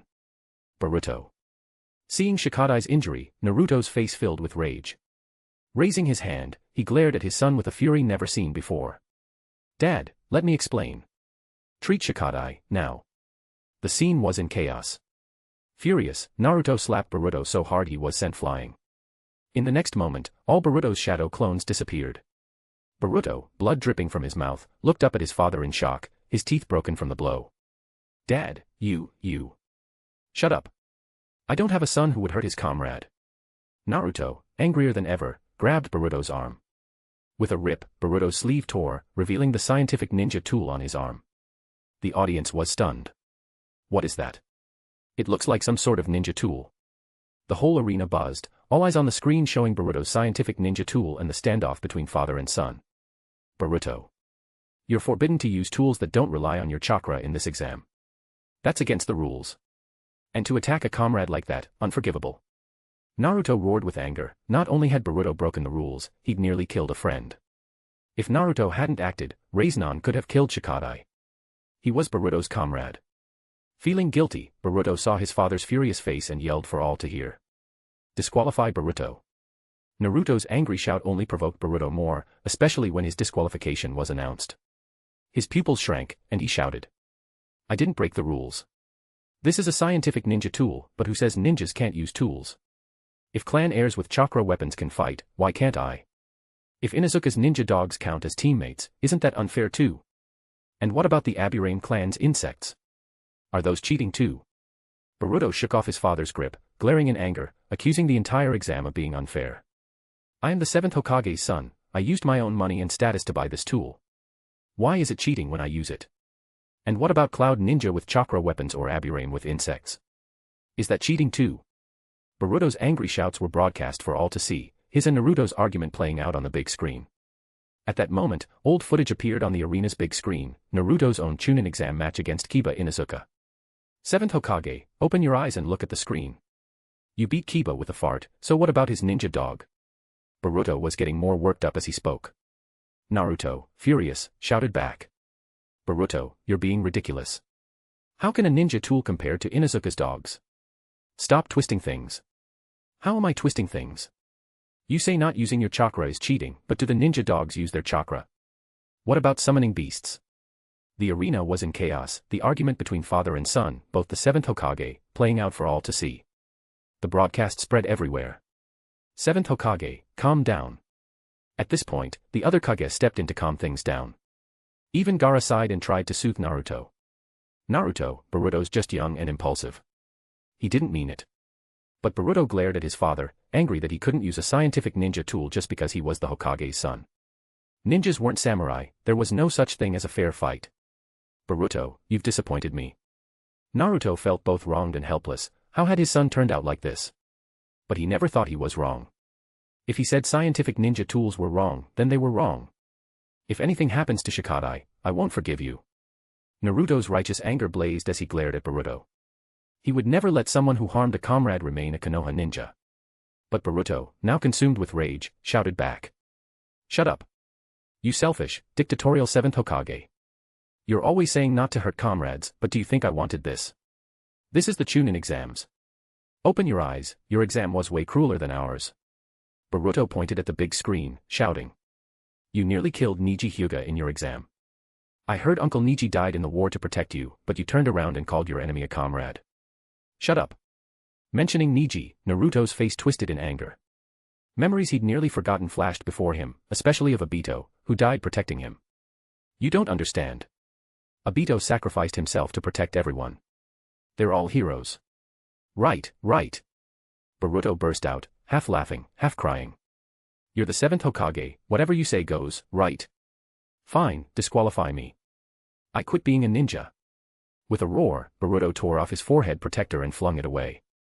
At that moment, Shikamaru's anguished cry came from behind. Shikadai. Shikamaru cried out in pain, and Sakura, arriving quickly, shook her head at the injury. Shikamaru, you know how powerful the Raiznan is. Even though Naruto acted quickly, the attack already shredded the flesh. He'll live, but everything, down there, is gone. With Sakura's sigh, it was clear that nothing could be salvaged, it was all a bloody mess, nothing left. Shikamaru stared, eyes wide, unable to accept it. Sakura, is there no way? Seeing the scene, Naruto rushed over to ask. But Sakura shook her head bitterly. Naruto, no matter how good my medical ninjutsu is, I need something to work with. But everything's shredded, there's nothing left. This is more like limb regeneration. What? Naruto nearly fainted. Boruto, in a panic, looked at Shikadai's miserable face, hastily explaining. Shikadai, believe me, I didn't mean it. I swear the jutsu was supposed to be water style, I mixed up the order, I didn't mean it. Boruto, weeping, quickly dismantled his scientific ninja tool, showing the tiny scrolls inside. Look, Shikadai, I got it wrong, the next scroll is water style, I swear I didn't do this on purpose. As Boruto frantically explained, Shikadai looked ashen. Though he felt a chilling coolness below, he understood his situation. From now on, he couldn't consider himself a normal man. Shikadai. Shikamaru, face grief-stricken, but both father and son were extremely smart. From initial anger and frustration, their minds had already raced through countless possibilities. Especially Shikamaru, who, through his pain, said hoarsely. Naruto, don't blame Boruto. When we became ninja, we knew there would always be danger. At least Shikadai is still alive. Sure enough, even Shikadai nodded sadly at his father. Yeah, I knew the risks when I became a ninja. This was just an accident. I'm still alive, ninjas face death all the time. Neither of them could afford to offend the Hokage, especially since the Nara clan depended on him. But Naruto's eyes were bloodshot with rage as he glared at Boruto and roared. Boruto. You caused Shikadai to lose his, so now I'll cut yours off and have Sakura sew it onto Shikadai. That's your compensation. With a flash, Naruto pulled out a kunai, and everyone's eyes widened in shock. Naruto was not someone who tolerated mistakes. Seeing this, Shikamaru shouted, "Don't be rash, Naruto."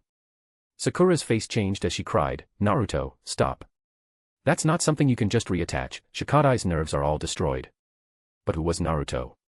Beyond being Hokage, he was the child of destiny and the strongest ninja alive. His speed. Before anyone could react, even Boruto, horrified, felt a sudden chill below.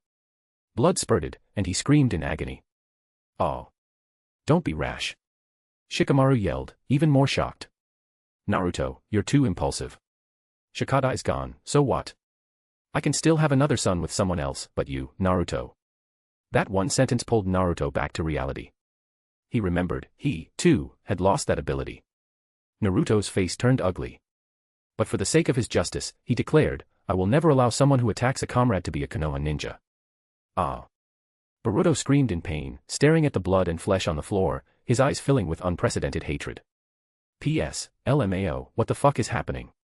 XD. Chapter 423, Naruto, I am Uchiha Shirou, 423. Boruto. At the scene of the Chunin exams, countless spectators stared wide-eyed. Today, they truly witnessed a shocking drama.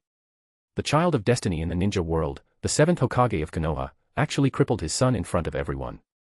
But in the next moment, a wave of insincere cheers erupted from the stands. Seventh Hokage-sama stands for justice. Upholding justice, even against your son. Well done, Hokage. The Hokage stands for justice. Under the deafening cheers, many spectators with flushed faces shouted, but most were just flattering the powerful. When your strength can suppress everything, whatever you do becomes justified. That's the reality right now. Everyone. Naruto had initially felt a little sorry for Boruto, but seeing the crowd's cheers, his emotions surged. Seeing everyone taking his side, he was overwhelmed with excitement. Everything I do is for Konoha, for the justice of the ninja world. Just as Naruto's determined gaze affirmed his beliefs, the screaming with pain Boruto looked up in anger. What right do you have to interfere in my Chunin exam? Even if I broke the rules, as Hokage, why did you suddenly attack me? Isn't it allowed to injure your opponent in the Chunin exams? There have even been deaths before, but you turned a blind eye, yet you specifically targeted me. I know you'll do anything for the Hokage position. After losing 2 chunks of flesh from his body, Boruto roared in rage. Boruto. Even Hinata, sitting in the stands, jumped down in anger. Although the relationship between them had broken down this past year, she never thought Naruto could be so ruthless. You're so great.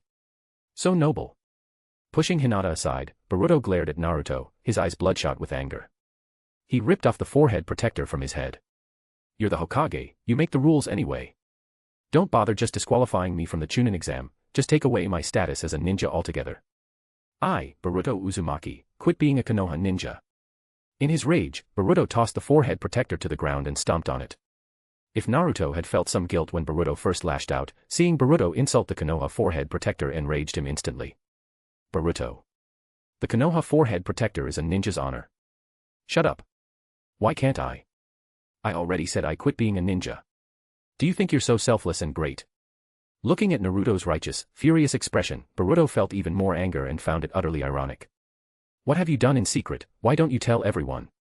Should I tell all the spectators here what our just 7th Hokage is really like behind closed doors?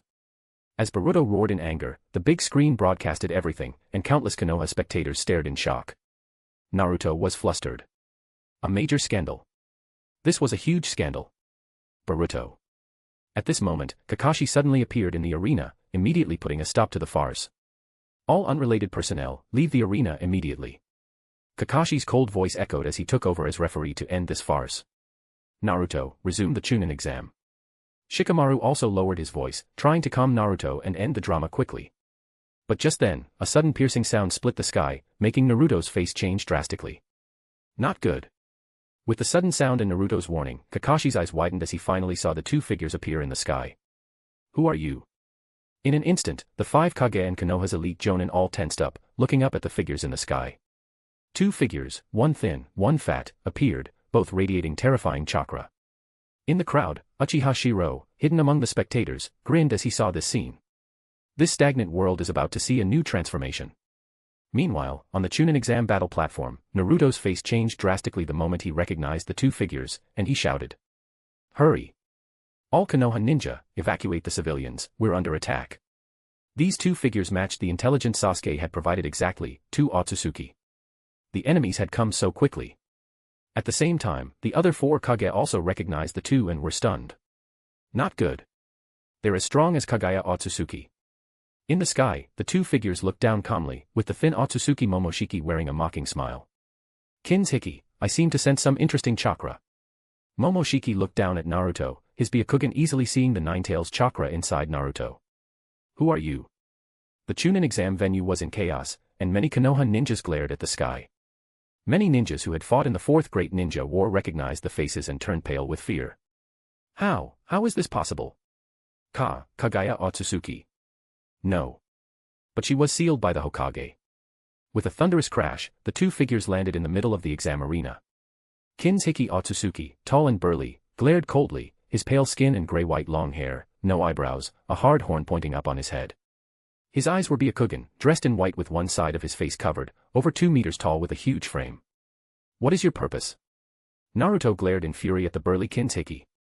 Meanwhile, the live broadcast also showed their faces to the entire ninja world. Many who saw the familiar faces recalled their deepest fears.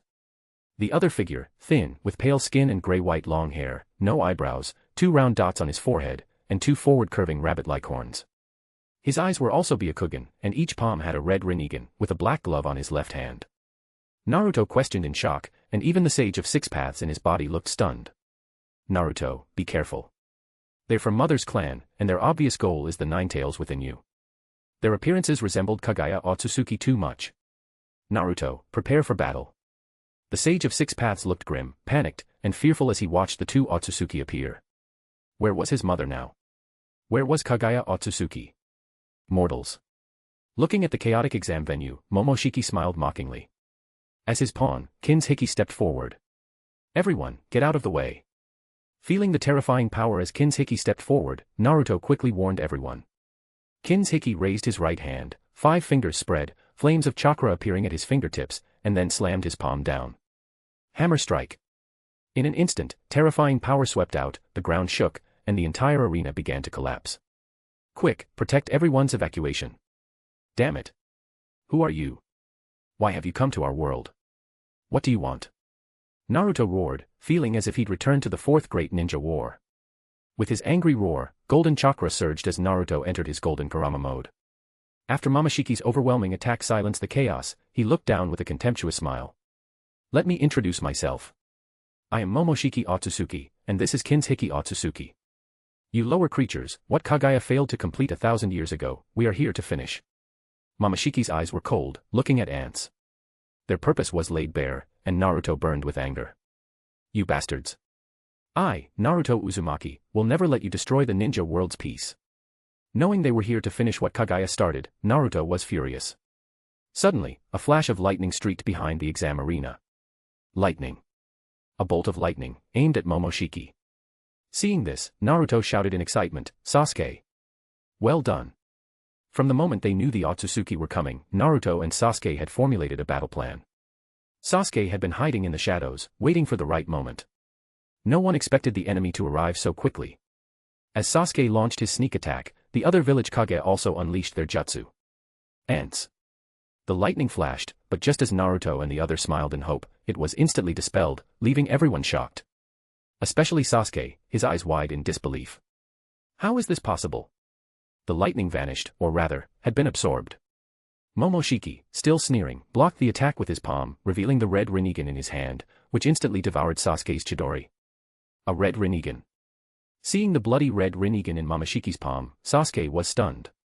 Damn you. Kin's Hiki, furious at the sneak attack, would have been humiliated if not for Momoshiki's Rinnegan's absorption ability. Die. Kin's Hiki, enraged, summoned a giant red chakra blade and swept it across. Not good. Sasuke. The crisis shocked everyone, especially Naruto, who shouted in alarm. Sasuke, caught by the wrist, faced with death, resolutely drew his chakra blade with his other hand. Slash. Sasuke. Blood splattered as Naruto roared in fury. Unforgivable. In his fury, Golden Kurama emerged, roaring as a giant-tailed beast bomb formed. Momoshiki, holding a severed arm, sneered at the attack. At the brink of death, Sasuke had cut off his arm to escape. But Kin's Hiki, swinging his blade, unleashed a storm of energy that tore through the arena. Boom. The terrifying energy not only cut the arena in half but swept across Konoha. Damn it. Everything happened too quickly, from Sasuke's sneak attack to severing his arm, to Naruto's tailed beast bomb, and the other Kage's jutsu. Boom. Under Kinshiki's terrifying attack, Konoha's buildings were destroyed, and many were killed instantly. Don't use ninjutsu. Their Rinnegan can absorb it. Clutching his severed arm, Sasuke shouted to warn everyone. But it was already too late. Momoshiki, sneering, extended his palm, revealing his blood-red Rinnegan. Whoosh. The joint attack of the 5 Kage, and even Naruto's tailed beast bomb, were all absorbed by Momoshiki's right-hand Rinnegan. After absorbing everything, Momoshiki looked at them with contempt and mocked. Now, let me show you the power of your jutsu. Raising his left hand, the red Rinnegan activated, shocking everyone. How can this be, my tailed beast bomb? Naruto was horrified to see his own massive tailed beast bomb appear in the sky. Surrounding it were the Kage's jutsu as well.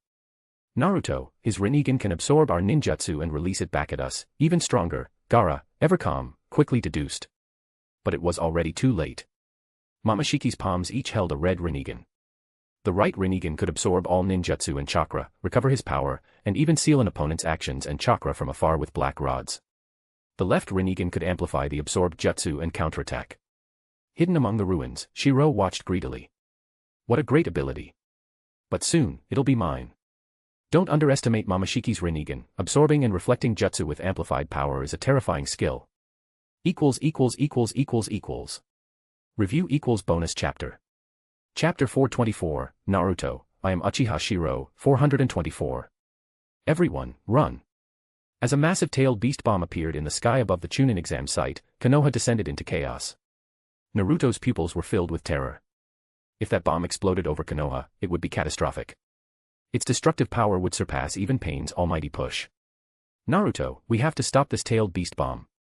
Sasuke shouted, alarmed. If he still had his Rinnegan, maybe he could do something. The massive bomb hovered above, surrounded by the Kage's jutsu, now insignificant by comparison. Even Kakashi broke out in a cold sweat, recalling the Ten-Tails tailed beast bomb from the Fourth War. Without Obito's Kamui, we can only take this head-on. Everyone, prepare to defend. Gaara shouted, raising his hands as veins bulged on his face, forming a massive sand barrier. He intended to contain the explosion's power within a certain range. Unforgivable. I won't let you destroy my village. Naruto roared, Golden Kurama tails unfurling as he prepared to stop the bomb. In the sky, Momoshiki sneered at the chaos below. You ants, our divine clan is eternal and immortal. You pitiful, powerless ants, all you can do is train endlessly, but you'll never amount to anything. He raised his hand, revealing red chakra pills. See. With these pills, you don't have to train at all. With ease, we gods can surpass what you can only dream of after a lifetime of struggle. As he swallowed the red pills, the tailed beast bomb in his palm swelled even larger. Its terrifying, destructive aura sent the people of Konoha into a panic. Everyone, run.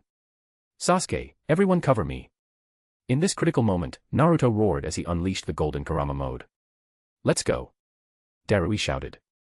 The bomb was now surrounded by the Kage's amplified jutsu. Everyone, cover Naruto. Gaara, loyal as ever, rushed forward to shield against the incoming attacks.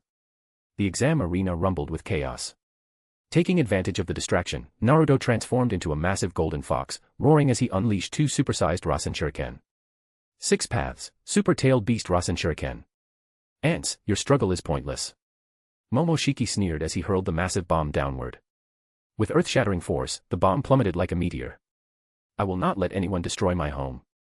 Naruto roared, launching 2 gigantic-tailed beast bombs. Meanwhile, Sasuke, even without his Rinnegan, was still far stronger than the Kage. Naruto, I'll help you. Lightning style, Kirin. As Sasuke timed his attack, thunder roared in the sky. Impossible. Momoshiki was shocked. Sasuke could command the forces of nature. Lord Momoshiki, be careful. Even the proud Otsutsuki were wary of Sasuke's natural lightning. Kin's Hiki leaped up to shield Momoshiki from the attack. Boom. Lightning crashed, and below, Naruto's bombs collided with the massive-tailed beast bomb. Boom. The golden Kurama roared, holding back the enormous bomb. Naruto, direct the explosion toward the sky. Gaara shouted. The explosion needed a vent, just like during the Fourth War. I understand. Naruto, encouraged, held the bomb aloft. All of Konoha watched as the giant golden fox held back the falling bomb. Gaara's sand formed a protective barrier in front of Kurama, shielding Naruto. Naruto. Kakashi shouted, and a purple lightning bolt flashed. The bomb exploded. Blinding white light engulfed everything. The explosion was contained mostly in the sky, thanks to Naruto. Momoshiki and Kin's Hiki were caught in the blast. But the shockwave shredded Naruto's Kurama cloak, and the Kage's defenses collapsed. The cataclysmic blast devastated Konoha. Buildings flew apart, rocks rained down, and screams filled the air. Save me, Hokage-sama. As the dust settled, Konoha was in ruins, screams and cries echoing everywhere. Some blamed Naruto as the cause, others cursed him as a demon fox. Many, crushed under debris, spat blood and glared with hateful eyes. Konoha was plunged into grief. Unlike Pain's almighty push, which destroyed everything instantly, this time the shockwaves caused more widespread devastation and death. In the ruined arena, the battered Kurama remained. Inside, Naruto stared at the destroyed village, his eyes trembling. How did this happen? Damn it. Damn it. Damn it. Seeing Konoha in ruins, Naruto was consumed by rage. I'll kill you all. In the sky, Momoshiki and Kin's Hiki, battered but alive, glared down. Kin's Hiki in particular was bleeding from the mouth. Ants. How dare you defy the gods? Today, I'll destroy you all and reclaim that fox. Kin's Hiki. Yes, Lord Momoshiki. Kin's Hiki, furious, summoned a huge red axe and stormed down. Naruto, let's go. Sasuke shouted, teaming up with Naruto. Naruto, leave this one to us. Kakashi called out as he and the other Kage prepared to fight Kin's Hiki. Meanwhile, Kuratsuchi, the fourth Tsuchikage, pretended to be injured. I'm hurt, go help Naruto, I'll catch up. Be careful, Tsuchikage. The arena became a battlefield, chaos everywhere. Amid the ruins, Hinata trembled as she looked around. Boruto. Cough, cough. Blood and bits of organ spilled from Boruto's mouth as he lay crushed under debris, his gaze filled with hatred. Why won't you save me? Boruto screamed his last rage, realizing Naruto had had the chance to save him but chose not to. A golden shadow slowly lifted the debris, a shadow clone of Naruto. Thank you, Hokage-sama. Under the rubble were a dozen Konoha villagers, grateful to their savior. Naruto had sent many shadow clones to save people during the explosion, but many were destroyed by the shockwave. Boruto, I'm the Hokage. The shadow clone wept in pain, seeing his son crippled beneath the rubble. Why? Boruto stared at his father in hatred. Why would Naruto save others but not him? Naruto Uzumaki. Hinata was furious, but the shadow clone took a deep breath and said. Sorry, I'm the Hokage. I must protect the village. On one side was my son, on the other, a dozen villagers. I could only choose one. Hinata, Boruto, please understand. From any perspective, I had to save everyone else. As Naruto finished, Hinata screamed in hatred. Shut up. With a furious blow, she smashed the clone into a pulp. Hinata. As the clone disappeared, the real Naruto fighting on the front lines was enraged. Naruto was furious. Boruto wasn't dead, just crippled. As the Hokage's son, he had to bear that responsibility. Hinata Hyuga, Jonin of Konoha, maybe I can save your son Boruto. Amid the dust, a black, viscous substance appeared, Black Zetsu. Black Zetsu. Hinata's pupils narrowed in shock, recognizing the villain who once manipulated Madara into freeing Kaguya. Hey. Do you want power? Do you want the Hokage to regret this? Accept the power I give you. Then you can become a ninja again, gain the power you desire, and destroy Konoha for revenge. Black Zetsu's raspy, sinister voice was filled with rage at Naruto for sealing him and his mother. Boruto. Hinata cried as the battered Boruto, consumed by hatred, chose to accept Black Zetsu's power, or rather, a White Zetsu clone. With White Zetsu's power merged into him, Boruto's broken body began to heal. Go now. Make the 7th Hokage regret, kill the villagers who cursed you, kill them all. Under Black Zetsu's temptation, Boruto's eyes went red as he burst from the ruins in fury. Chapter 425, Naruto, I am Uchiha Shirou, 425. Konoha. With the arrival of the alien invaders, Otsutsuki Momoshiki and Kinshiki, the village of Konoha had descended into a living hell under the terrifying aftermath of their battle. No, please. Help. Boruto. It's Boruto. Amidst the chaos, screams and angry shouts suddenly erupted. There stood Boruto Uzumaki, clutching kunai in both hands, a twisted smile on his face as he slashed wildly, blood spraying with every strike. Ha ha ha. From now on, I, Boruto Uzumaki, am no longer a ninja of Konoha. 7th Hokage, aren't you all about righteousness? I'm waiting for you to come and kill this rogue ninja. With half his body possessed by White Zetsu, Boruto's crimson eyes were filled with nothing but madness. Or rather, Boruto had now been consumed by darkness, utterly fallen to the dark side. This feeling of slashing and killing, it's great. To hell with Konoha, like hell, I protect you bunch of nagging idiots. Shouting with pathological excitement, Boruto drove his kunai again and again into a Konoha villager beneath him. No, please, aren't you afraid that Hokage-sama will kill you for this? Boruto, calm down. If you keep making mistakes, Hokage-sama might not even acknowledge you as his son anymore. The panicked voices around only fueled Boruto's anger. Naruto again. Hokage again. The words he now hated most. Just die, all of you. With a furious roar, Boruto's scientific ninja tool on his arm activated, a miniature lightning release scroll appearing in his palm. In the next instant, lightning surged everywhere. Ah! Screams filled the air as Boruto, face covered in blood, charged further into Konoha's ruins. Boruto. From the arena, Shikamaru saw this and his eyes widened with alarm. I'm giving you all an emergency mission, retrieve Boruto. He's under the enemy's jutsu, being controlled. Shikamaru's mind worked fast, even now, they had to protect Boruto. Kunai in both hands, Boruto sent up sprays of blood as he moved. Everyone, rescue the wounded and retreat to safe zones immediately. Shikamaru, his arm wounded, kept shouting orders as the Chunin exam venue rumbled with chaos. The giant golden ninetails roars and the terrifying power on display were a disaster for Konoha. So Shikamaru could only order those who couldn't fight to evacuate as quickly as possible. Can we even take part in this kind of battle? 7th Hokage-sama, please defeat the enemy. Across the ruins, countless ninjas stared blankly at the distant battle. This was beyond anything they could comprehend, gods fighting, far above their level. Damn it. Sasuke. In the center of the battlefield, Naruto shouted. Facing the two Otsutsuki, they were clearly at a disadvantage. Naruto, don't worry. Lend my power to Sasuke, he can temporarily gain 6 paths power. Seeing how dire things were, the sage of 6 paths inside Naruto spoke in a grave voice. Sasuke, come here. The massive golden fox reached out, grabbing the one-armed Sasuke Uchiha, and bringing him inside the fox's head. There, Naruto grasped Sasuke's hand, and as they exchanged glances, Sasuke felt the surge of 6 paths power and was visibly shocked. Sasuke, together we can defeat them again. Naruto declared with firm resolve, full of confidence in their teamwork. With the 6 paths power, patterns of the Rinnegan began to appear in Sasuke's previously ordinary black eyes. Sasuke, my 6 paths power will last you 10 minutes. Make the most of it. The sage's tired voice echoed inside as Sasuke took a deep breath, eyes determined. Naruto. Sasuke. The two exchanged a look, each filled with resolve. Let's go. With a simultaneous shout, Naruto and Sasuke unleashed their power, the golden Kurama went berserk, and blue Susanoo chakra formed around it. Majestic attire, Susanoo. With the 6 paths power, Sasuke once again summoned Susanoo, merging it with Kurama for an awe-inspiring figure towering over Konoha. Damn insects. Momoshiki and Kinshiki both looked enraged, these ants were making them look so pathetic. Die. Amid the swirling dust, Kinshiki roared. The shadowy figures of several Kage-level ninjas occasionally launching sneak attacks only infuriated him more. With a shout, Kinshiki summoned a giant sword and swung it in a wide arc. Rumble. The massive blade wave swept across everything, inflicting yet more devastation on Konoha. I won't let you destroy Konoha. The majestic attire, Susanoo roared, its golden tails blocking the strike, but the attack's range was too wide.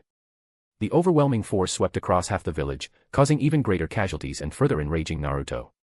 Momoshiki, meanwhile, coldly raised his hand and unleashed a unique power. Bird Hunt. A giant firebird, formed from fire release, descended from the sky, burning above Konoha. The battlefield thundered with chaos as Kakashi, Gaara, and others struggled to retreat to the outskirts. Even after all these years, we can't take part in this level of fight. They're just too strong.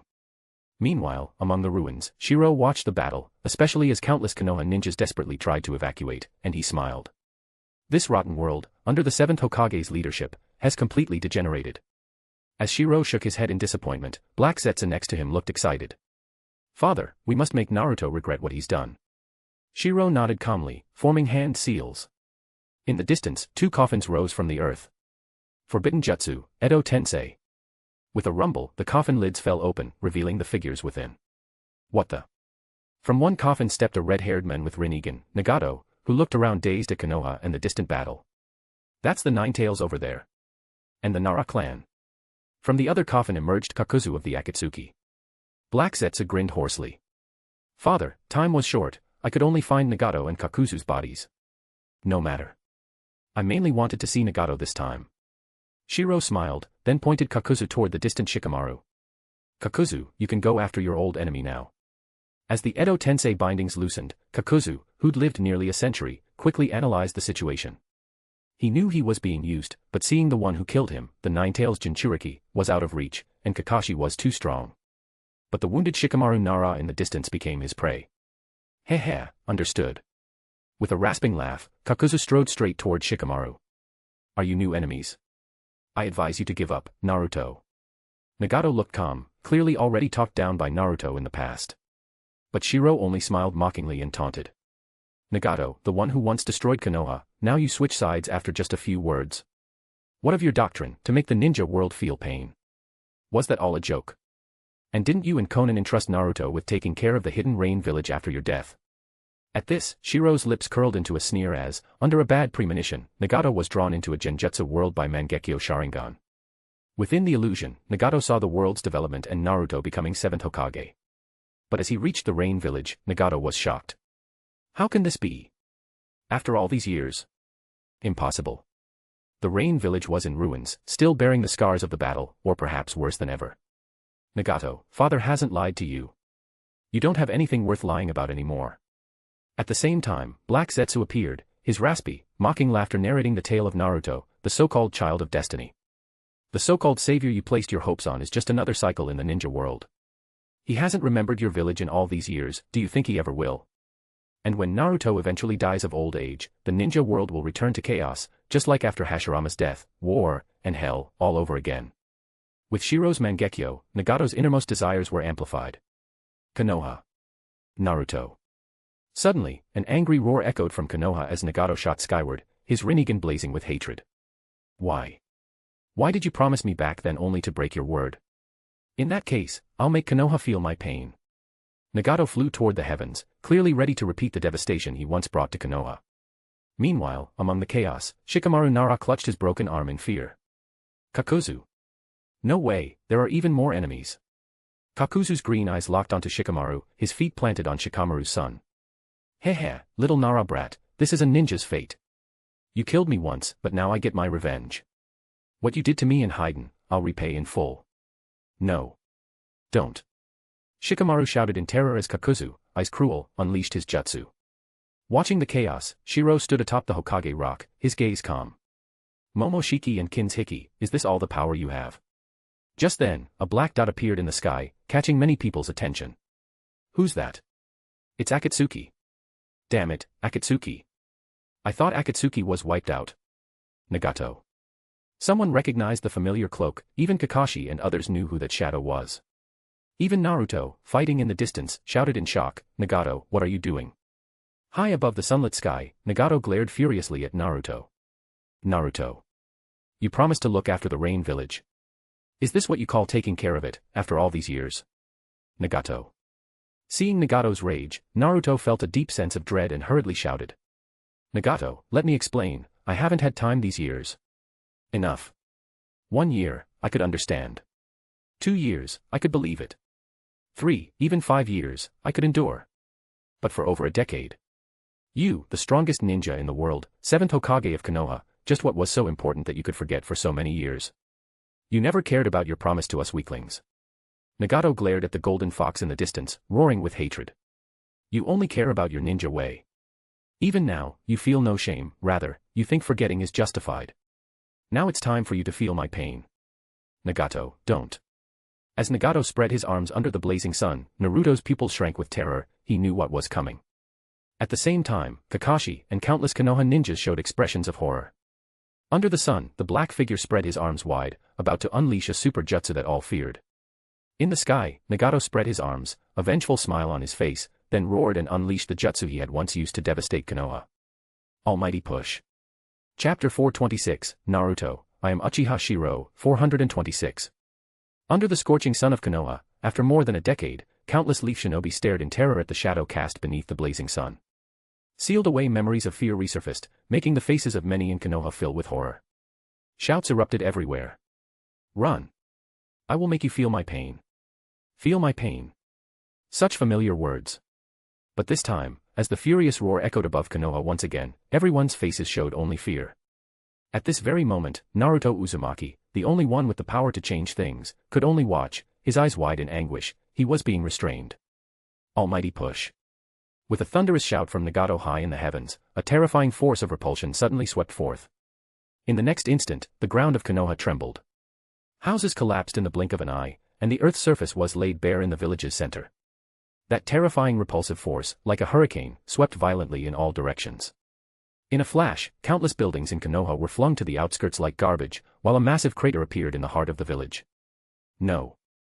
At that moment, Naruto was being held back by Momoshiki Otsutsuki. Seeing the devastation unfolding in front of him, he howled in agony. Don't. But the power would not stop because of his anger. Instead, the countless structures that Konoha had developed over the years were instantly swept aside like trash. Especially the village gate, under the might of this force, debris was blasted outward violently. It looked as if only building debris was being expelled, but amidst the wreckage lay countless ninja corpses. All of this happened in the blink of an eye. Watching from afar, Momoshiki and Kinshiki Otsutsuki sneered with mockery. They didn't know exactly what was happening, but it was clear this was internal strife. Nagato. Naruto roared furiously, glaring at the figure above. But Nagato, who once made Konoha relive its old fears, now looked back at Naruto with only cold indifference. Naruto, this is just returning things to how they were. Since you broke your promise, I'm simply restoring it all. Nagato's cold voice echoed over the ruins of Konoha, where many battered shinobi remained. One by one, these ninjas stared blankly at the destruction and the voice from above, and in that moment, realization dawned. All of this had been caused by their own Hokage, Naruto Uzumaki. Demon Fox. I told you he would doom us. Amidst the chaos, a blood-covered Chunin stared at the bodies of his family and friends and laughed maniacally. He pointed at the golden ninetails in the distance and shouted, the demon fox only brings disaster. We had years of peace before it arrived. Since the fox appeared, Konoha has known nothing but calamity, even the whole ninja world. It's all the demon fox's fault. Some ninjas, though still rational, choked back tears. Lord Hokage, why did you break your promise? This is all because Hokage broke his word. Konoha's disaster was for such a ridiculous reason. Many shinobi were angry and sorrowful, but even more were lost. That such a ridiculous reason could bring disaster to Konoha. No. Naruto roared from afar. In a flash, the ninetails erupted, and he charged at Momoshiki and Kinshiki. But in the ruins, Shirou watched with sudden clarity. Sage of Six Paths tricks, huh? Not bad, but it's just a desperate struggle. Shirou smiled calmly, then walked toward the five Kage. Nagato, do you mean to erase everything Naruto has done? Upon seeing Konoha reduced to rubble, Kakashi Hatake charged at Nagato with purple lightning flashing in his hand. Nagato, cold and unfeeling, fought Kakashi fiercely. Cough, Naruto. In the ruins, a weak voice came from the blood-soaked rebar. Skewered was none other than Shikamaru. His face pale, he managed a bitter smile as he gazed at the shattered village. Suddenly, another figure appeared behind him. Hey. Nara clan's brainy brat. Seems your luck's run out this time. Kakuzu's cold voice echoed as his green eyes glinted. In Shikamaru's terrified gaze, Kakuzu's hand reached for his heart. No. Don't. No one can face death calmly, especially one too young to die. Shikamaru stared at his killer in terror and despair. Shikamaru. Squelch. Blood splattered. Shikamaru's eyes widened as a hand pierced his chest, pulling out his still-beating heart. Heh, this is a ninja's fate. Kakuzu was colder than anyone. He knew he was being used, but did it matter? Ninjas were meant to die sooner or later. No. Don't. Staring at his own beating heart, Shikamaru trembled with hopeless terror. Another squelch, and his heart was crushed before his eyes faded to gray. Dead, huh? Kakuzu stood over Shikamaru's corpse, indifferent. For him, this was vengeance. The body hanging from the rebar was lifeless. Shikamaru's eyes were gray, he'd already fallen into darkness. Shikamaru. From the ruins, Akimichi Choji wept as he saw his friend's corpse, charging forward in rage. I'll avenge Shikamaru. Meanwhile, in another fierce battle, the Golden Ninetails was defeated before countless shocked eyes. Impossible. How could Lord Hokage lose? Naruto. Though many resented Naruto for Konoha's disaster, his sudden defeat still struck terror into every shinobi. Momoshiki and Kinshiki, with cold eyes, never spared a glance at Konoha's ants. They simply took the captured Naruto Uzumaki and left. All of Konoha was plunged into chaos. Shirou watched from a distance, a cold smile on his lips. Like the Eight Tails escape tactic, not bad at all. After Momoshiki and Kinshiki left, the destructive battle ceased, and only the cries of the people echoed over the ruined village. Outside Konoha's gate, Boruto Uzumaki, bloodied, watched the battles end in panic. Father. He had been ready to become a missing nin, but seeing his father captured. Just then, a hoarse laugh came from the half-white Zetsu, controlled by Black Zetsu. Hey, Boruto, you worry too much. Naruto Uzumaki is the child of destiny, blessed by the Sage of Six Paths. He won't die so easily. Remember, even the Rinnegan can't see through shadow clone jutsu, let alone advanced clones like the Eight Tails trick. As Black Zetsu's voice echoed, Boruto's face turned to shock. You mean, my father, Naruto Uzumaki wasn't captured? White Zetsu looked at Boruto, his eyes filled with mockery and vengeful excitement. It was Naruto who had sealed his mother and even him in the dimensional sphere. Revenge. He wanted revenge. White Zetsu said with a mocking, hoarse voice, Boruto, Naruto is fine, but if you stay in Konoha, you're doomed. After all, you just killed so many villagers. Swish. Boruto's pupils shrank. He looked down at his blood-stained hands, at the corpse he'd just killed. No. I can't be caught. Consumed by darkness, Boruto fled toward the forest. Meanwhile, Leaf Shinobi discovered the scene. It's Boruto Uzumaki. He killed our comrades, after him. Damn it. Traitor Boruto. Chase the traitor. Angry shouts echoed from the forest as Boruto fled, full of resentment and fury. Why should whatever the Hokage says go? How was using scientific ninja tools cheating? If you think like that, no one in the ninja world should use advanced tools or jutsu. What kind of ninja is that? Even samurai aren't this stubborn. Boruto's anger flared as he thought of his unfair treatment. His hands were already stained with blood, there was no turning back. Boruto, there's no going back now. You've killed so many Leaf Shinobi. Unless your father protects you, but do you think he will? White Zetsu's hoarse voice taunted him, making Boruto's face grow even more furious. No. Looking at Naruto's hypocritical face, Boruto knew his father cared more about being Hokage than about him. Anyone who threatened that, even his son, was an enemy. Boruto fell into utter despair. He roared. You monster, there's no going back for me. I don't care what your goal is, I'll sell my soul to you, even if you're a demon. I just want power. I'll destroy Konoha, destroy what he cares about most. I want revenge. I want him to know what a mistake it was to abandon me. Twisted ninja world ideals, combined with Naruto's stubbornness, had dragged the world back into the old ways after the Fourth Great Ninja War. It was under these twisted beliefs that so many tragedies were born.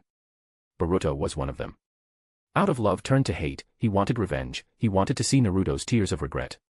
Good, I accept your soul. Watching Boruto's fall, White Zetsu grinned with excitement. Now I'll help you sense your pursuers. Do as I say and escape first. I'll give you power. In exchange, nothing of yours will be your own anymore, ha ha ha. White Zetsu's hoarse, excited laughter echoed. The thought of turning Naruto and his son into bitter enemies thrilled him. Don't worry, Boruto. Momoshiki and Kinshiki just left, everyone's wounded, and there are 2 more enemies in the village. Nagato and Kakuzu might not be the strongest, but Konoha is at its weakest now. They'll be too busy to chase you. As White Zetsu spoke, more sounds of battle erupted from within Konoha. Boruto lowered his head and ran. Konoha. Why? Why did you do it? Naruto Uzumaki, battered and furious, smashed his fist into Nagato's face. At the same time, Sasuke and others unleashed their strongest jutsu in anger. Naruto Uzumaki. I once entrusted the ninja world to you, thinking you'd lead us to a new future. But not only did you break your word, you let us stay stuck in the past. That proud smile on your face, what have you ever done all these years? Nagato roared in fury as he was beset from all sides. He could tolerate Naruto's broken promise, but not this. What have you brought to the ninja world? Do you think this is peace? The world is still full of misery. So now I'll make you feel pain like never before, only then will you have the resolve to change the world. With a furious shout, Nagato clapped his hands. Seeing this, Sasuke shouted, Naruto, be careful. That's Chibaku Tensei. Chibaku Tensei. As Nagato shouted, a black orb floated into the sky from his palm. The earth trembled as countless ruins were drawn upward, forming a massive stone sphere in the sky. Naruto stared, eyes bloodshot. Too much had happened in one day. His son had defected, killing so many villagers. The Otsutsuki had come, nearly killing him. If not for the Sage of Six Paths, he would have died. And now, Konoha had suffered disaster again, at the hands of Nagato, of all people. Tears of regret streamed from Naruto's eyes as he screamed. No. Why must I face all this? I won't allow anyone to destroy Konoha. Not even my friends, my son, my family. With a furious roar, Naruto summoned the giant golden Ninetales and fired a massive tailed beast bomb at the Chibaku Tensei above. Boom. A blinding flash filled the sky as the Chibaku Tensei exploded. Debris rained down on Konoha. And once more, cries and screams for help filled the village. P.S. Boruto verse getting hated so much. Chapter 427, Naruto, I am Uchiha Shirou, 427. Konoha. The sky was overcast, with a cold rain falling, soaking the dust of the ruins. A giant crater had appeared in the village, and rubble everywhere. Ninjas, sweating and exhausted, hurriedly used earth style to rescue the wounded. The sounds of agony and weeping never ceased. In tent after tent, countless villagers and shinobi stared numbly at the ruins that had once been their home. How could this happen? We were all just together. An old man emerged from a shelter, weeping as he saw the devastation. In the refugee camp, many villagers silently stared at their bowls of thin porridge. Why did so many die? The Hokage is supposed to be the strongest ninja. Why couldn't he protect us? Damn it, the demon fox is a curse. Konoha's disasters never ended after it appeared. The demon fox. Groups of villagers fell silent. The words demon fox now carried a dark, unspoken resentment. But when they thought of the fox's overwhelming power, all they could do was mutter to themselves, no one dared rebel. This was peace under the shadow of power. Meanwhile, in a makeshift hospital. Naruto, your body's badly overdrawn. What you need is rest. No. I can't rest. When the enemy realizes they were tricked, they'll come back. We have to stop them. Naruto climbed down from his bed, exhaustion written all over his face as he gazed at the ruined village. Naruto. Sakura, his attending physician, sighed tiredly. Naruto, I know you're grieving. Boruto is still young, he didn't understand. But before she could finish, Naruto cut her off in anger. Does being young excuse him for killing villagers? That bastard is no longer a leaf ninja, nor my son. Spread my orders, Boruto Uzumaki is now an S-rank missing mean. All shinobi are to capture him on sight. If he resists, break his limbs and bring him back. Yes. Naruto. Sakura tried to stop him, knowing that being labeled S-rank meant Boruto was doomed. But Naruto just waved her off, voice cold. Sakura, don't say another word. This is the duty of the Hokage. With that, Naruto left in silence, dragging his weary body toward the secret meeting room. Lord Hokage. Lord Hokage. As the ANBU bowed respectfully, Naruto entered the chamber. Nagato, sealed with a scroll, was inside, only his head was visible. Also present were Kuratsuchi, 4th Tsuchikage, Darui, 5th Raikage, Chojuro, 6th Mizukage, Gaara, 5th Kazekage, and Kakashi, 6th Hokage. All were silent. Naruto. Sasuke, arm reattached, entered and grew serious at Naruto's somber expression. Sasuke, everyone, now is not the time to relax. The enemy only captured a shadow clone made from my Ninetales chakra. They'll soon realize. Kakashi nodded gravely. Sasuke's right. We can't let the next battle be in Konoha. If we hadn't evacuated, the damage would have been even worse. And Lady Tsunade never appeared. Something must have happened to her. According to our investigation, there are still enemies in the shadows. Someone saw Boruto with White Zetsu. As Kakashi relayed the intel, the other's eyes filled with fear. White Zetsu. Proof Kagaya Otsutsuki had truly returned, but she never showed up directly. That was the most terrifying part. That's Black Zetsu. Naruto gave a bitter smile. When we sealed Kaguya in the stone sphere, I sealed Black Zetsu with her. Now he's out for revenge. Gaara looked worried, but Kuratsuchi, leaning against the wall, frowned and spoke gravely. Black Zetsu. We all survived the Fourth Great Ninja War, so we know how dangerous he is. If Kaguya's strength was terrifying, Black Zetsu's cunning is even worse. He manipulated centuries of conflict, even Uchiha Madara. Now he's taking advantage of the chaos. Nagato and Kakuzu appearing, even Boruto, they could all be his doing. Everyone fell silent, and Kakashi glanced at Kuratsuchi, surprised she was defending Boruto. But remembering Boruto was Naruto's only son, Kakashi became more cautious. Naruto, Tsuchikage is right. Boruto must have been manipulated. Even someone like Madara was fooled, Boruto's just a child. The Kage began to excuse Boruto, partly because of Black Zetsu's manipulation, partly because they feared Naruto's reaction. After all, Naruto was still the hot-blooded believer he'd always been, but now he had the power to tip the world's balance. Everyone was wary. Kakashi-sensei, Gaara, everyone. Seeing them all defend Boruto, Naruto's eyes grew moist, but he soon steeled himself. Our top priority is to eliminate Momoshiki, Kinshiki, and the hidden Kaguya. They are the true threat. Turning to the sealed Nagato, Naruto's face showed shame. Nagato, I broke my word. After the war, we were all so happy rebuilding our homes, I forgot my promise to you and Konan. Nagato, in his Edo Tensei body, gave a cold smile. That's just like you, Naruto. Every time you make a mistake, you just want forgiveness. You never reflect on your faults. If someone disagrees with your ninja way, you just get angry, beat them up, and force your will on them. Isn't that what you're best at? Just like with Sasuke. Nagato then glared at Sasuke in frustration. Uchiha Sasuke, didn't you vow to change the ninja world? Did your ninja way disappear after Naruto beat you? You've just been influenced by Naruto. Are you still Sasuke Uchiha, or are you Naruto Uchiha? As Nagato roared, Naruto tried to speak, but suddenly, a spectral figure appeared, startling everyone. Sage of Six Paths. Old Man Sage. As Hagoromo Otsutsuki appeared, everyone cried out in surprise. The sage stared at Nagato. Nagato. Or should I say, Black Zetsu manipulating you, aren't you coming out yet? As his voice echoed, a familiar, hoarse laugh sounded. Hey, Hagoromo, you noticed after all. With that laugh, Nagato's Edo Tensei body twisted in pain, turning half-black. Naruto, don't be rash. This is just a clone of Black Zetsu. Seeing Black Zetsu appear, Naruto wanted to attack, but the sage stopped him. Hey, Naruto, don't think this is all my doing. I just told Nagato about the ninja world's development and the Rain Village's current state. Black Zetsu's mocking smile taunted Naruto. Can you honestly say, in front of everyone, that I lied to Nagato? Naruto seethed with rage, while Nagato fell silent. He knew he'd been manipulated, but also that Black Zetsu had told the truth. Black Zetsu, with Kaguya free, what exactly do you want? The sage's expression was grim, but Black Zetsu just sneered. Hagoromo. All the ninja world's disasters were your doing. Child of Destiny Naruto Uzumaki, all just your scheme. Ashura and Indra, their wills are shaped by you. 1,000 years of war, your game.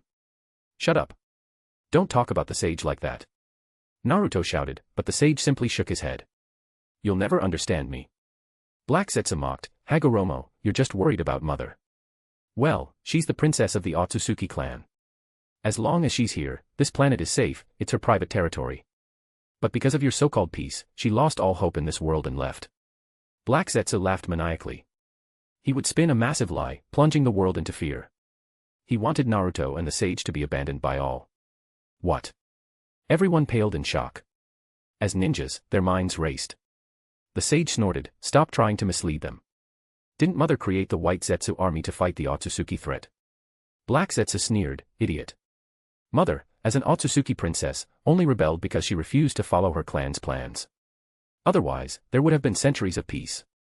The real idiots are you all, you believed Hagoromo and sealed away the world's true guardian. He glared at Kakashi and the others, cursing. Serves you right. After Mother was sealed, she was completely disappointed in this world and chose to return to the Otsutsuki clan. Now the world has lost its protector, and the Otsutsuki have made it a colony for god trees. What you're facing is just the beginning. Black Zetsu looked at Naruto and laughed. Naruto Uzumaki, didn't you say that as long as everyone trusts each other, there will be peace? Well, show me. You're facing only 2 Otsutsuki now, but there are more in the universe. Defeat 2, and more will come. How many can you defeat? And all this disaster happened because of you. You made Mother give up on this world. Black Zetsu's triumphant laughter echoed. The lie perfectly fits the facts. After all, while Kaguya was around, the world hadn't faced the Otsutsuki invasion. When she disappeared, they came. It was a perfect loop. The Otsutsuki princess, losing hope, abandoned the world. Without her protection, the world became prey. Impossible. Who can prove your story? Don't believe him. Kuratsuchi shouted angrily.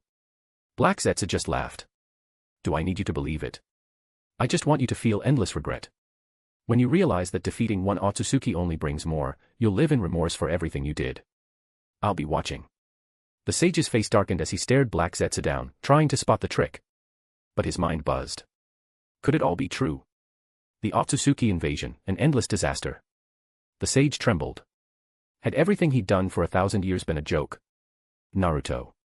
Don't believe him. The sage finally spoke calmly, as if to assure everyone he'd seen through the plot. Naruto also shouted furiously. Old man sage, don't worry. There's no way I'd believe Black Zetsu. I know we can defeat our enemies. Haha, I'll look forward to it. Black Zetsu laughed coldly. Only by defeating the current enemies will you see more Otsutsuki arrive. Then you'll know what disaster you've brought to the world, ha ha ha. As he laughed, Nagato's Edo Tensei body collapsed, leaving only Black Zetsu's meaningful smile. Chapter 428, Naruto, I am Uchiha Shirou, 428. Konoha.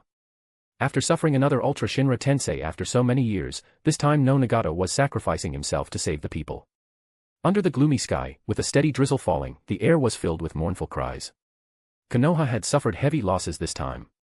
The pride that so many in Konoha once felt for being born here, the arrogance that used to show on their faces whenever the 7th Hokage was mentioned, no one knew exactly when, but all of it had faded away.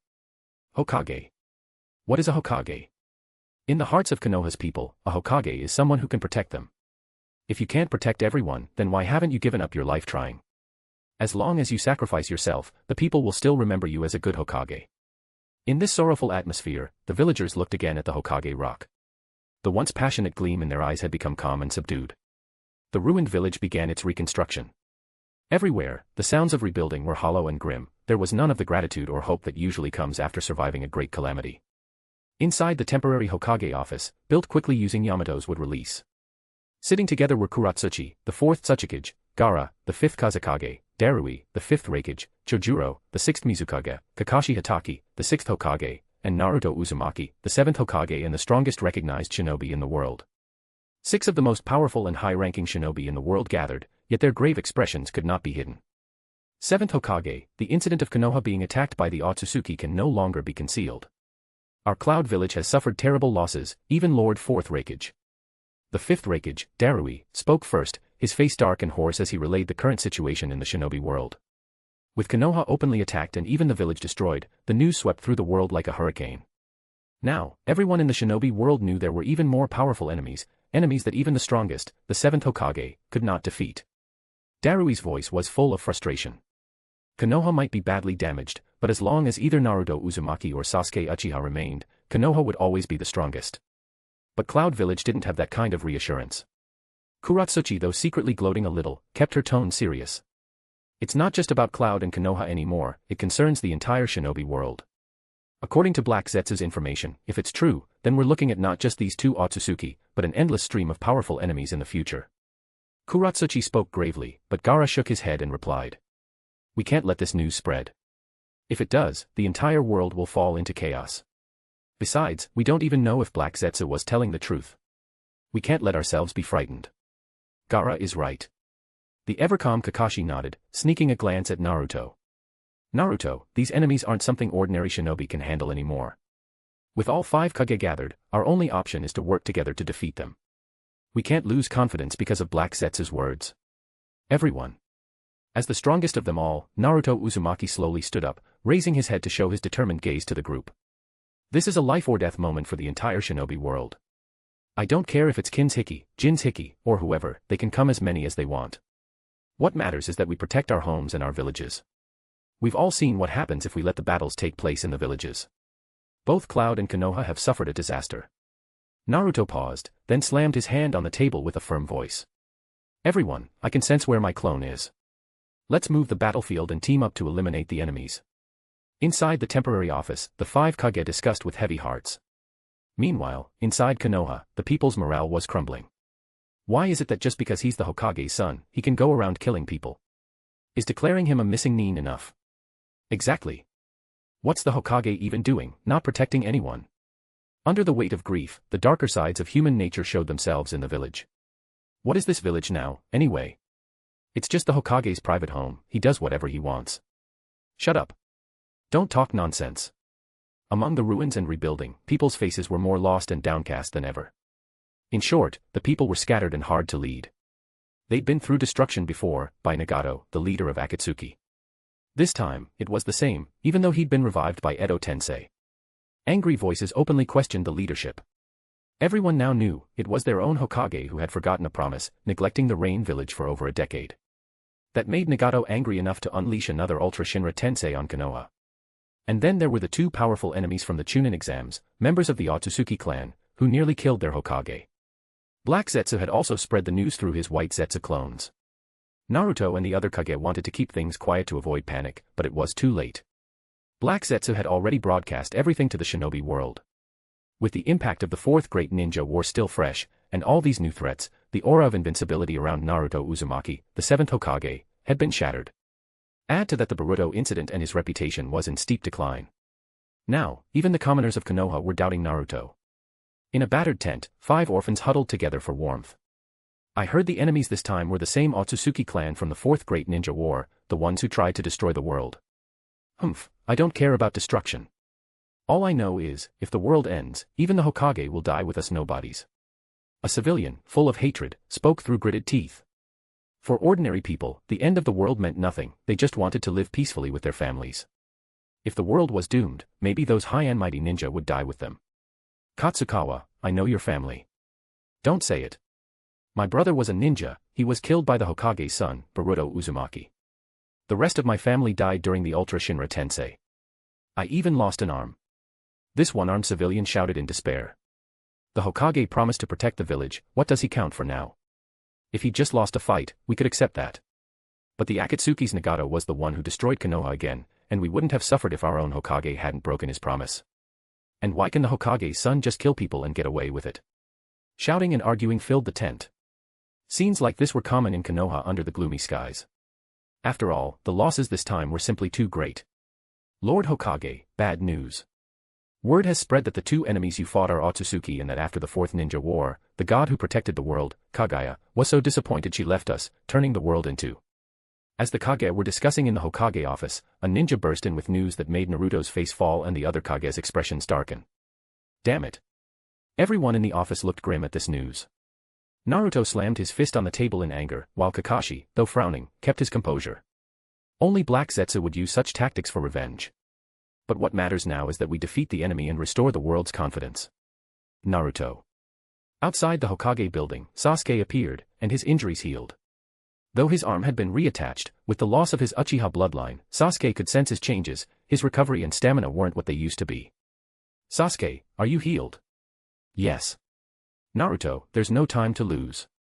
We need to act now, we can't let the enemy use Konoha as a battlefield again. With Sasuke's recovery, Gaara and Darui quietly sighed in relief. Naruto was strong, but their opponents were Otsutsuki level. If they lost Sasuke, they'd be even more worried. Alright, everyone gets ready. As soon as Old Man Sage recovers, we move out. Naruto's gaze was firm. Everyone else had more or less recovered. Now, they just needed the sage inside him to regain his strength. After all, he'd spent a lot to help Sasuke regain some of his powers. Meanwhile, in the battered Yamanaka clan compound. Lord Shirou, the entire Yamanaka clan is under my control now. The tall, elegant Ino Yamanaka knelt respectfully in front of the table, reporting new intelligence. Her father, Inoichi, had died during the 4th Ninja War, struck down by the Ten-Tails-tailed beast bomb. In the years, Ino had led the clan. Shirou regarded her with calm indifference and gave a slight nod. The Yamanaka clan was insignificant to him, but to Ino, her family was everything, how could she give them up? Seeing Shirou's calm, Ino, wise as ever, bowed her head respectfully. Lord Shirou, there have been major events in the Hyuga clan as well. Amidst the recent chaos, a white Zetsu clone appeared and gave the branch family the caged bird seal technique. Hinata has now returned to the Hyuga as the new clan head, preventing an internal conflict. Ino's words were serene. In the room, Black Zetsu's shadowy form appeared, his hoarse laugh like someone seeking credit for his deeds. Father, and the Nara clan, since Shikamaru's death and Shikadai's downfall, the clan is in turmoil. Temari tried to seize control, but it's clear outsiders. Black Zetsu spoke with excitement in his eyes, unable to hide his delight. All this chaos in Konoha was his handiwork. And Cloud Village, 4th Reikage led the elite against Momoshiki Otsutsuki and was wiped out. Shirou smiled and waved his hand dismissively. Black Zetsu, I know you're trying to impress Kagaya, but it doesn't matter. She never really cared about these people. I understand, father. Black Zetsu's hoarse laughter echoed. Shirou could be indifferent, and the Otsutsuki princess could ignore it all, but he would not. He wanted revenge, to throw the Shinobi world into chaos. Shirou narrowed his eyes, gazing calmly toward the Hokage rock. I thought one time would be enough, but I didn't expect Hagoromo, inside Naruto, to pull off another trick. Still, it's just a last gasp. Shirou tried to maintain his composure as Ino's warm, skilled mouth worked his throbbing length, her tongue swirling expertly around his sensitive tip. The blonde kunoichi was getting bolder with each passing minute, taking him deeper while maintaining eye contact with those mischievous blue eyes. She hummed around him, sending vibrations through his core before releasing him with a wet pop. Lord Shirou, Ino has been training diligently in all ways to please you. Her delicate fingers continued stroking him as she spoke, her thumb teasing his weeping slit. Shirou's breath hitched as she took him back in, her head bobbing eagerly while he contemplated his plans for absorbing Momoshiki and Kinshiki's power. The dual sensation of plotting domination while receiving such exquisite pleasure was intoxicating. Ah, good girl, he groaned, tangling his fingers in her long platinum hair. Ino moaned in response, the sound muffled by his thick shaft stretching her lips. Her free hand massaged his heavy balls as she worked him with growing enthusiasm. She pulled back again, strings of saliva connecting her swollen lips to his glistening cock. Lord Shirou, she purred, pumping him steadily, I heard Konohamaru Sarutobi has been sent after Boruto. Her tongue flicked out to catch a bead of precum. It could be dangerous. Shirou smirked, watching her talented mouth engulf him once more. Her throat relaxed to take him to the base, nose pressed against his pelvis. The sight of such a proud kunoichi on her knees, servicing him so eagerly while discussing serious matters, sent a thrill through him. Your concern is noted, he managed between pleased gasps as she deep-throated him. But focus on your current assignment. He bucked his hips, making her gag slightly before she adjusted.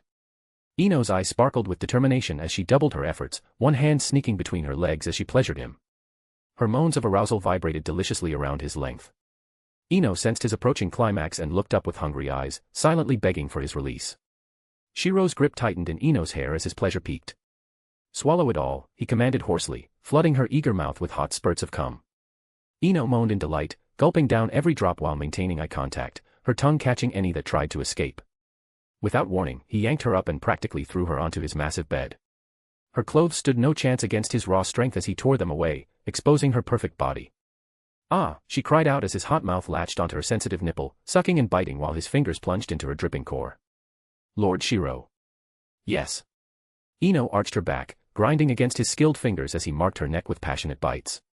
Her walls clenched around his digits as the first orgasm hit her. I'm coming already. Shirou positioned himself between her trembling thighs, his thick cock pressing against her entrance. Look at me while I claim you, he growled, pushing inside her tight heat. Ino's eyes rolled back as he stretched her, filling her completely. So big, oh God, feels so good, she moaned as he began thrusting powerfully. Her legs wrapped around his waist, pulling him deeper. Please don't stop. Such a needy little slut, he grunted, pounding into her G-spot relentlessly. Her walls spasmed around him as another orgasm rocked through her. He flipped her onto all fours, mounting her from behind and pulling her hair. Yes. Harder. Break me, she begged as he ravaged her. The sound of skin slapping against skin filled the room along with their passionate moans. Ino's arms gave out as pleasure overwhelmed her, face pressed into the mattress as Shirou continued his assault. Going to fill you up, he growled, his thrusts becoming erratic. Please. Come inside. Make me yours, she screamed as they climaxed together, his hot seed flooding her womb while her pussy milked him dry. They collapsed in a sweaty, satisfied heap, both panting heavily. Such a good girl, he murmured, pulling her against his chest. Ino snuggled closer with a contented sigh, already eager for the next round. Chapter 429, Naruto, I am Uchiha Shirou, 429. The Valley of the End. Under a gloomy drizzle, the dust was dampened, and several corpses wearing Leaf Village forehead protectors floated on the river rocks. Everyone. Staring at the lifeless eyes of his comrades, Sarutobi Konohamaru, captain of the pursuit squad, wore a look of disbelief. His lips trembled, turning purple, as he stammered. Boruto.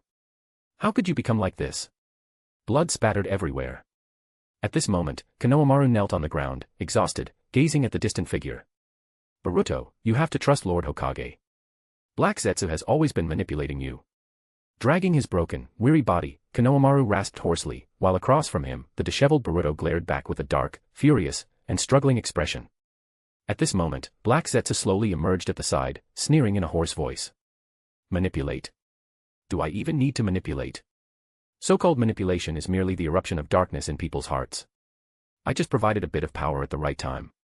At this, Black Zetsu looked at Boruto, teasingly. Boruto, if I hadn't given you power, do you know what your future would be? Boruto's expression darkened, and memories flashed through his mind.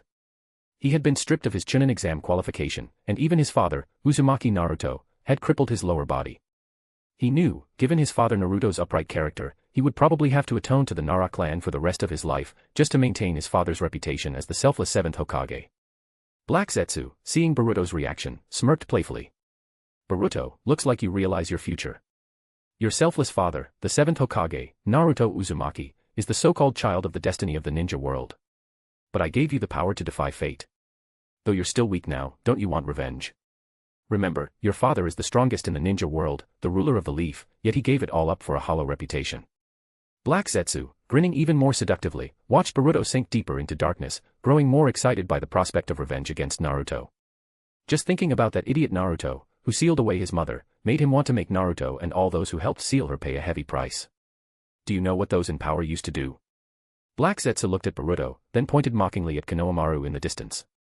In the leaf, Sarutobi Hiruzen, who was known as the professor of ninjutsu, rose to power as third Hokage, and the Sarutobi clan began to flourish, absorbing vast ninja resources. In just a few decades, what was once a minor clan became one of the leaf's great families. Especially after the Uchiha clan was exterminated, even the Hyuga couldn't hold their heads up against the Sarutobi. On the surface, the third Hokage was selfless, but do you think the Sarutobi clan could have thrived under selflessness? This statement made Boruto's mind buzz. He was still young, but he understood his own family's situation. No. Impossible.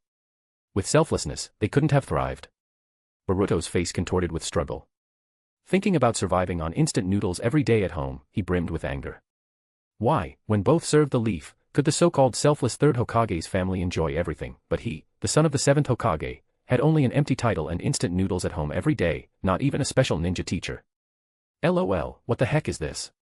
Hey, this Sarutobi Konohamaru right before you, from childhood, was assigned to be taught by top Jonin, thanks to the third Hokage.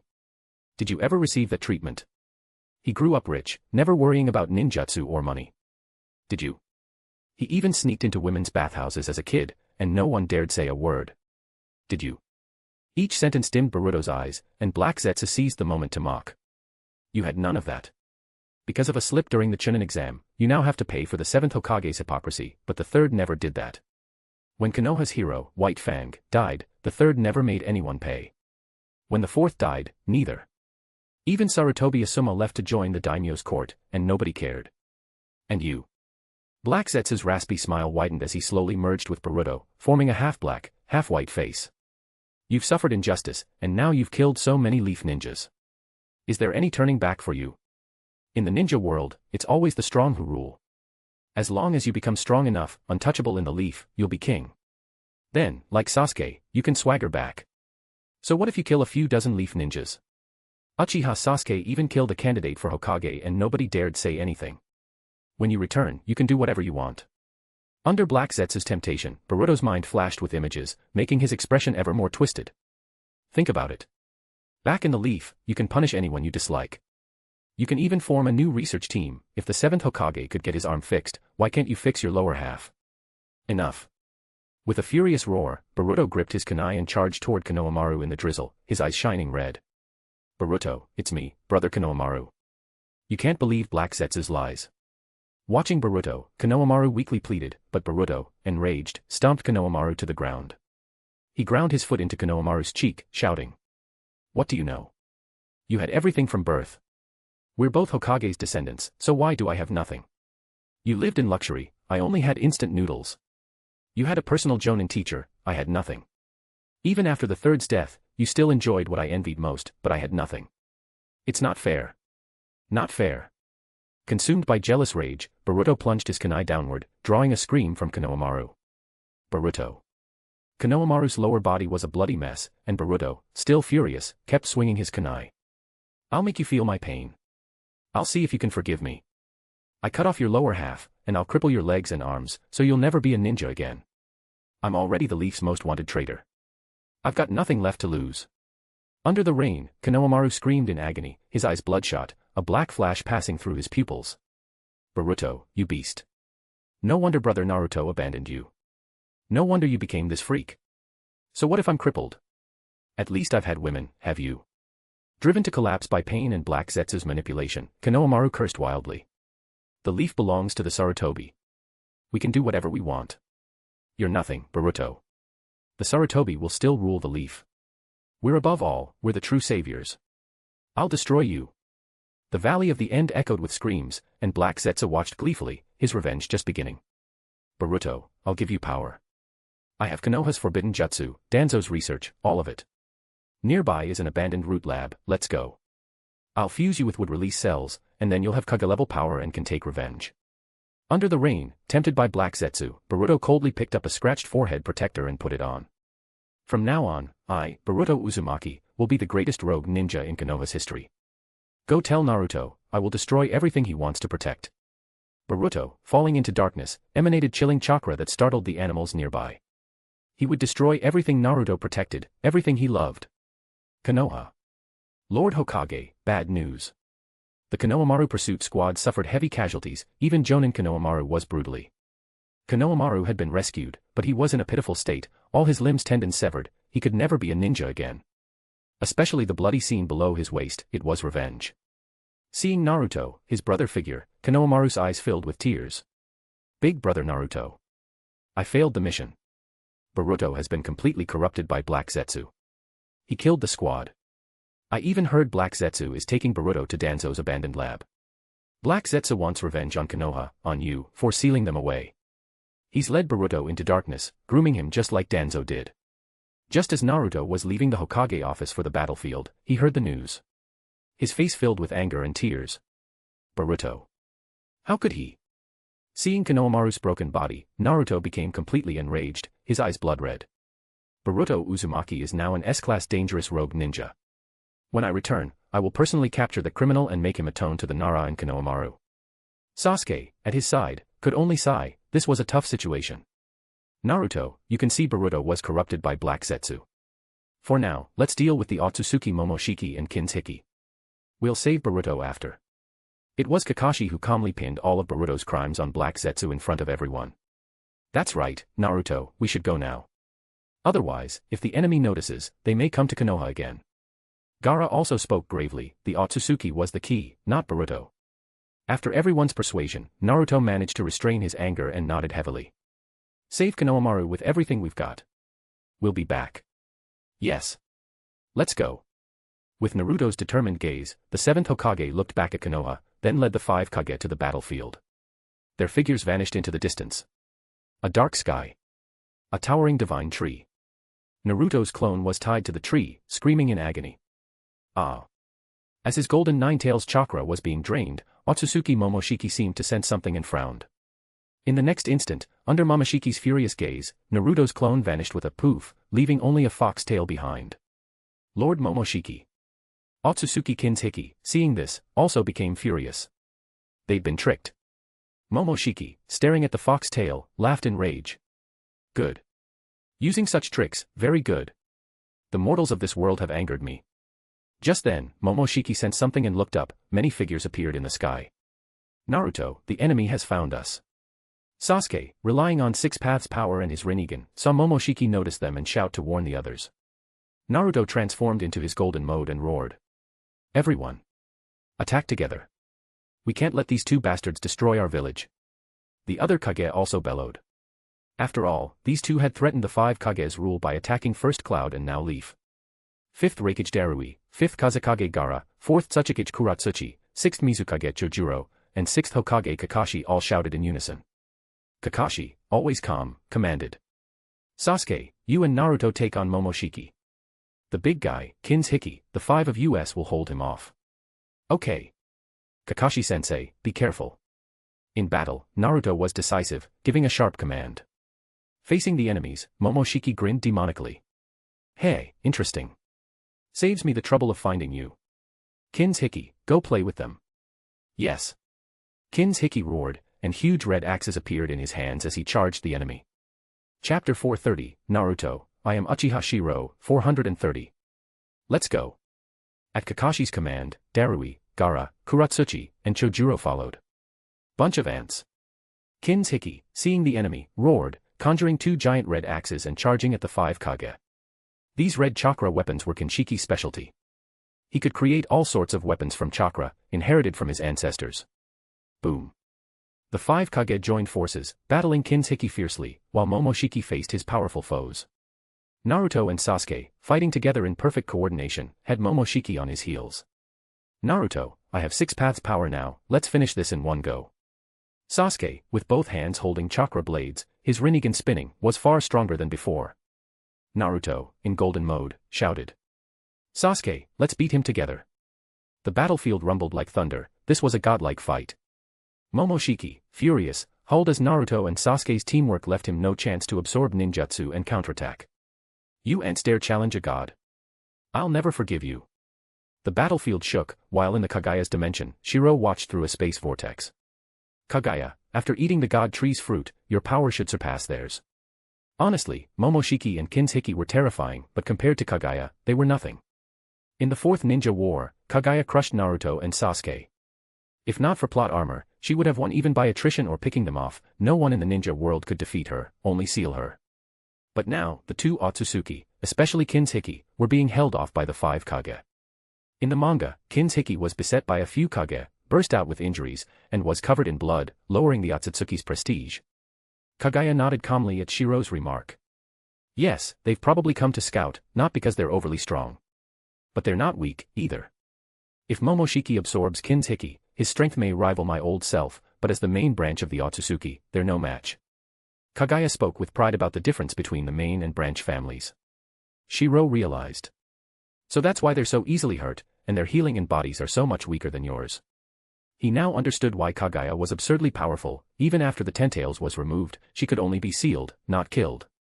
Meanwhile, Kin's-hiki could be wounded by Kage, and even after breaking out, was still grievously injured. Even more absurd, Momoshiki's body was smashed to pieces.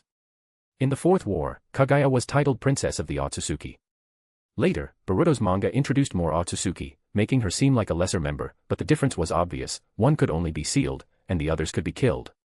Our Otsutsuki clan calls itself the descendants of gods.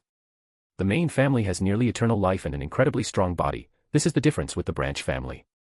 Kagaya calmly explained her noble bloodline, far above the branch family.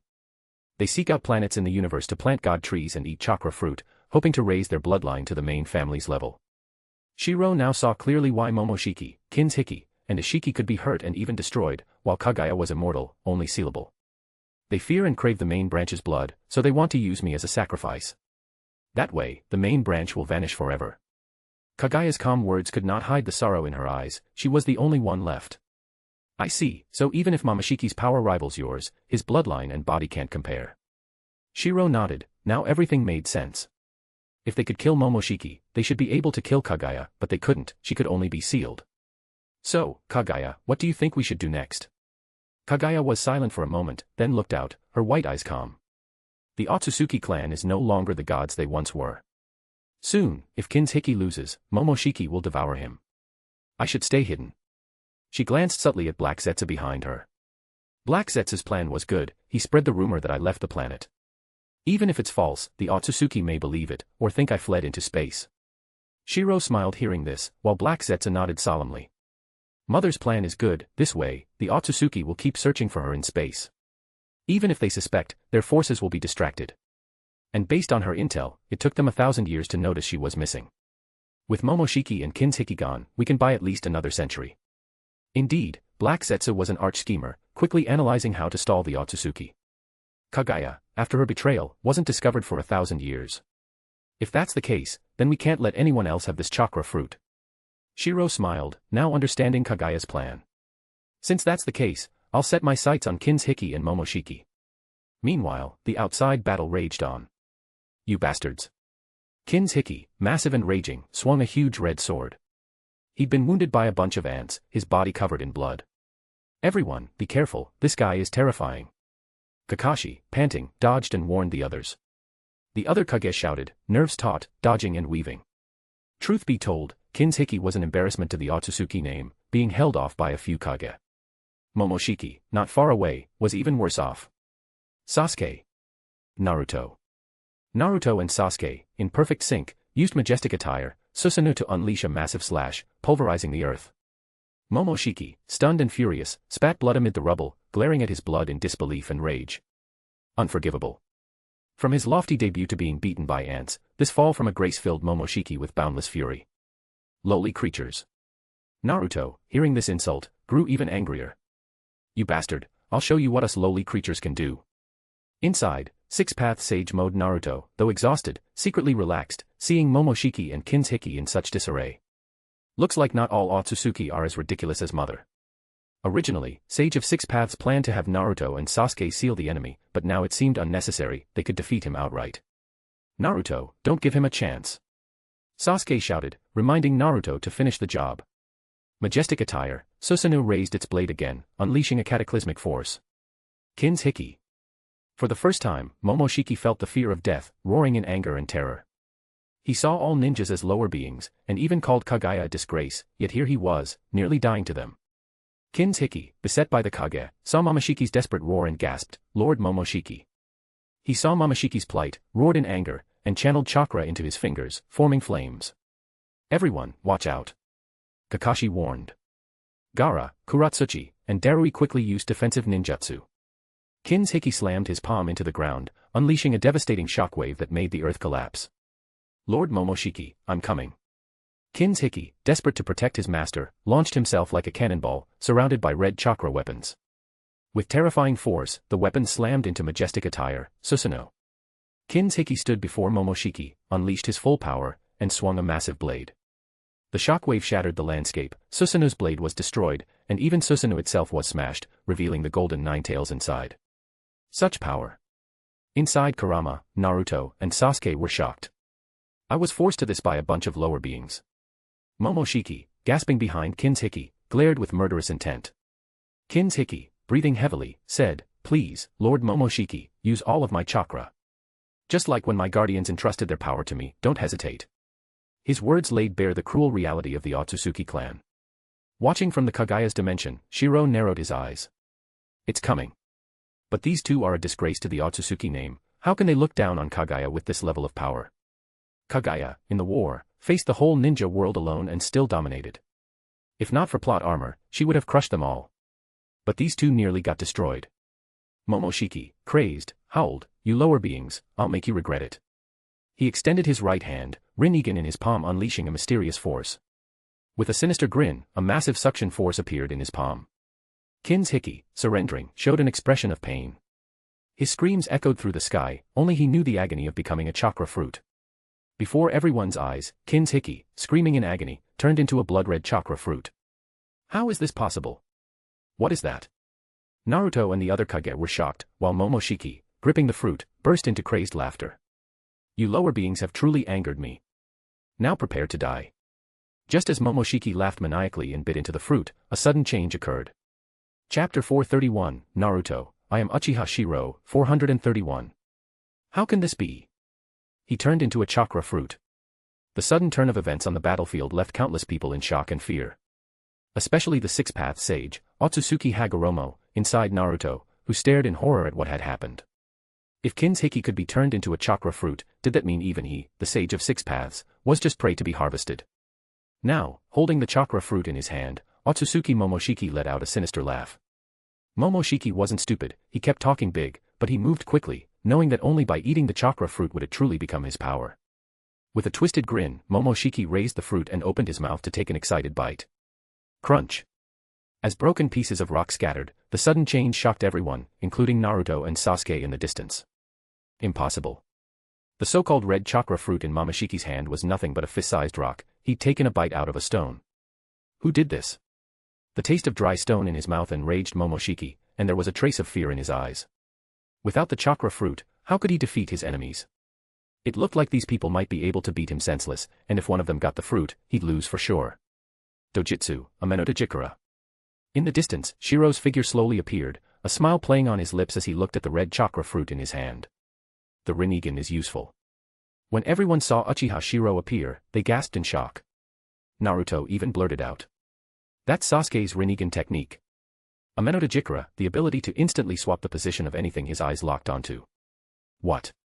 The 5 Kage all cried out in surprise, but Sasuke's expression grew grim as he rasped. No. My Ameno Dojikura can only swap my position with a target, but he can swap other objects.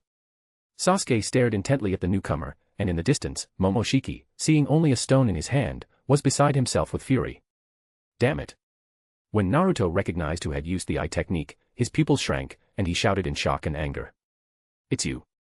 Uchiha Shirou. With a sudden realization, both Naruto and Sasuke stared at the newcomer in disbelief. Uchiha Shirou, who had been hiding until now, smiled. Facing everyone, instead of eating the chakra fruit, he used a forbidden technique. Forbidden Jutsu, Chimera Jutsu. Before everyone's eyes, the red chakra fruit was visibly devoured, leaving them all in disbelief. Shirou gazed at them with contempt, especially at Naruto, and mocked. 7th Hokage Naruto, I told you, when you came to my world and meddled, you'd regret it. Damn it. This is my world. I won't let you destroy it. Naruto roared in anger, he never expected Shirou to come to this world. How hypocritical. Shirou sneered, his laughter full of scorn. You go on and on about justice and morality, but you do the very things you claim to hate. If you don't want others to meddle in your world, then why did you meddle in theirs? Don't try to justify it. Why should every ninja world submit to your will? All I'm doing is what you did. And as for you, Sasuke. If Shirou felt contempt for Naruto, he felt pure disappointment towards Sasuke. Useless. You wanted to change the world, but just because you lost, you suddenly had a change of heart. What's this talk about atonement? What are you atoning for? He berated Sasuke, his tone full of hatred. Konoha was founded by the Uchiha and the Senju. In the end, Konoha destroyed the Uchiha, and you stupidly seek to atone for Konoha. That's just idiocy. Even if you destroyed Konoha, so what? Without the Uchiha, there would be no Konoha. If pre-Boruto Sasuke was a normal person, then Boruto's atonement arc meant the real Sasuke was already dead. After his clan's massacre, Sasuke was driven by hate, but he wasn't inhuman. What was wrong with wanting revenge? All he did was sacrifice his soul for the power to get his revenge. What did that have to do with Konoha, or you, Naruto? If you were his friend, you should have helped him get revenge and then tried to persuade him back, not just shout, I'll break your limbs and drag you home. Naruto Shippuden's Sasuke fell into darkness as the truth and manipulation unfolded. Any normal person would have lost their mind long ago. Sasuke was the Uchiha's king of enduring pressure. After the fourth war in Kagaya's ceiling, the so-called change was a joke, he just gave up because he lost. And then tried to atone for Konoha. Bastard. I won't let you insult Sasuke like that. Naruto roared, he knew that the Sasuke from the other world was totally manipulated, and he absolutely couldn't let this world's Sasuke go down the same path. Sasuke's mind was wavering under the scolding when, suddenly, Momoshiki seized the moment and roared. That's our Otsutsuki chakra fruit. You lowly creature aren't worthy. Boom. As Momoshiki tried a sneak attack, Shirou met him with a devastating knee strike. In an instant, Momoshiki's eyes bulged, bloodshot with pain. His mouth gaped as the knee smashed into his chest, he almost coughed up his heart and liver. Perfect timing. Dojutsu, Ameno Dojikura. In a flash, Sasuke appeared in front of Shirou, the earlier hesitation had all been an act. At that moment, Sasuke, with the power of the 6 paths, temporarily regained his lost strength. Their positions instantly swapped, and Sasuke shouted, Naruto, eat the chakra fruit now. It turned out this had all been Sasuke's plan, he knew that whoever ate the chakra fruit would receive a huge boost in power. So Sasuke was willing to sacrifice himself, using his eye technique to swap places. But everything happened in a flash, too fast for anyone to react. Sasuke. Naruto watched as Sasuke was captured by Shirou, filled with rage. Inside him, the Sage of 6 Paths urgently shouted, Naruto. Eat the chakra fruit now. Only if you get stronger can you protect Sasuke, and protect the ninja world. At the sage's urging, Naruto painfully gave up trying to save Sasuke, and instead grabbed the chakra fruit Sasuke had risked everything to deliver. Crunch. Crunch. As juice sprayed everywhere, Momoshiki, who'd been sent flying, saw this and howled, his eyes wide. Lowly creature. That's a god's fruit. You don't deserve it. Meanwhile, Shirou, seeing the fruit in his hand had turned into Sasuke, smirked in triumph. He grabbed Sasuke's throat and used a sealing technique to paralyze him. Hey, you lost. Sasuke managed a hoarse smile. He knew he might die this time, but he had no regrets. He could feel a suction from Shirou's hand, his six paths power was being pulled out, devoured. Lost. Shirou, floating in the sky, sneered at Sasuke. Sasuke had a bad feeling, and the next words made his pupils contract in horror. If I knew your ability, did you think I wouldn't prepare? And what makes you think you got the chakra fruit? Shirou smirked evilly, raising his other hand. Instantly, red chakra weapons appeared. This is... Sasuke's eyes widened in terror. Now he understood. This was the ability of Otsutsuki Kin's Hiki, the crimson weapon. And do you understand the Otsutsuki? Do you understand the so-called chakra fruit? With a mocking smile, Shirou looked at Naruto, who had just eaten the fruit and grinned. The divine tree's fruit, the so-called food of the gods, isn't what it once was. Otherwise, why would it have the Ten Tails berserk will? The chakra fruit comes from the same source. While it gives great power, it also contains the Ten Tails or divine tree's negative energy. Shirou's words echoed as Sasuke's eyes filled with disbelief and dread. The truth was, the chakra fruit made from Kin's Hiki was filled with terrifying negativity. Shirou's forbidden jutsu, Chimera Jutsu, had consumed the pure energy, what was left was only the negative energy. Naruto.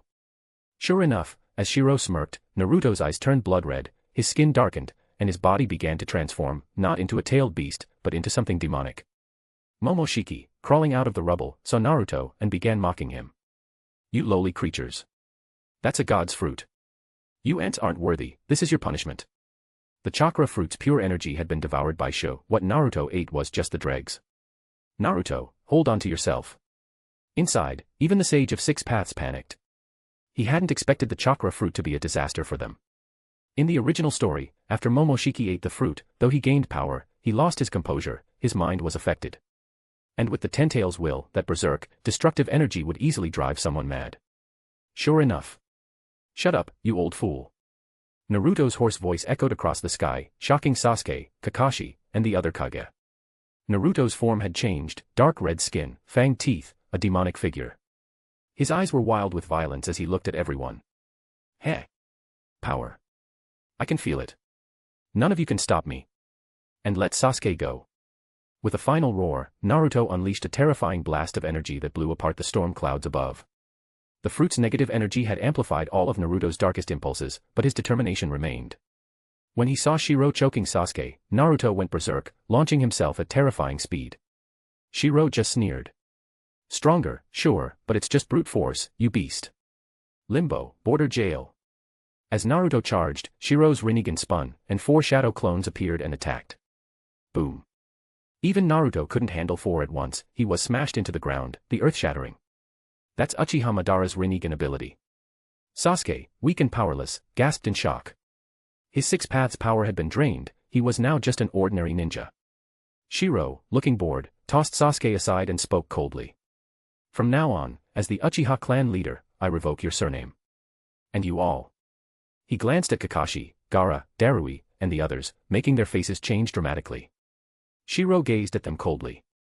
From now on, Konoha is under Uchiha rule. Without Uchiha, there's no reason for Konoha to exist. The 5 great nations have only 2 choices, submit, or be destroyed. Impossible. The 5th Kazekage, Gaara, shouted in anger, but the 4th Tsuchikage, Kuratsuchi, took a deep breath and, under everyone's shocked gaze, knelt on one knee.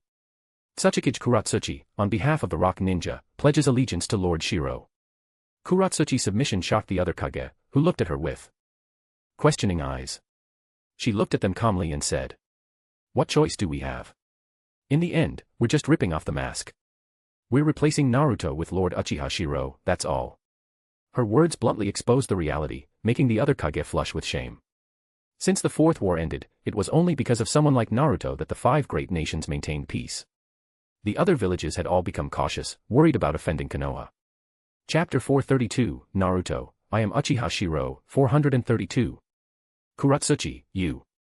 The sudden turn of events, along with the 4th Tsuchikage Kuratsuchi's defection, instantly shattered the trust among the 5 Kage. Gaara was both shocked and enraged, and beside him, Kakashi had already furrowed his brows in alert. Yet facing Gaara's furious gaze, Kuratsuchi retorted coldly. Gaara. We can't drag our village into disaster just for personal preferences. Are you unaware of all the good deeds the 7th Hokage, Uzumaki Naruto, has done this past year? And you too, Kakashi Hatake. Kuratsuchi's face was filled with anger, which stunned Gaara and made Kakashi fall into silence. Chojuro, witnessing this, was dumbfounded. Kakashi's expression made it clear he knew something. After all, he was famous for his brains and had served as the 6th Hokage of Konoha. Even if he'd been away for a long time, if he truly knew nothing about his village, then he would have been a useless Hokage. Kakashi, you truly are a Hokage that only knows how to run away. Seeing Kakashi's silence, Gaara had a bad feeling, while Kuratsuchi sneered and mocked. Gaara, don't you want to know how your sister Temari has been living in Konoha all this time? What? Hearing Kuratsuchi mention his sister Temari, Gaara was shocked, while Kakashi's expression became grave as he said in a low voice. This isn't the time to discuss that. The enemy has gained another member. Above in the sky, Shirou raised his hand, enjoying the cool breeze, feeling the power within himself, and a smile slowly appeared at the corner of his mouth. What wonderful power! As expected of the chakra fruit, it can greatly enhance one's strength. As Shirou was savoring this power, suddenly a ferocious roar came from below. It was Uzumaki Naruto. Affected by the evil energy of the chakra fruit, Naruto had completely fallen into darkness, or rather, his inner darkness had utterly overwhelmed his light. Everyone has emotions and desires, even the child of destiny, Naruto. In the original story, even Otsutsuki Momoshiki could become a violent, crude, impulsive guy, so why not Naruto? Uchiha Shirou. I'll kill you. With dark red skin, a ferocious face, and exposed fangs, Naruto no longer looked like the sunny boy he once was. He resembled a demon crawling out of hell, especially with that savage and dark aura radiating from his body, filling everyone with fear. In the distance, Otsutsuki Momoshiki was also shocked upon seeing Shirou. How is this possible? How did you know Kin's Hiki would willingly turn into a chakra fruit? And how can you separate the negative energy from the chakra fruit? The pure, sacred god tree seeds from ancient times have long since vanished. The seeds now are all tainted, even in the Otsutsuki clan, no one can do that. Momoshiki was dumbfounded, not because the chakra fruit had been stolen, but because of Shirou's abilities. No. It's not right. The aura of your body, plus the rumors that Kagaya has escaped her seal, it's Kagaya. In an instant, Momoshiki's mind filled in the blanks, and he exclaimed angrily. So it's Otsutsuki Kagaya. That explains everything.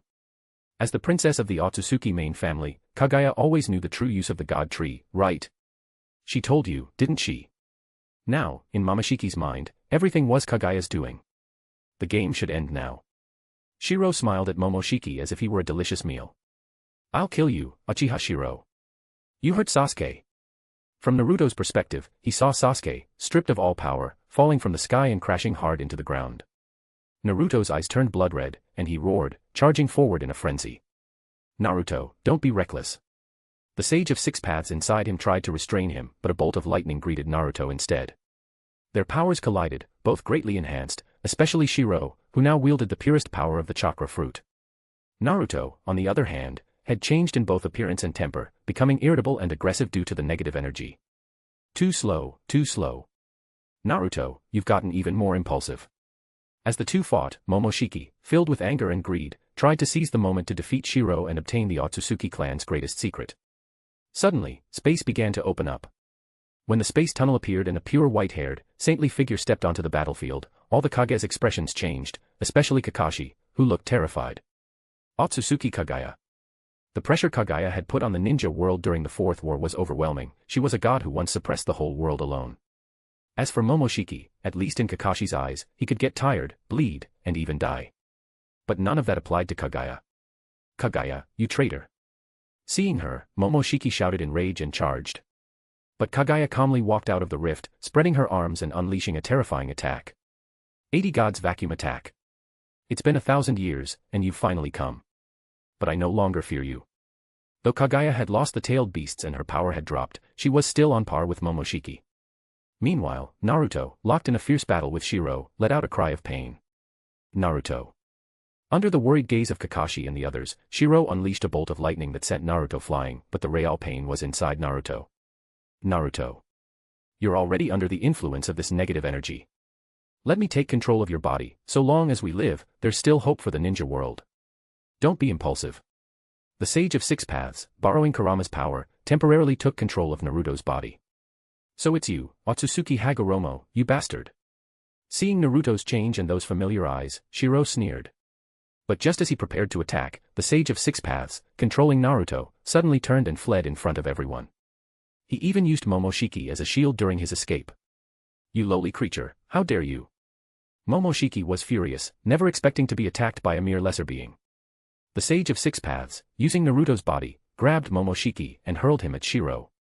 "Uchiha Shirou, you win this time, but we haven't lost yet. I'll be watching you from the shadows. When the chance comes, we'll defeat you." With Naruto's angry roar, the Sage of Six Paths ripped open space and escaped. Kagaya's eyes flashed coldly as she said, "I'll chase down and kill this unfilial son myself." Also proficient in space ninjutsu, Kagaya opened a rift and went after Hagoromo. The battlefield shifted, and Momoshiki glared at Shirou with rage. "You lowly creature. You stole our clan's fruit, I'll make you regret it." Lightning instantly erupted as Shirou and Momoshiki clashed, both even stronger than before. Though Momoshiki hadn't consumed the chakra fruit, his battle instincts were now sharper than ever. "Let me show you the power of a ninja." Tired of being called a lowly creature, Shirou's temper flared. As they split apart, his hands blurred with movement. Dozens of shuriken appeared from his wrists, and his hands became afterimages. Not good. In an instant, countless shuriken, charged with terrifying lightning-released chakra, flew at Momoshiki. Shirou didn't stop there, he pulled out a sealing scroll and unfurled it. Boom, boom. White smoke faded, revealing arrays of massive shuriken. With a flash of lightning, Shirou hurled them. Shuriken Shadow Clone Technique. With swift hand seals, a rain of shuriken crashed down. Momoshiki dodged frantically. Kakashi, watching from afar, was shocked. The Uchiha clan's shuriken manipulation technique. Even in a battle of this level, tactics were not obsolete. Boom. Shuriken crackling with lightning littered the ground, but Shirou suddenly twitched his hands and mouth, revealing thin steel wires in Momoshiki's sight. Steel wire. So this is ninjutsu from this world. With a jerk, the giant shuriken, like a thunderstorm, attacked Momoshiki again. Shinra Tensei. With dense attacks all around, Momoshiki finally had no choice but to roar and use the Rinnegan's power to repel all the weapons. As he did so, a flash of cold light burst from below, the earth split open and a massive shuriken almost took off his head. He dodged just in time, but the shuriken behind him turned into Shirou himself. Shadow Clone and Transformation Jutsu. With a cold shout, Shirou attacked with a wind release, Rasen Shuriken in one hand and a lightning release, Raikiri in the other. Boom. Terrifying ninjutsu flew at Momoshiki, who responded with even more powerful jutsu. Super Shinra Tensei. With a massive repulsive force, he deflected both attacks. But at that moment, Shirou's real body threw out red chains, instantly binding Momoshiki. This was Kinshiki's power. Momoshiki realized something was wrong, but it was too late. Shirou formed a seal with one hand, his Rinnegan spinning as he stared coldly at the bound Momoshiki and commanded. Chibaku Tensei. Boom. At once, terrifying gravity centered on Momoshiki. The earth, just ruined by Super Shinra Tensei, was sucked upward. Everything was drawn in by the gravity, the earth collapsing and flying up, smashing into Momoshiki like cannonballs. Boom, boom. With a cold expression, Shirou unleashed a technique on par with Sasuke's, perhaps even stronger, since he had absorbed Sasuke's powers and Rinnegan. This was the eye technique that once sealed the tailed beasts and Kagaya herself, now turning the world into an apocalypse. We need to get out of here. This is no longer a fight we can be part of. Kakashi was the first to react. Before leaving, he looked at everyone, especially Gaara, and said solemnly, "I'm going to find Naruto." Kakashi, as always, was the quickest to analyze the situation and was happy to let Shirou and Momoshiki fight it out. Boom, boom. Huge rocks, drawn by gravity, smashed into the sphere in the sky. Under the intense pressure, the sphere compressed further, and inside, Momoshiki coughed up blood, furious. "Damn you, lowly creature. How could I lose? I won't lose." In the darkness, under crushing pressure, a pair of golden eyes opened. A terrifying planet appeared in the sky, casting a giant shadow, and a huge crater yawned below, all caused by this technique. Inugami no Mikoto. Suddenly, the massive Chibaku Tensei sphere began to crack, the sound echoing across the battlefield and making the five Kage's faces change. Shirou just sneered. "Tricks like this. I've been waiting for it." Boom. The sphere exploded as a monstrous beast's head emerged. Momoshiki had used earth release to create multiple dragon-headed, snake-bodied creatures. He was using the sphere itself as part of his jutsu, reducing the pressure on himself. Dojutsu, Super Susanoo. Under the terrifying power of Sage Mode, Shirou summoned a colossal Susanoo that spread its wings and raised a hand, lightning gathering into a spear. Lightning flashed across the sky. Kakashi, seeing this apocalyptic scene, realized what Shirou was about to do and exclaimed in shock. He's using Sasuke's Kirin. Lightning release, Kirin. With Shirou controlling the massive Susanoo, he hurled the lightning spear. The spear, brimming with destructive power, pierced the sphere in the sky. Lightning roared down as a thunder beast lunged in rage. No. You lowly creatures, how could I fail? Though Momoshiki tried to dodge, he was still trapped in Chibaka Tensei and couldn't escape. He could only watch as the deadly lightning storm crashed down, enduring the onslaught with nothing but rage and despair. Chapter 433, Naruto, I am Uchiha Shirou, 433. Lightning release, Kirin. As the lightning faded, under the shocked gazes of the 5 Kage, the Chibaka Tensei sphere in the sky shattered. Inside, the sealed Momoshiki was covered in blood, in utter misery. Damn it. I'm a god, you lowly creatures. Badly injured, Momoshiki glared at the ones who had done this to him. As Momoshiki spat blood and tried to fight back, a figure suddenly appeared behind him, a hand settling on his shoulder, freezing him in place. Too bad. You're about to die at the hands of the lowly creature you despise. Shirou's cold voice echoed as his hand immobilized Momoshiki. Forbidden Jutsu, Chimera Jutsu. As he activated the Forbidden Jutsu, a diamond-shaped mark appeared on his palm, unleashing a terrifying devouring force. No. How can this be? You're absorbing my power. Momoshiki was terrified, he could feel his power, not just chakra but his very bloodline, being drained. It was a familiar feeling, he had only become powerful by consuming chakra fruits, as Kinshiki once said. Now, he felt his bloodline degenerating, being devoured. No. Who are you really? Kaguya couldn't possibly have this ability, is this the Otsutsuki clan's true secret? Panicked, Momoshiki once again blamed everything on Kaguya. After all, the branch house had once rebelled en masse, defeating the main family, who knew what secrets the main family held. He only knew that the main family lost, even Princess Kaguya had become their sacrifice. What a disgusting clan, rebelling against your superiors. Shirou looked calmly at Momoshiki's terrified face. From Kaguya, he'd learned of the Otsutsuki's decline, with the tainted god tree fruits, they'd fallen from grace. They were no longer the true Otsutsuki. From afar, Kuratsuchi let out a sigh of relief. The war is over. Even Chojuro swallowed nervously and lowered his weapon. Yeah, a being with the power to destroy the ninja world was defeated just like that. At this moment, the 5 Kage had complicated feelings. Naruto had turned into a demon, corrupted by the chakra fruit's negative energy. Is the ninja world really about to fall into Uchiha's hands? Gaara was dazed. Facing this level of battle, they were powerless to interfere. Kakashi wore a bitter expression and was about to retreat when suddenly a space rift opened in the sky. What's this? Uchiha Shirou. To the 5 Kage's shock, an enraged, demon-like Naruto burst from the rift. You fell for it. Now you're the one in trouble. Naruto roared as he charged at Shirou. At the same time, another figure attacked. It was the Sage of Six Paths in spirit form, his face resolute as he shouted. Naruto, this is our last chance, seal Uchiha Shirou and save the ninja world. It turned out their previous actions were all part of a plan. Naruto truly was affected by negative energy, but not to the point of losing control. The Sage of Six Paths had used this as a distraction to lure Kaguya away. Now, he and Naruto struck back. Shirou, absorbed in devouring Momoshiki's power, was caught off guard. 6 Paths, Chibaka Tensei. Naruto and the Sage of Six Paths unleashed their strongest sealing jutsu, the same one used twice to seal Kaguya. How is this possible? Shirou was shocked as Naruto and Hagoromo, one after another, struck him, sealing power surging through him. We did it. The Sage of Six Paths was overwhelmed with joy at their success, even though he had planned it out. Naruto, with Shirou sealed, Kaguya is no longer a threat. She's lost the tailed beasts, she's not nearly as strong as before.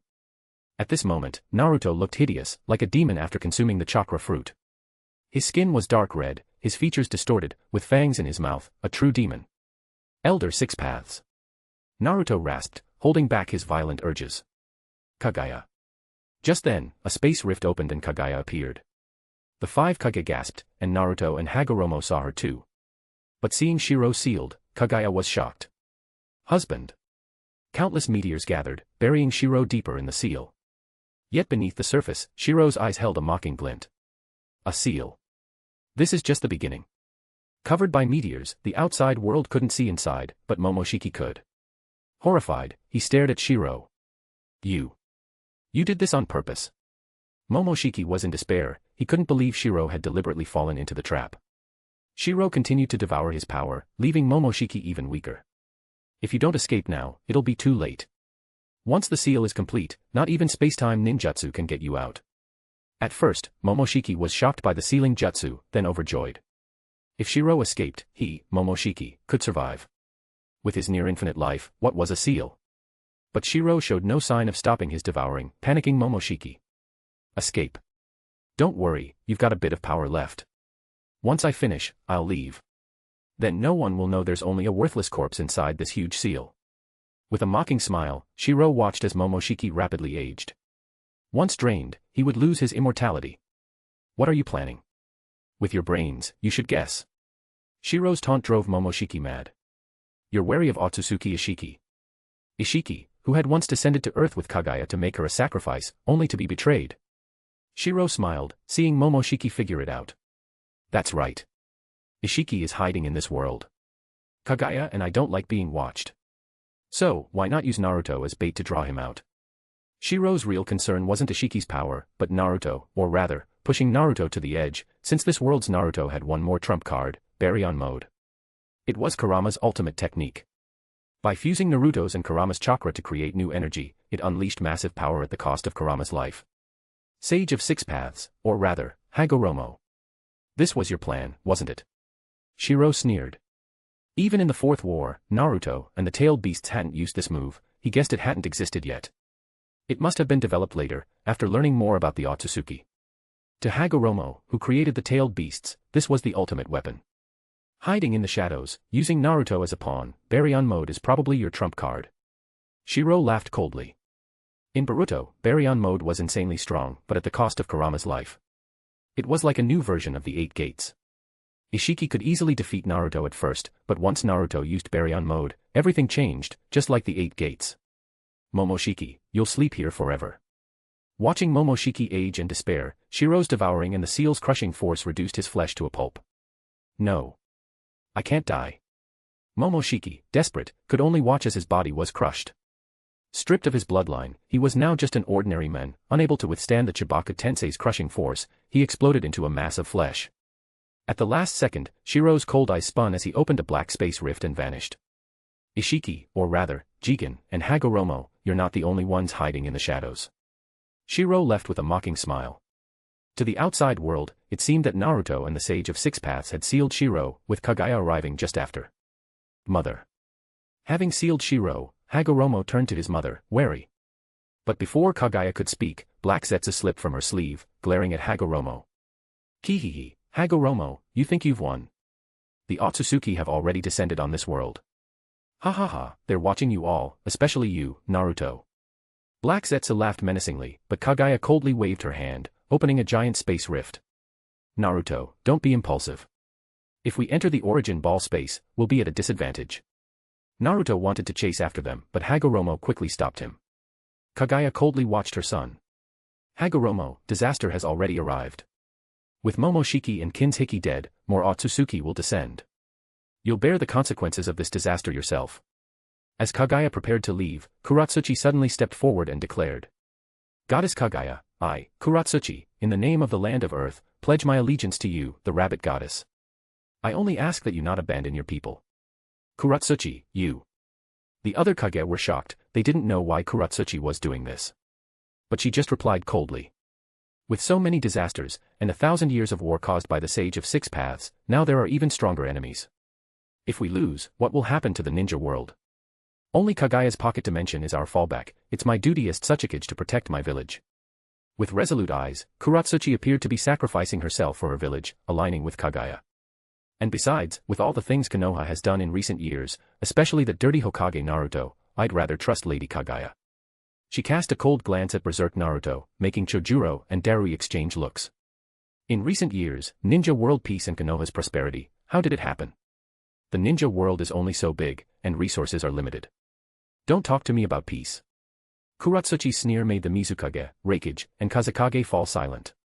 On the surface, the ninja world was peaceful, but Konoha had the strongest shinobi, who could speak up. Resources kept flowing to Konoha, leaving other villages with less. In the past, the other villages could at least compete, but now, after the Fourth War, who would dare? All they could do was force a smile. In front of everyone, the fourth Tsuchikage Kuratsuchi openly sided with Kagaya, and her words shook the others' resolve. Naruto, don't be impulsive. With Hagoromo's advice, Naruto could only watch as Kagaya disappeared with Black Zetsu and Kuratsuchi. Chapter 434, Naruto, I am Uchiha Shirou, 434. Konoha. Amidst the ruins, Konoha had begun to rebuild, but a stifling atmosphere still lingered over the village. The destruction caused by the Akatsuki's Rinnegan wielder, Nagato, was no longer seen as a major issue. At most, villagers grumbled that their Hokage didn't keep his word, failed to uphold promises, and thus allowed the resurrected enemy to go on a rampage. But even that was secondary. What truly weighed on everyone was the sudden appearance of powerful Otsutsuki enemies, who completely overpowered their Hokage. Afterward, when their Hokage returned, his appearance had changed drastically. The seventh Hokage of Konoha, the child of destiny of the ninja world, Uzumaki Naruto, was now a terrifying figure, dark red skin, a ghastly, demonic face, and a mouth full of fangs. Countless Konoha villagers were secretly shocked and deeply unsettled. He looked like nothing less than a demon. Some unpleasant rumors, or perhaps just inner fears, were beginning to grow. Inside the Hokage's office. You brat. What is going on here? How long has it been, and the village still isn't rebuilt? Even with all her teeth gone and her steps unsteady, the stubborn old Koharu Uchiha was still berating Naruto, who sat at the Hokage's desk. Naruto, you're the Hokage of Konoha. The village is huge, and this disaster was all caused by your carelessness. Do you think rebuilding Konoha is that easy? Hamura Mitokado, beside her, shook his head and sighed. Naruto, over the years, Konoha's finances have all gone into development and construction. No one expected Konoha to be destroyed. Now you want to rebuild, but where are the resources coming from? Especially now, when the land of Earth has cut off its vital clay supplies. Useless. Naruto, who had always been pushed around by these two old geezers, suddenly flew into a rage. He slammed the desk and glared at them. Naruto, you. Naruto's outburst, combined with his demonic appearance, scared Koharu and Hamura, leaving them staring at him in shock. It was as if they were thinking, is this the young Hokage who used to let us scold him at will? Naruto, how can you treat us elders like this? After recovering from their shock, Koharu and Hamura's faces turned angry. They had lived through the reigns of the third, fourth, fifth, and sixth Hokages, and never before had a Hokage dared to speak to them this way. We've served under 4 generations of Hokage, and now you, the seventh, dare to act so brazenly. Koharu's eyes blazed with anger. She might be old, but her obsession with power only grew deeper with age. Old fools. Naruto's appearance had changed, but more importantly, his mind was now clouded with negative emotions. He was short-tempered and irritable, the darkness in his heart had eclipsed his former sunshine. Shut up. You two old geezers, don't make me kill you. With his face twisted in rage, Naruto struggled to keep his anger in check, baring his fangs like a demon ready to bite. At that moment, the office doors swung open, and the former sixth Hokage, Kakashi Hatake, walked in. Seeing the scene, he quickly stepped forward to explain. Elders, please don't provoke Naruto. Right now, he's easily agitated. During his battle with the Otsutsuki, he accidentally ate a chakra fruit, and its negative energy overwhelmed him. He's extremely irritable and quick to anger. Hearing Kakashi's explanation, Koharu and Hamura were not moved by sympathy, instead, greed and shock flickered in their eyes. Kakashi, does that excuse his behavior? What we should be considering now is whether Uzumaki Naruto is still fit to be Hokage. That's right. A Hokage corrupted by negative emotions is no longer qualified. Maybe you should return to the position, Kakashi. The two elders, echoing each other, were practically inciting a coup, just short of saying Naruto was unfit to lead. Naruto's indulgence over the years had made these old, corrupt officials forget the importance of power. Finally, with a helpless sigh, Kakashi managed to usher the two elders out of the office. Naruto. Once only Kakashi and Naruto remained, Kakashi tried to comfort him, but Naruto's anger flared up again. He smashed the desk with his fist and roared. I saved the ninja world. I saved Konoha. And those two old geezers say I'm not qualified. Who is? Could either of them defeat the Otsutsuki? Consumed by negative emotions, Naruto's obsession with the Hokage seat grew even more intense. He would never allow anyone to challenge his position. Naruto, calm down. You need to calm down. Kakashi's gentle persuasion clashed sharply with Naruto's fury. Especially after returning to Konoha and facing all those strange looks from the villagers, Naruto couldn't keep his anger in check. Kakashi-sensei. You're telling me to calm down. How can I? Look at all I've done for Konoha, all the blood I've shed for the ninja world, and now you want me to calm down. Naruto's furious shouts echoed through the Hokage office, while Kakashi could only sigh helplessly and do his best to soothe him. Because at this point, Naruto did have the power to destroy Konoha. Meanwhile, the two elders who had just left the office were meeting secretly in a dimly lit room. The chakra fruit, the secret to Otsutsuki Kagaya's immortality. Just one bite and we could be young again. Koharu's raspy, angry voice echoed in the darkness. Hamura. One bite and we'd return to our younger days. We could serve the village for decades more, but that reckless Hokage ruined everything. We finally got our hands on the chakra fruit, but he didn't save any of it. Whether for research or something else, it would have been a great asset to Konoha. But he didn't. That reckless monster. Blinded by the prospect of immortality, Koharu felt no fear, even when facing the strongest ninja in the world. Or perhaps, after years of Naruto's leniency, they believed he would never truly harm the village. That's right. The chakra fruit is a treasure of the ninja world, not Uzumaki Naruto's personal property. Yet he ate it all himself. Hamura's face was twisted with anger. Both elders' eyes gleamed with greed and resentment. They coveted immortality and hated Naruto for denying them the chance. Uzumaki Naruto is no longer fit to be Hokage. Kakashi should take over again. Naruto's transformation due to the chakra fruit means he should be locked up, no, sealed and studied. We can't let this evil corrupt us. That's right. With Konoha's research power, we'll surely uncover the secrets of that chakra fruit inside Naruto. We must stop our Hokage from being corrupted and save the village from disaster. Koharu and Hamura, advisors who had survived since the time of the third Hokage, were now driven mad by the lure of immortality, their eyes filled only with fanaticism and endless greed. Kakashi, though wise, had never realized how much ambition could be born from the mere rumor of eternal life. As Kakashi quietly soothed Naruto, who now hid in his office, unwilling to face the village, rumors began to spread through the rebuilding Konoha. Did you hear?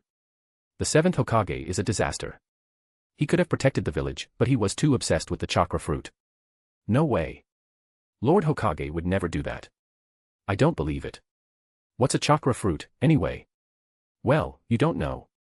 My cousin's aunt's uncle's son fought in the Fourth War, he saw the battle to seal Otsutsuki Kagaya himself. The chakra fruit is the source of Kagaya's power, and also the source of disaster. Our Hokage. No way. Are you saying Lord Hokage ignored the village for the chakra fruit? Across every corner of Konoha, rumors spread like wildfire, their origins unclear. Within half a day, the entire village knew about the chakra fruit. They also learned that, in the previous battle, their Hokage had seized the chakra fruit but succumbed to temptation, greedily consuming it and becoming the demon he now appeared to be. The chakra fruit became synonymous with disaster, and Naruto's demonic appearance seemed to confirm the tale. There was no legend of immortality, only a story of disaster. I heard that Kagaya, who once tried to destroy the ninja world, ate the chakra fruit. Now our seventh Hokage has eaten one, what if he tries to destroy the world too? In the darkness, villagers huddled in temporary tents, whispering rumors that only grew wilder. By now, countless villagers were gripped by fear, terrified that their Hokage would fall into darkness. Naruto, still in the Hokage office, knew nothing of these rumors. Kakashi, busy calming him, was equally unaware. After all, Konoha was still in ruins, with heavy casualties. The rumors, spread from within by Koharu and Hamura and fueled by the chaos, never reached the Hokage's office. As the rumors fermented, the entire ninja world was shaken. The battle in Konoha had swept across the ninja world like a hurricane. The Otsutsuki clan had descended, and even Kagaya, once sealed in the Fourth War, had broken free. Most shocking was the Land of Earth, whose fourth Tsuchikage, Kuratsuchi, had openly defected to Kagaya's side, leaving the entire ninja world in turmoil. Land of Lightning, Kimogakure. The village, devastated by the rampage of Momoshiki and Kinshiki, was greatly weakened. In the Raikage's office, the recently returned fifth Raikage, Darui, held his aching head. What's going on? Our village took such heavy losses, so why aren't we paying out compensation? Now the villagers are protesting, and there's even talk of civil strife. All Kumogakure's problems were now coming to a head, especially financial ones. Darui's advisors looked bitter. Raikage-sama, it's not that we don't want to give compensation, but in the last battle, our treasury was destroyed. We're one of the 5 great villages, aren't there any reserves? I'm sorry, Raikage-sama, but there isn't anything left. How can that be? Darui was stunned and glared at his subordinates. They looked helpless, one of them finally sighing and telling the truth. Raikage-sama, it's not our fault. Ever since the Fourth War ended, all the ninja world's resources have flowed to Konoha, especially after the 7th Hokage took office. Almost every mission and every job went to Konoha. Kumogakure has been living off its savings, with no other options. There's even more. The subordinate revealed Kimogakuru's struggles. Who dared object to Konoha, home of the world's savior? So, beneath the appearance of peace, the ninja world had been warped, its hidden dangers quietly spreading. But these dangers hadn't disappeared, they'd only been suppressed by Naruto's overwhelming power. Hidden dangers only grow, and never vanish. Kimogakuru simply had the worst luck this time, stepping on a landmine and triggering a crisis. After taking in all the information, Darui slumped onto the couch, muttering absent-mindedly. So the village is just an empty shell now. After the attacks from Momoshiki and Kinshiki, we not only lost the 4th Raikage and the 8 Tails Jinchuriki but almost all our elite forces are gone. This is the weakest Kimogakuru has ever been. The other advisors could only sigh bitterly. Raikage-sama, we have internal unrest too. Without compensation, civil war is likely. All we can do now is borrow. Borrow. Darui gave a mournful laugh, he never imagined his village would fall so low. Yes, Raikage-sama. It's not just us, almost all the ninja world's resources and wealth have gone to Konoha over these years. Let's borrow from them. Konoha won't miss the money, it'll help us get through this. But didn't we hear that Konoha was devastated as well? It's not the same. Our village is on the brink of civil war. Konoha just lost some buildings, they've rebuilt before, and their economy will recover. We need help now. Darui, massaging his head, saw his subordinates in chaos. Finally, he slapped the table and ordered. Send an envoy to Konoha. Ask Naruto for a loan. Wise decision, Raikage-sama. Chapter 435, Naruto, I am Uchiha Shirou, 435. Konoha. Thanks to the powerful abilities of the ninja, the ruins of Konoha from just a few days ago had already been filled in, and countless houses had sprung up where there was once a giant crater. Inside the temporary Hokage office building, the 7th Hokage Uzumaki Naruto was furiously slamming his desk, his face twisted into a fearsome, almost demonic grimace. The ninja present in the office to report to the Hokage felt a tense atmosphere, with a hint of fear flickering deep in their eyes. Lord Hokage, this is a letter from Darui, the 5th Raikage of Kimogakuru in the Land of Lightning. He's asking if we can lend them some money. They need money to rebuild Kimogakuru, don't we need money to rebuild Konoha, too? If Naruto hadn't heard this before, he might have been fine, but upon hearing it he became even angrier, pounding on the desk again. The negative energy from the chakra fruit made his temper flare even more uncontrollably. Lord Hokage. Shut up. Naruto's palm slammed down and shattered the desk, tearing up the reports piled on top of it. Money, money, money. Everyone's asking me for money. The village needs money to rebuild, and you said Omegakure needs aid, and we have to compensate the families of our casualties. Now Kimogakuru is asking too. Naruto clutched at his hair in frustration, a simmering rage building inside him with no way to vent it. Naruto, isn't money just paper? You're Hokage now, why not just print your own money? At that moment, the 9-tailed fox sealed inside Naruto spoke up, trying to soothe his anger. After all, before the Sage of Six Paths went to sleep, he'd specifically warned not to provoke Naruto's rage, especially under the influence of the chakra fruit's negative energy. Print money. Naruto froze, his anger instantly replaced by a look of surprise. Why didn't I think of that? Money's just a bunch of paper.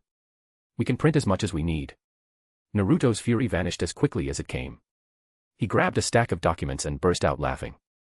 Go and deliver my orders, the funds for rebuilding and compensation are coming soon, and there'll be disaster relief for Omegakure and aid for Kimogakuru too. Yes, Lord Hokage. The Konoha ninja didn't dare linger a second longer and hurriedly left after receiving the order. Print as much as you can. Spread the word, print without restraint, if 100 billion isn't enough, make it 1 trillion, and if that's not enough, 6 trillion. Naruto laughed loudly, and even the 9 tails inside him seemed satisfied. See, old man. Naruto's mood stabilized just like that. Easy as pie. Kurama, you're clever. Naruto, we tailed beasts are smart, you know. Despite being Hokage for over a decade, Naruto never learned much about politics or economics. If he understood, he wouldn't be so exhausted in the office with mountains of paperwork every day. Especially now, under the negative influence of the chakra fruit, he was obsessed with the idea of endless money. Just imagining endless green bills pouring into the village's reconstruction brought a smile to Naruto's face. Not just that, we should help every other nation in the ninja world. This disaster was huge. Send them money. Let's make sure everyone in the ninja world can eat ramen and barbecue. Naruto was completely convinced his idea was sound. The sealed 9 tails felt something was off, but as a beast, it didn't care. The 9 tails grinned excitedly. You humans are so rigid. You call this green paper money, and if it can buy food and stuff, why not just print more? It's not like it's an exploding tag, which needs special chakra-sealed paper. The sealed Ninetales looked down on the humans of the ninja world. Such an easy solution, just print more money and the fiscal problems are solved. Kurama, it's all thanks to you. With this major financial problem out of the way, Naruto finally felt a rare sense of relief. Meanwhile, in the secret mint room at the Fire Daimyo's estate, guarded by both Land of Fire and Konoha ninja. What? Are you kidding me? Do you want us to run the mint at full capacity? And print 6 trillion? The mint employees had been enjoying easy days, but after the order arrived from Konoha's route, the manager's eyes went wide. Are you crazy? It's the Hokage's order.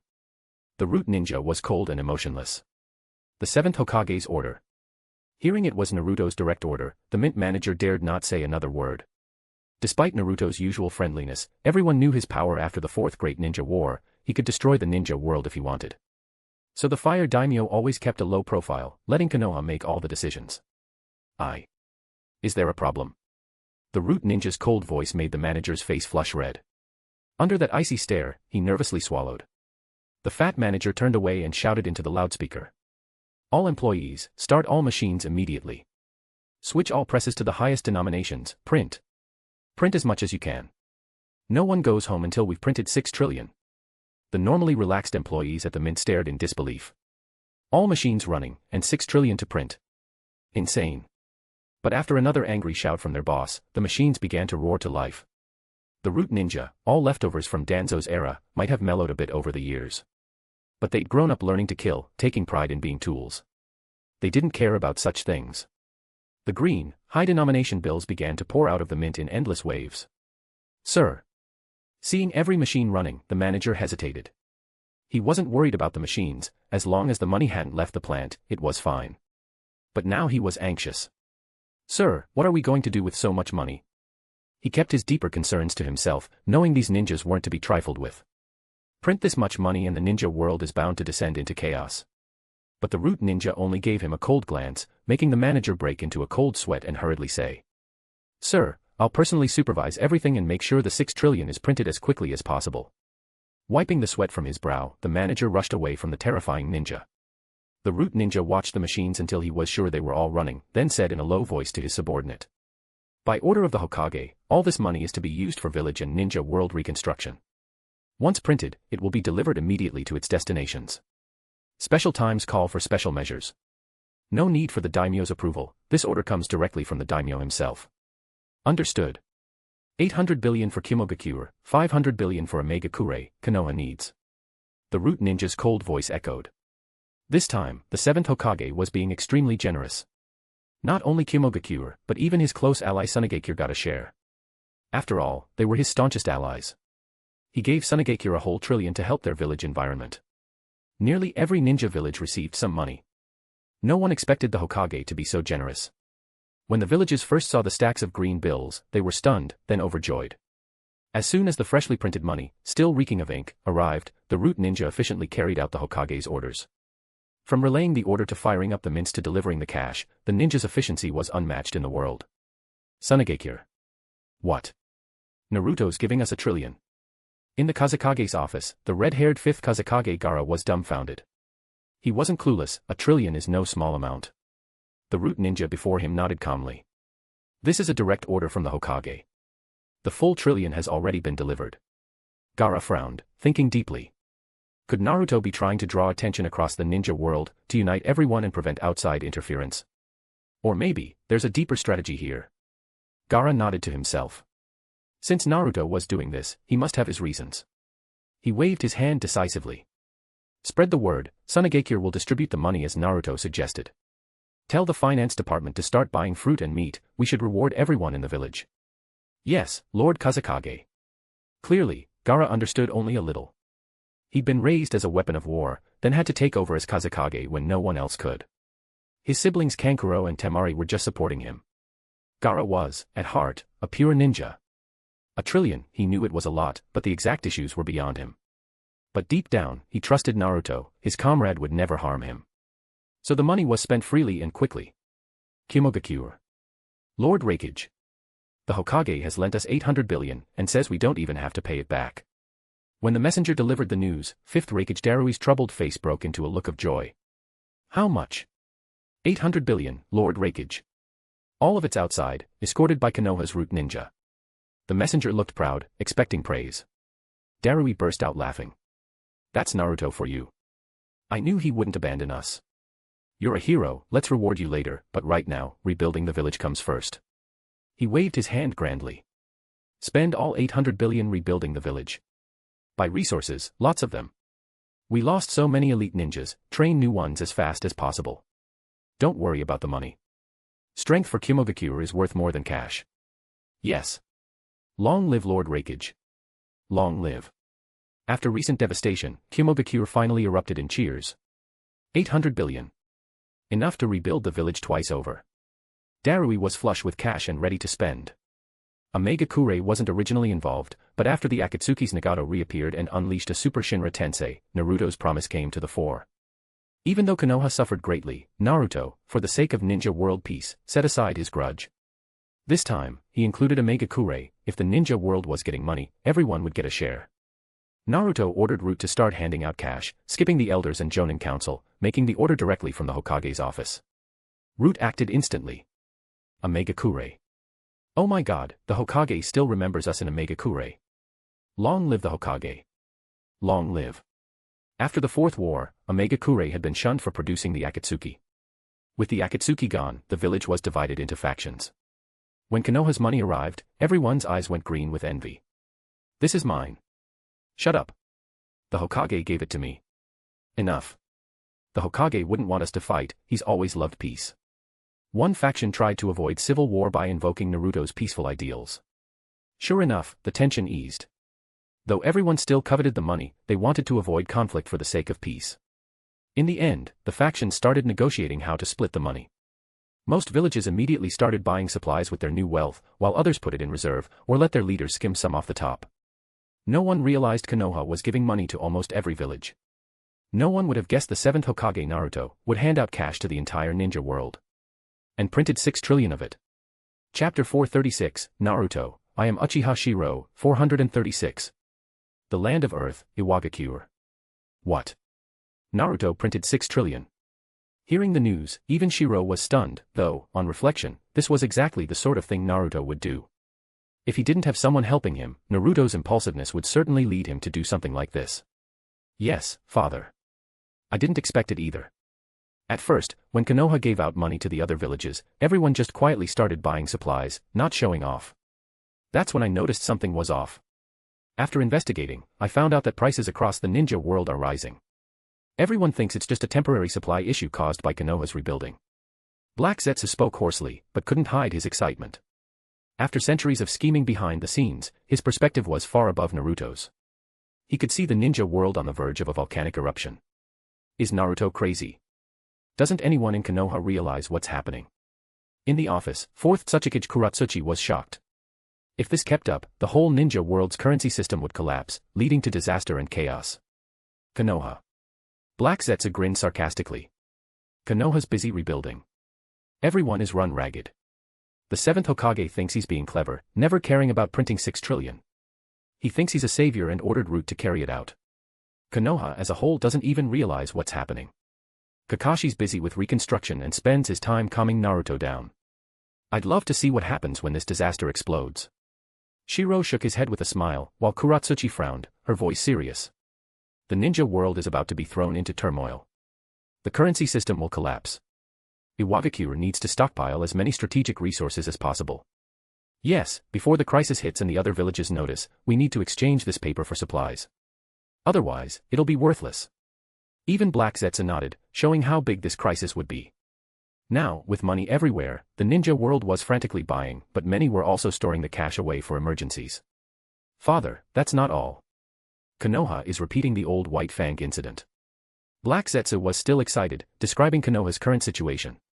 Meanwhile, Otsutsuki Kagaya remained expressionless, as if these squabbles meant nothing to her. Kohara Udatane and Hamura Mitokado, those old geezers, are greedily eyeing the chakra fruit's immortality. Now, rumors are flying in Konoha that Naruto is a disaster. Black Zetsu revealed a sinister, vengeful smile. Clearly, he was behind some of the trouble.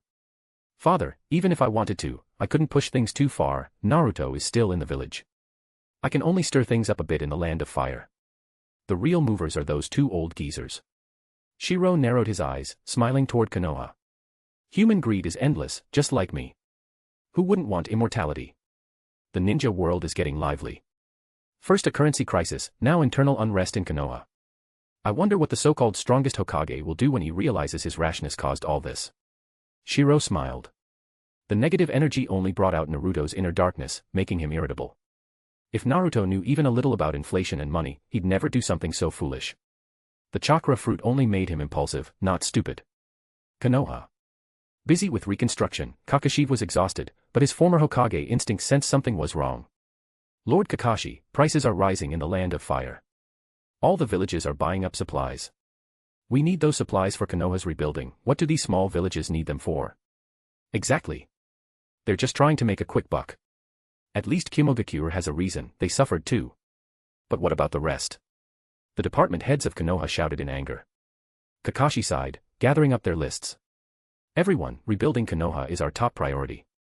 I'll bring this to Naruto myself. Yes, Lord 6th Hokage. Kakashi's authority was still strong. With Kakashi handling things, the others breathed a sigh of relief. Since Naruto's personality changed, his temper had become explosive. No one wanted to anger the strongest ninja in the world, even the sage of 6 paths behind him. Only Kakashi seemed able to calm Naruto down. Hokage's office. You useless fools. Can't even handle such a simple task. Naruto's yelling could be heard from afar, making Kakashi sigh as he entered, files in hand. Seeing it was Kakashi, Naruto's anger subsided a bit, though he still glared at the nervous ninja. If you fail again, go back to the academy and start over. Yes, Lord Hokage. The 3 ninjas fled in embarrassment. They'd failed a mission only because the planned reinforcements never arrived due to the chaos in the village. They were just average Chunin, not Kage level. Naruto. Kakashi sighed, handing over the reports. Kakashi-sensei, what is it? Naruto, rebuilding needs many supplies, and prices are rising. I'm worried about our finances. Kakashi was concerned, could Konoha afford so much? But Naruto, seeing the lists, wasn't angry. He dismissed the concern. Kakashi-sensei, you're worried about money. Don't worry. Konoha's finances are strong, I've managed the village well all these years. Naruto even managed a rare smile, though it looked frightening on his demonic face. Kakashi was surprised but relieved. Looks like you've grown a lot, Naruto. You are a qualified Hokage, developing the village and saving up so much. Kakashi had watched Konoha's growth, he didn't realize Naruto had been so prudent. With this, the rebuilding will go even faster. Don't worry, Kakashi-sensei. As long as I'm here, nothing will go wrong. As Kakashi left, Naruto smirked at the paperwork. Naruto waved his hand, ordering the hidden root ninja.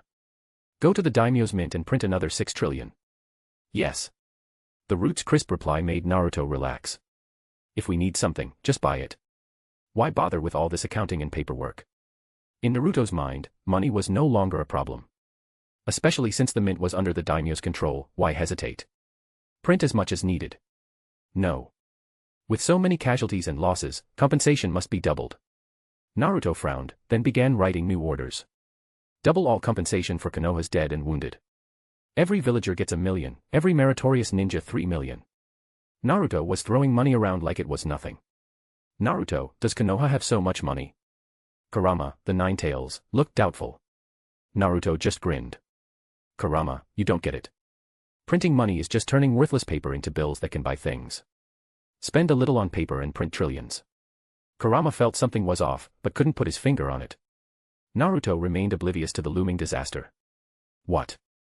Another 6 trillion. The manager's eyes bulged, his face turning red with fear. 6 trillion was already a huge problem, now another 6 trillion.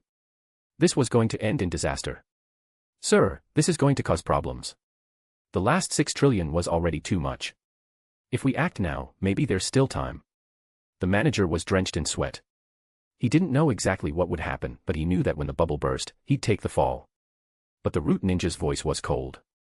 I hope you'll carry out the order, Mr. Kotani Saburo. This is the 7th Hokage's command.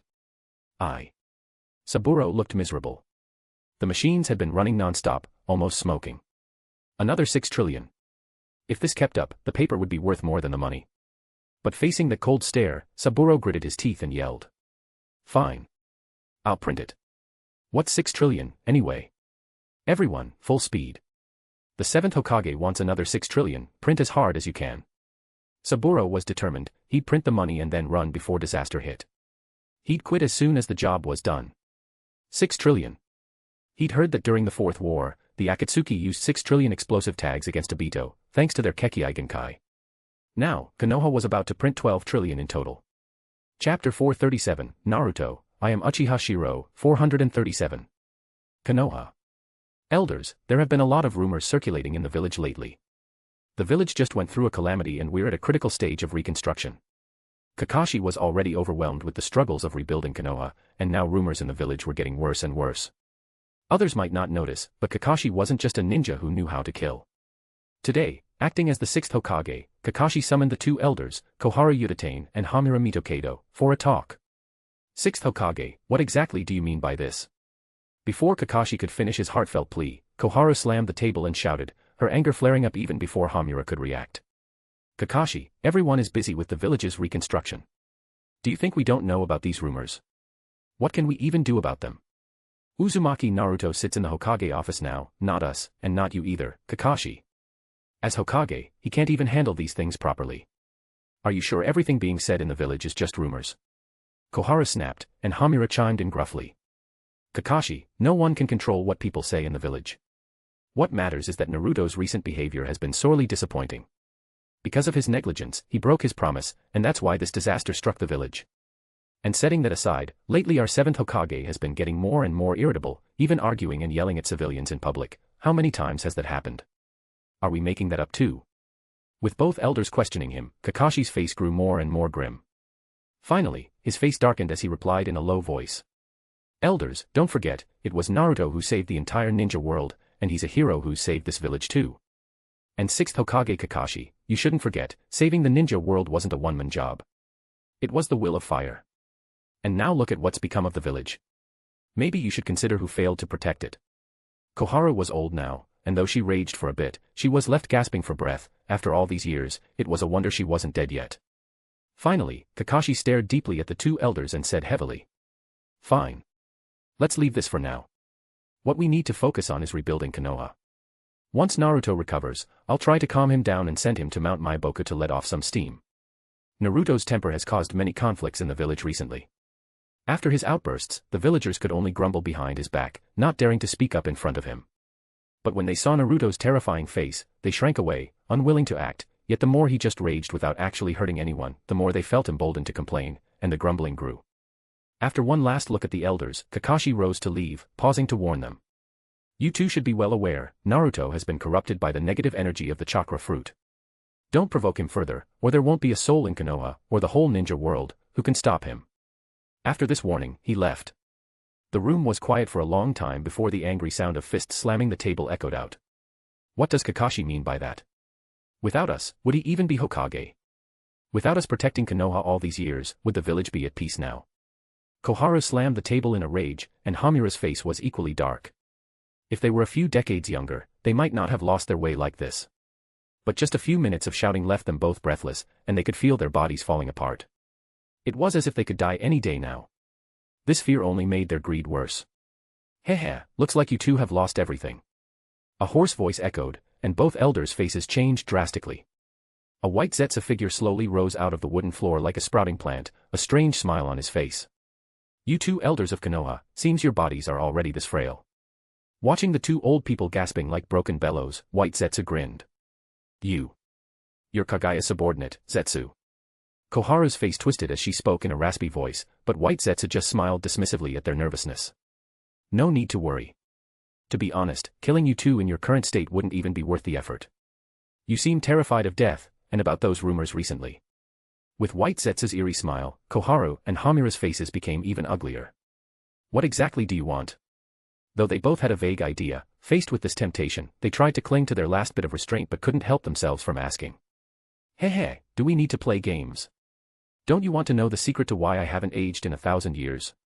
Don't you want to live longer? White Zetsu's smile was full of temptation and malice. Even though they knew it was the smile of a devil, the lure of longevity was too strong. The young might resist immortality's temptation, but for the elderly, who never know if they'll wake up the next day, it's impossible to refuse. Gulp. The sound of nervous swallowing echoed in the dim sunlight. At that moment, greed glinted in the elder's cloudy eyes. You're bold, aren't you? Aren't you afraid Konoha's 7th Hokage will find out? Despite her temptation, Koharu retained a shred of rationality, mocking him hoarsely. White Zetsu only shrugged and joked. If it were the old Uzumaki Naruto, I wouldn't dare show up. After all, the child of destiny forged by the Sage of Six Paths had terrifying sensory abilities. But sadly, after being polluted by the chakra fruit's negative energy, the child of destiny is falling into darkness, and his pure sensory powers are fading. With a mocking smile, White Zetsu stepped closer and produced a scroll. This is intel on the chakra fruit. You might think it's fake, but you've seen with your own eyes that centuries mean nothing to my mother. And I've lived in the ninja world for 1,000 years. You guessed right, the chakra fruit lets a ninja inherit the blood of the Otsutsuki, granting them a long lifespan. You're not doing this out of kindness. Hamura frowned, unable to resist asking the crucial question, even knowing he was being manipulated. White Zetsu tilted his head at an inhuman angle, then grinned. Maybe true immortality is out of reach for you, but ever since Naruto ate the Otsutsuki chakra fruit, the negative energy has been absorbed into him. Now, it's up to you whether you can extract some for yourselves. Eternal life may be impossible, but living hundreds or even 1,000 years more shouldn't be. As if remembering something, White Zetsu added. Oh, right, you could try transplanting would release cells. If you graft a piece of Naruto's flesh onto yourselves, you'll see if it's true or not. Right now, Naruto's entire body is a treasure. A single chunk could let you live for centuries. How you get it is up to you. With a malicious smile, Black Zetsu whispered like a demon. Immortality, the lure of centuries of extra life, no one could resist that. Especially those in power, especially those who were old. They were always the greediest. Impossible. We are Konoha's elders. Koharu and Hamura slammed their fists on the table in anger, but White Zetsu just watched them, half smiling as his body sank back into the floor. Really? But it seems there's a monster in Konoha now, one even scarier than a tailed beast, ready to go berserk at any moment. As elders of Konoha, you're not doing your duty, letting a monster, no, a demon, stay in the village.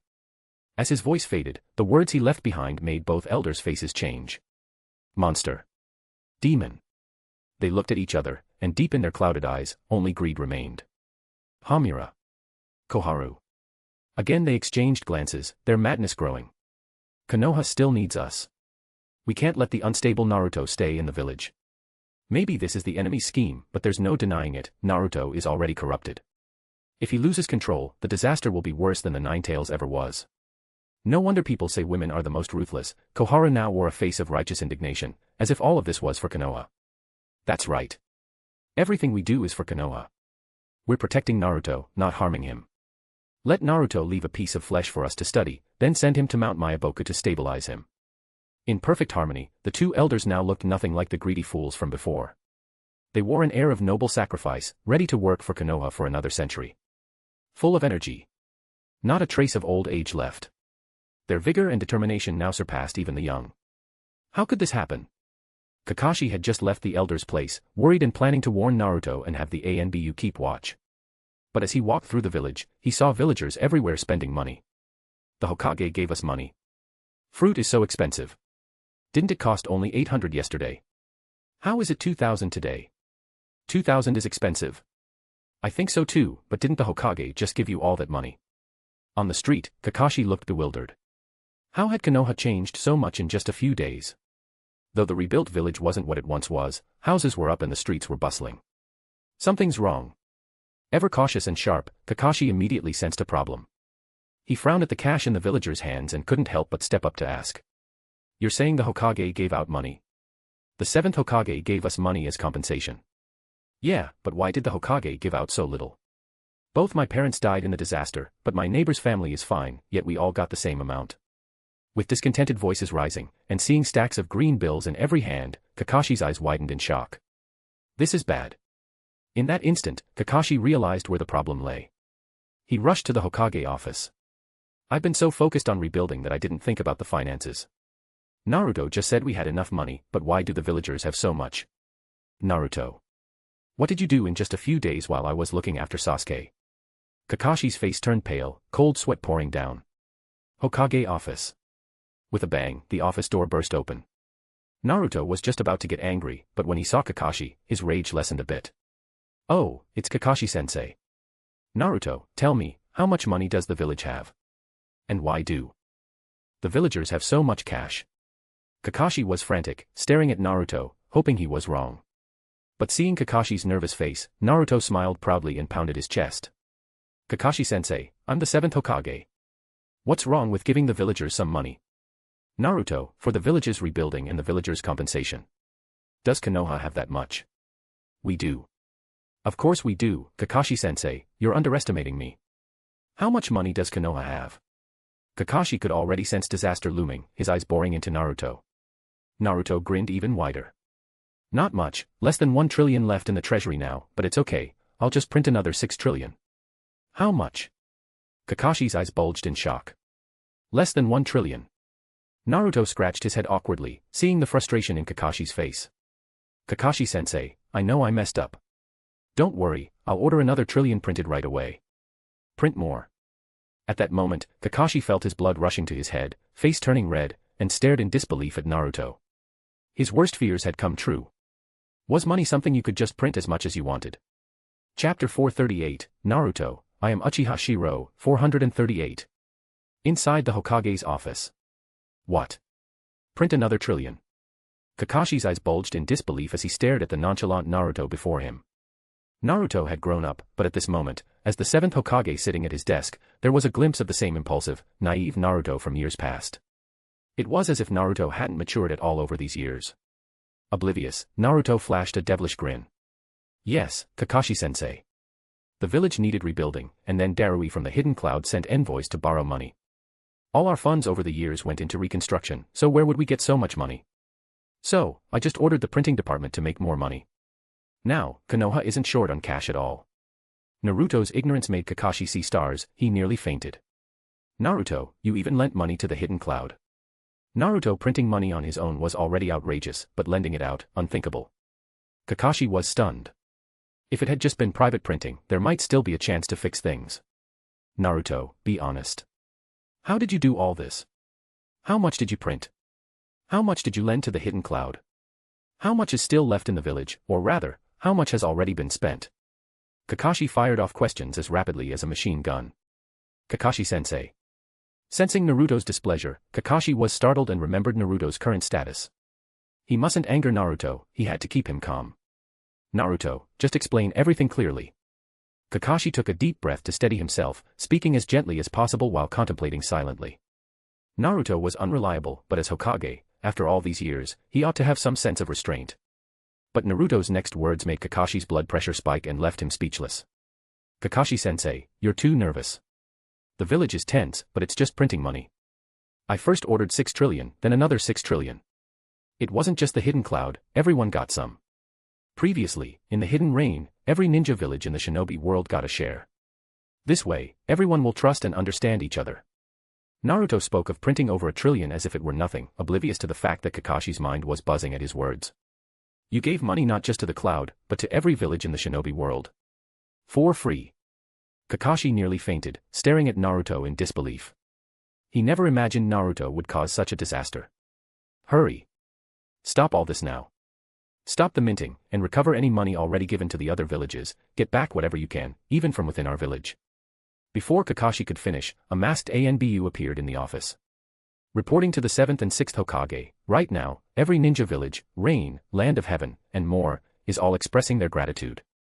Especially in the Rain village, several factions are growing stronger with your support, vying for your favor to become their leader. Kakashi nearly passed out, disbelief in his eyes as he shouted, "What did you say?" All those villages have already split up the money. The ANBU was at a loss, Naruto was dumbfounded, but Kakashi was at his breaking point. Naruto. You've made a huge mess. The Shinobi World is going to be in chaos. We have to call a Shinobi World conference immediately and recover the distributed money, if not, we must come up with countermeasures. By the time Kakashi realized the scale of the disaster, the Shinobi World was already in turmoil from runaway inflation. A loaf of bread costs 500,000. Are you robbing me? You greedy parasites, do you even know how much 500,000 is? The first to be hit were the commoners, the monetary system collapsed entirely. Prices were no longer changing daily but by the hour. At the worst, the price of a loaf of bread increased 13 times in just 8 hours. Heavens, how are we supposed to live? Damn it, our wages are so low. At this rate, my family will starve. Get lost. If you can't afford it, scram. Unrest broke out everywhere in the Shinobi World. With money flooding the market, every ninja village hoarded supplies and built up their forces, driving prices even higher. The nobles, ever sharp-eyed, saw profit and began hoarding, driving up prices for their gain. A vicious cycle was created. Within days, currency across the shinobi world was devalued to insanity, and bartering began replacing money in some places. By the time Kakashi caught on, it was too late. He notified the other villages, but with money in hand, who would return it? Many had already spent theirs. Some villages, after spending Konoha's money, secretly rejoiced at their good fortune. Others regretted saving theirs. Today's 500 billion might only buy 100 million's worth of goods tomorrow. Amegakure. Chief, the Hokage has called for a live conference at 8 p.m. with all village leaders and national lords. The strongest faction leader in the Amegakure slammed the table in anger. They give us money, then say it was all printed, causing inflation. Are we supposed to clean up Konoha's mess? Furious but powerless against Konoha's Hokage, the leader ordered, what are you waiting for? Spend all the money now, before it turns to worthless paper. Yes. Kimogakure. The sixth Raikage, Darui, frowned at Konoha's urgent message. Even as the seventh Hokage, Naruto's still this reckless, printing over 1 trillion and flooding the market. Doesn't he realize the consequences? As one of the 5 great villages, Darui was calm, but the village was still in shambles. He sighed and addressed his advisors. Everyone, you've seen the chaos spreading. What should we do?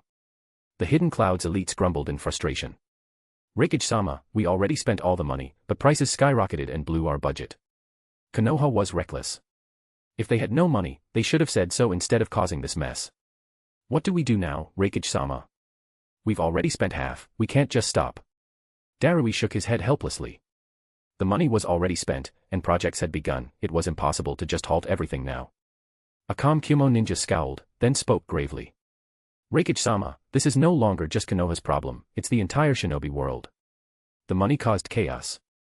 Some suppliers have defaulted, others have gone bankrupt due to currency collapse. Darui's face grew more serious. When the money left, it became a disaster for everyone. 3 months ago, families receiving orders were overjoyed, hoping to profit. But with the currency's collapse, their money became worthless, and they still owed on large contracts, a total loss. Some ran away, some refused to pay, and some even committed suicide. And that was among the wealthy. The poorest were hit hardest. You might earn tens of thousands this month, but next month a single meal might cost tens of thousands. The entire shinobi world was in turmoil. At 8 p.m., in the Konoha Hokage office, countless video feeds appeared, showing the leaders of every ninja village and the lords of every country. Hokage. What are you trying to do? Because of you, the entire shinobi world is in chaos. Hokage, you must bear the blame as the greatest criminal in shinobi world history. You said you gave our country 80 billion, but I only got 50. Damn it, those old bastards must have taken a cut. What was supposed to be a stabilizing video conference quickly devolved into finger-pointing. No one wanted to take the blame. Then, as accounting errors surfaced, the villages and lords argued fiercely. Daimyo. The Hokage gave you 200 billion, but you only gave your ninja village 10 billion. You're too greedy. Abe. You bastard, the Hokage gave you 150 billion, but your report only says 80 billion. The meeting fell into chaos, with anger flaring between the lords and the villages. The lords were greedy, the nobles were greedy, and even the ninja villages had greedy people. In the end, the commoners bore the cost. Land of Earth, Iwagakure. What kind of world are we living in? Led by Konoha, these nobles printed endless money, collapsing our economy. A bowl of noodles costs 1,000 today, 10,000 tomorrow. The fourth Tsuchikage, Kuratsuchi, dressed in red, spoke passionately outside the Tsuchikage tower. These greedy parasites stuffed their pockets with wealth, leaving nothing for the commoners. The chaos affected Iwagakure too, though they had prepared by storing supplies. Crowds of ninjas and civilians listened with grim faces. Kuratsuchi, clutching a red book, My Struggle, railed against the greed of the elite. This world is sick. Konoha injected a poison into the shinobi world, concentrating wealth among the lords and nobles, while commoners can't even afford bread. You're all ninjas or merchants from other countries, but why is the shinobi world like this? Commoners can't live in peace, merchants go bankrupt, and only the nobles thrive. It's all the Hokage's fault. He colluded with the lords, orchestrating this disaster to concentrate wealth in their hands. As Kuratsuchi spoke passionately, the crowd shouted in anger. To hell with Konoha. To hell with the nobles. To hell with the lords. Yeah, these man-eating demons. What Destiny's Child? He's just a devil letting the rich live in luxury. We don't need his salvation. We want food. We want bread. Anger erupted in Iwagakure, and this sentiment spread like a virus throughout the shinobi world. The lords and nobles, not wanting to be blamed, secretly encouraged this rage, pinning all the blame on Naruto. The shinobi world was in chaos, internal wars and riots broke out across countries. On a mountain above Iwagakure, Shirou watched the events unfold with a calm gaze. Those who bring disaster upon themselves cannot escape it. Naruto trusted a fox's advice without consulting anyone else. Beside him, Black Zetsu nodded enthusiastically. Father, Naruto, and Hagoromo are the same. Back then, Hagoromo trusted a toad and outsiders, but not Mother. Black Zetsu spoke excitedly. No one could have guessed that Naruto himself had created this disaster, paving the way for the true will of fire to ignite. Chapter 439, Naruto, I am Uchiha Shirou, 439. The shinobi world was in chaos. Hyperinflation had thrown everything into disorder. The authorities either shirked responsibility or passed the buck. Some lords or kage tried to save their countries, only to discover that too many people below them were greedy. The money had already been distributed, asking for it back was impossible, half of it was already in private pockets. No one would give it up. With human nature's flaws, the unrest only grew, and the upper echelons and nobles seized the chance to amass wealth. Konoha. Heavens. A loaf of bread costs 500,000. Is this madness? No wonder the Hokage handed out money, it was a trick to make everything more expensive, so he wouldn't have to give out as much. Monster. He's a disaster, a demon. He only brings bad luck. The commoners, limited by their circumstances, saw only rising prices and felt tricked by the Hokage. Anger boiled in every street and alley. Even some ninjas joined the crowds in front of the Hokage building. The Hokage owes us an explanation. Why, Hokage-sama, you promised to protect us, now a bowl of ramen costs 500,000. That much money wouldn't even fit in a wagon. Give us an explanation. Outside, angry voices swelled. Inside, Naruto was panicked and aggrieved. Naruto, calm down. I'll handle things outside, Kakashi soothed, worried Naruto would lose control. Yet, under the weight of negativity, Naruto stared out the window at the angry faces of the villagers he'd sworn to protect and felt fear and alienation. Is this the Konoha I swore to protect? Kakashi-sensei, why? I just wanted everyone to live well. I printed money and gave it out, is that wrong? I only wanted to help. Naruto slammed the desk in frustration, his face twisted in anger. Why are they like this? Kakashi rubbed his brow wearily and sighed. Naruto, it's beyond repair now. Not just Konoha, but the entire shinobi world is in turmoil. Many countries' monetary systems have collapsed. Riots are breaking out everywhere. Even with ninja forces trying to keep order, things look grim. Rogue and rebel ninja are forming opposition groups, even some villages are. Kakashi was exhausted, he blamed himself for not watching Naruto more closely. But it was too late. The money distributed to each country had already been divvied up by the lords and kage, with only scraps left. No one would give it back. So, the collapse was total. Kakashi-sensei. Naruto, listen to me. Stay in the office, I'll take care of everything. Kakashi, physically and emotionally drained, decided to bear the responsibility alone. Responsibility was the least of their worries, the unrest could last for years. He stepped out, took a deep breath, and issued orders to the ninja outside. Keep order in the village. I'll explain everything myself. Yes. As soon as Kakashi left, the office door opened again. When Naruto saw Koharu Udatane and Hamura Mitokedo enter, his expression soured. He knew he was in trouble, the two elders were there to scold him. Seventh Hokage, you're the current Hokage. You made a mistake, but having Kakashi take the blame. Are you trying to show everyone you're a coward? Letting the sixth Hokage stand up for you? He's already retired. Barely inside the room, the two elders started berating Naruto. Naruto, feeling wronged, couldn't refute them. Unexpectedly, Koharu took a deep breath and, suppressing her anger, said, Seventh Hokage, if you let Kakashi take the heat, do you know how the people will see you? They'll think their Hokage is a coward. That you only run away from your mistakes. She almost seemed to care for him. Hamura nodded secretly, Koharu was putting on a good show. Regardless, their goal was to force Naruto to face the people. With the situation spiraling, the two elders planned to step in and take charge, using Naruto's emotional instability as an excuse to temporarily seize power and have researchers study his blood and flesh. Seventh Hokage, listen to the voices outside. Hamura, seeing Naruto still calm, walked to the window and opened it. Instantly, the curses and shouts outside flooded the office. Monster. You're the Nine-Tails incarnate. Since this monster was born, Konoha has only suffered. What kind of Hokage are you? Naruto, you're not fit to be our Hokage.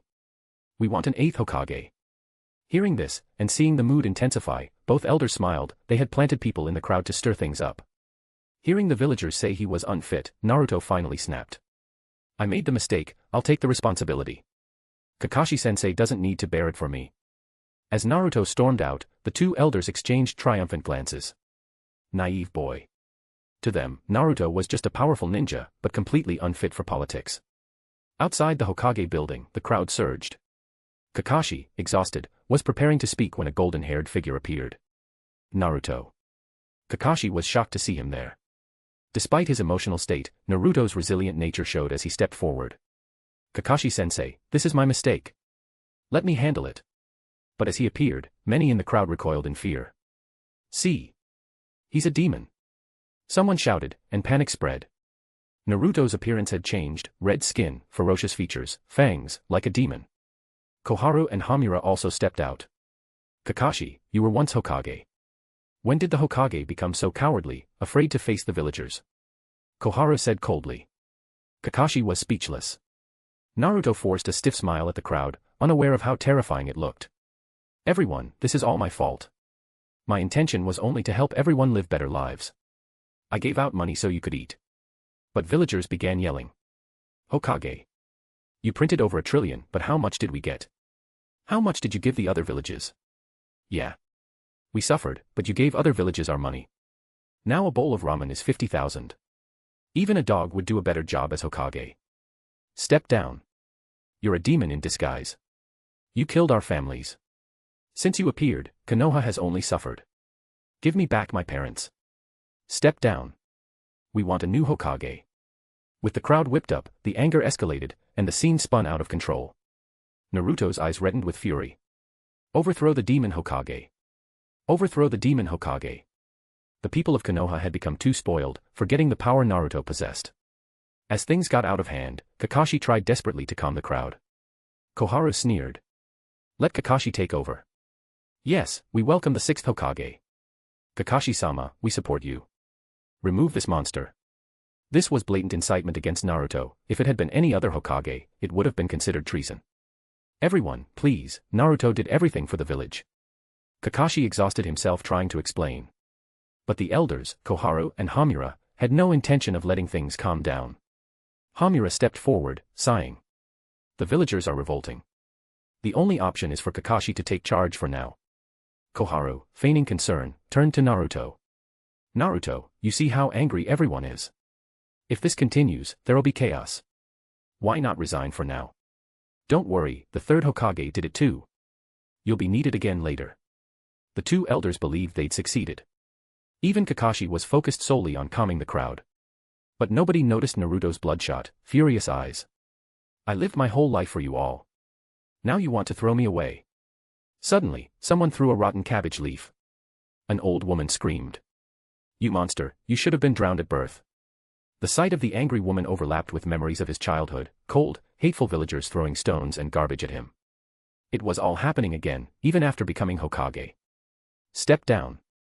Monster. Monster. You only bring disaster to Konoha. The crowd grew more violent, hurling refuse and curses. Kakashi sensed danger and shouted.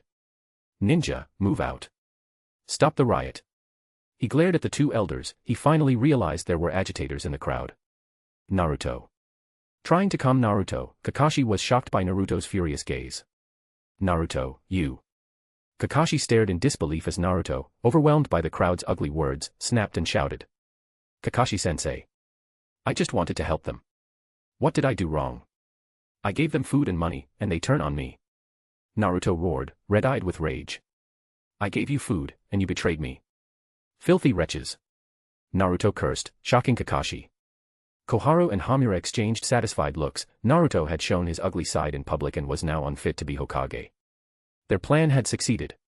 They signaled their agents in the crowd to stop inciting. But then, the unexpected happened. The white Zetsu hidden in the crowd, disguised as ninjas and villagers, gleefully kept stirring things up, out of control.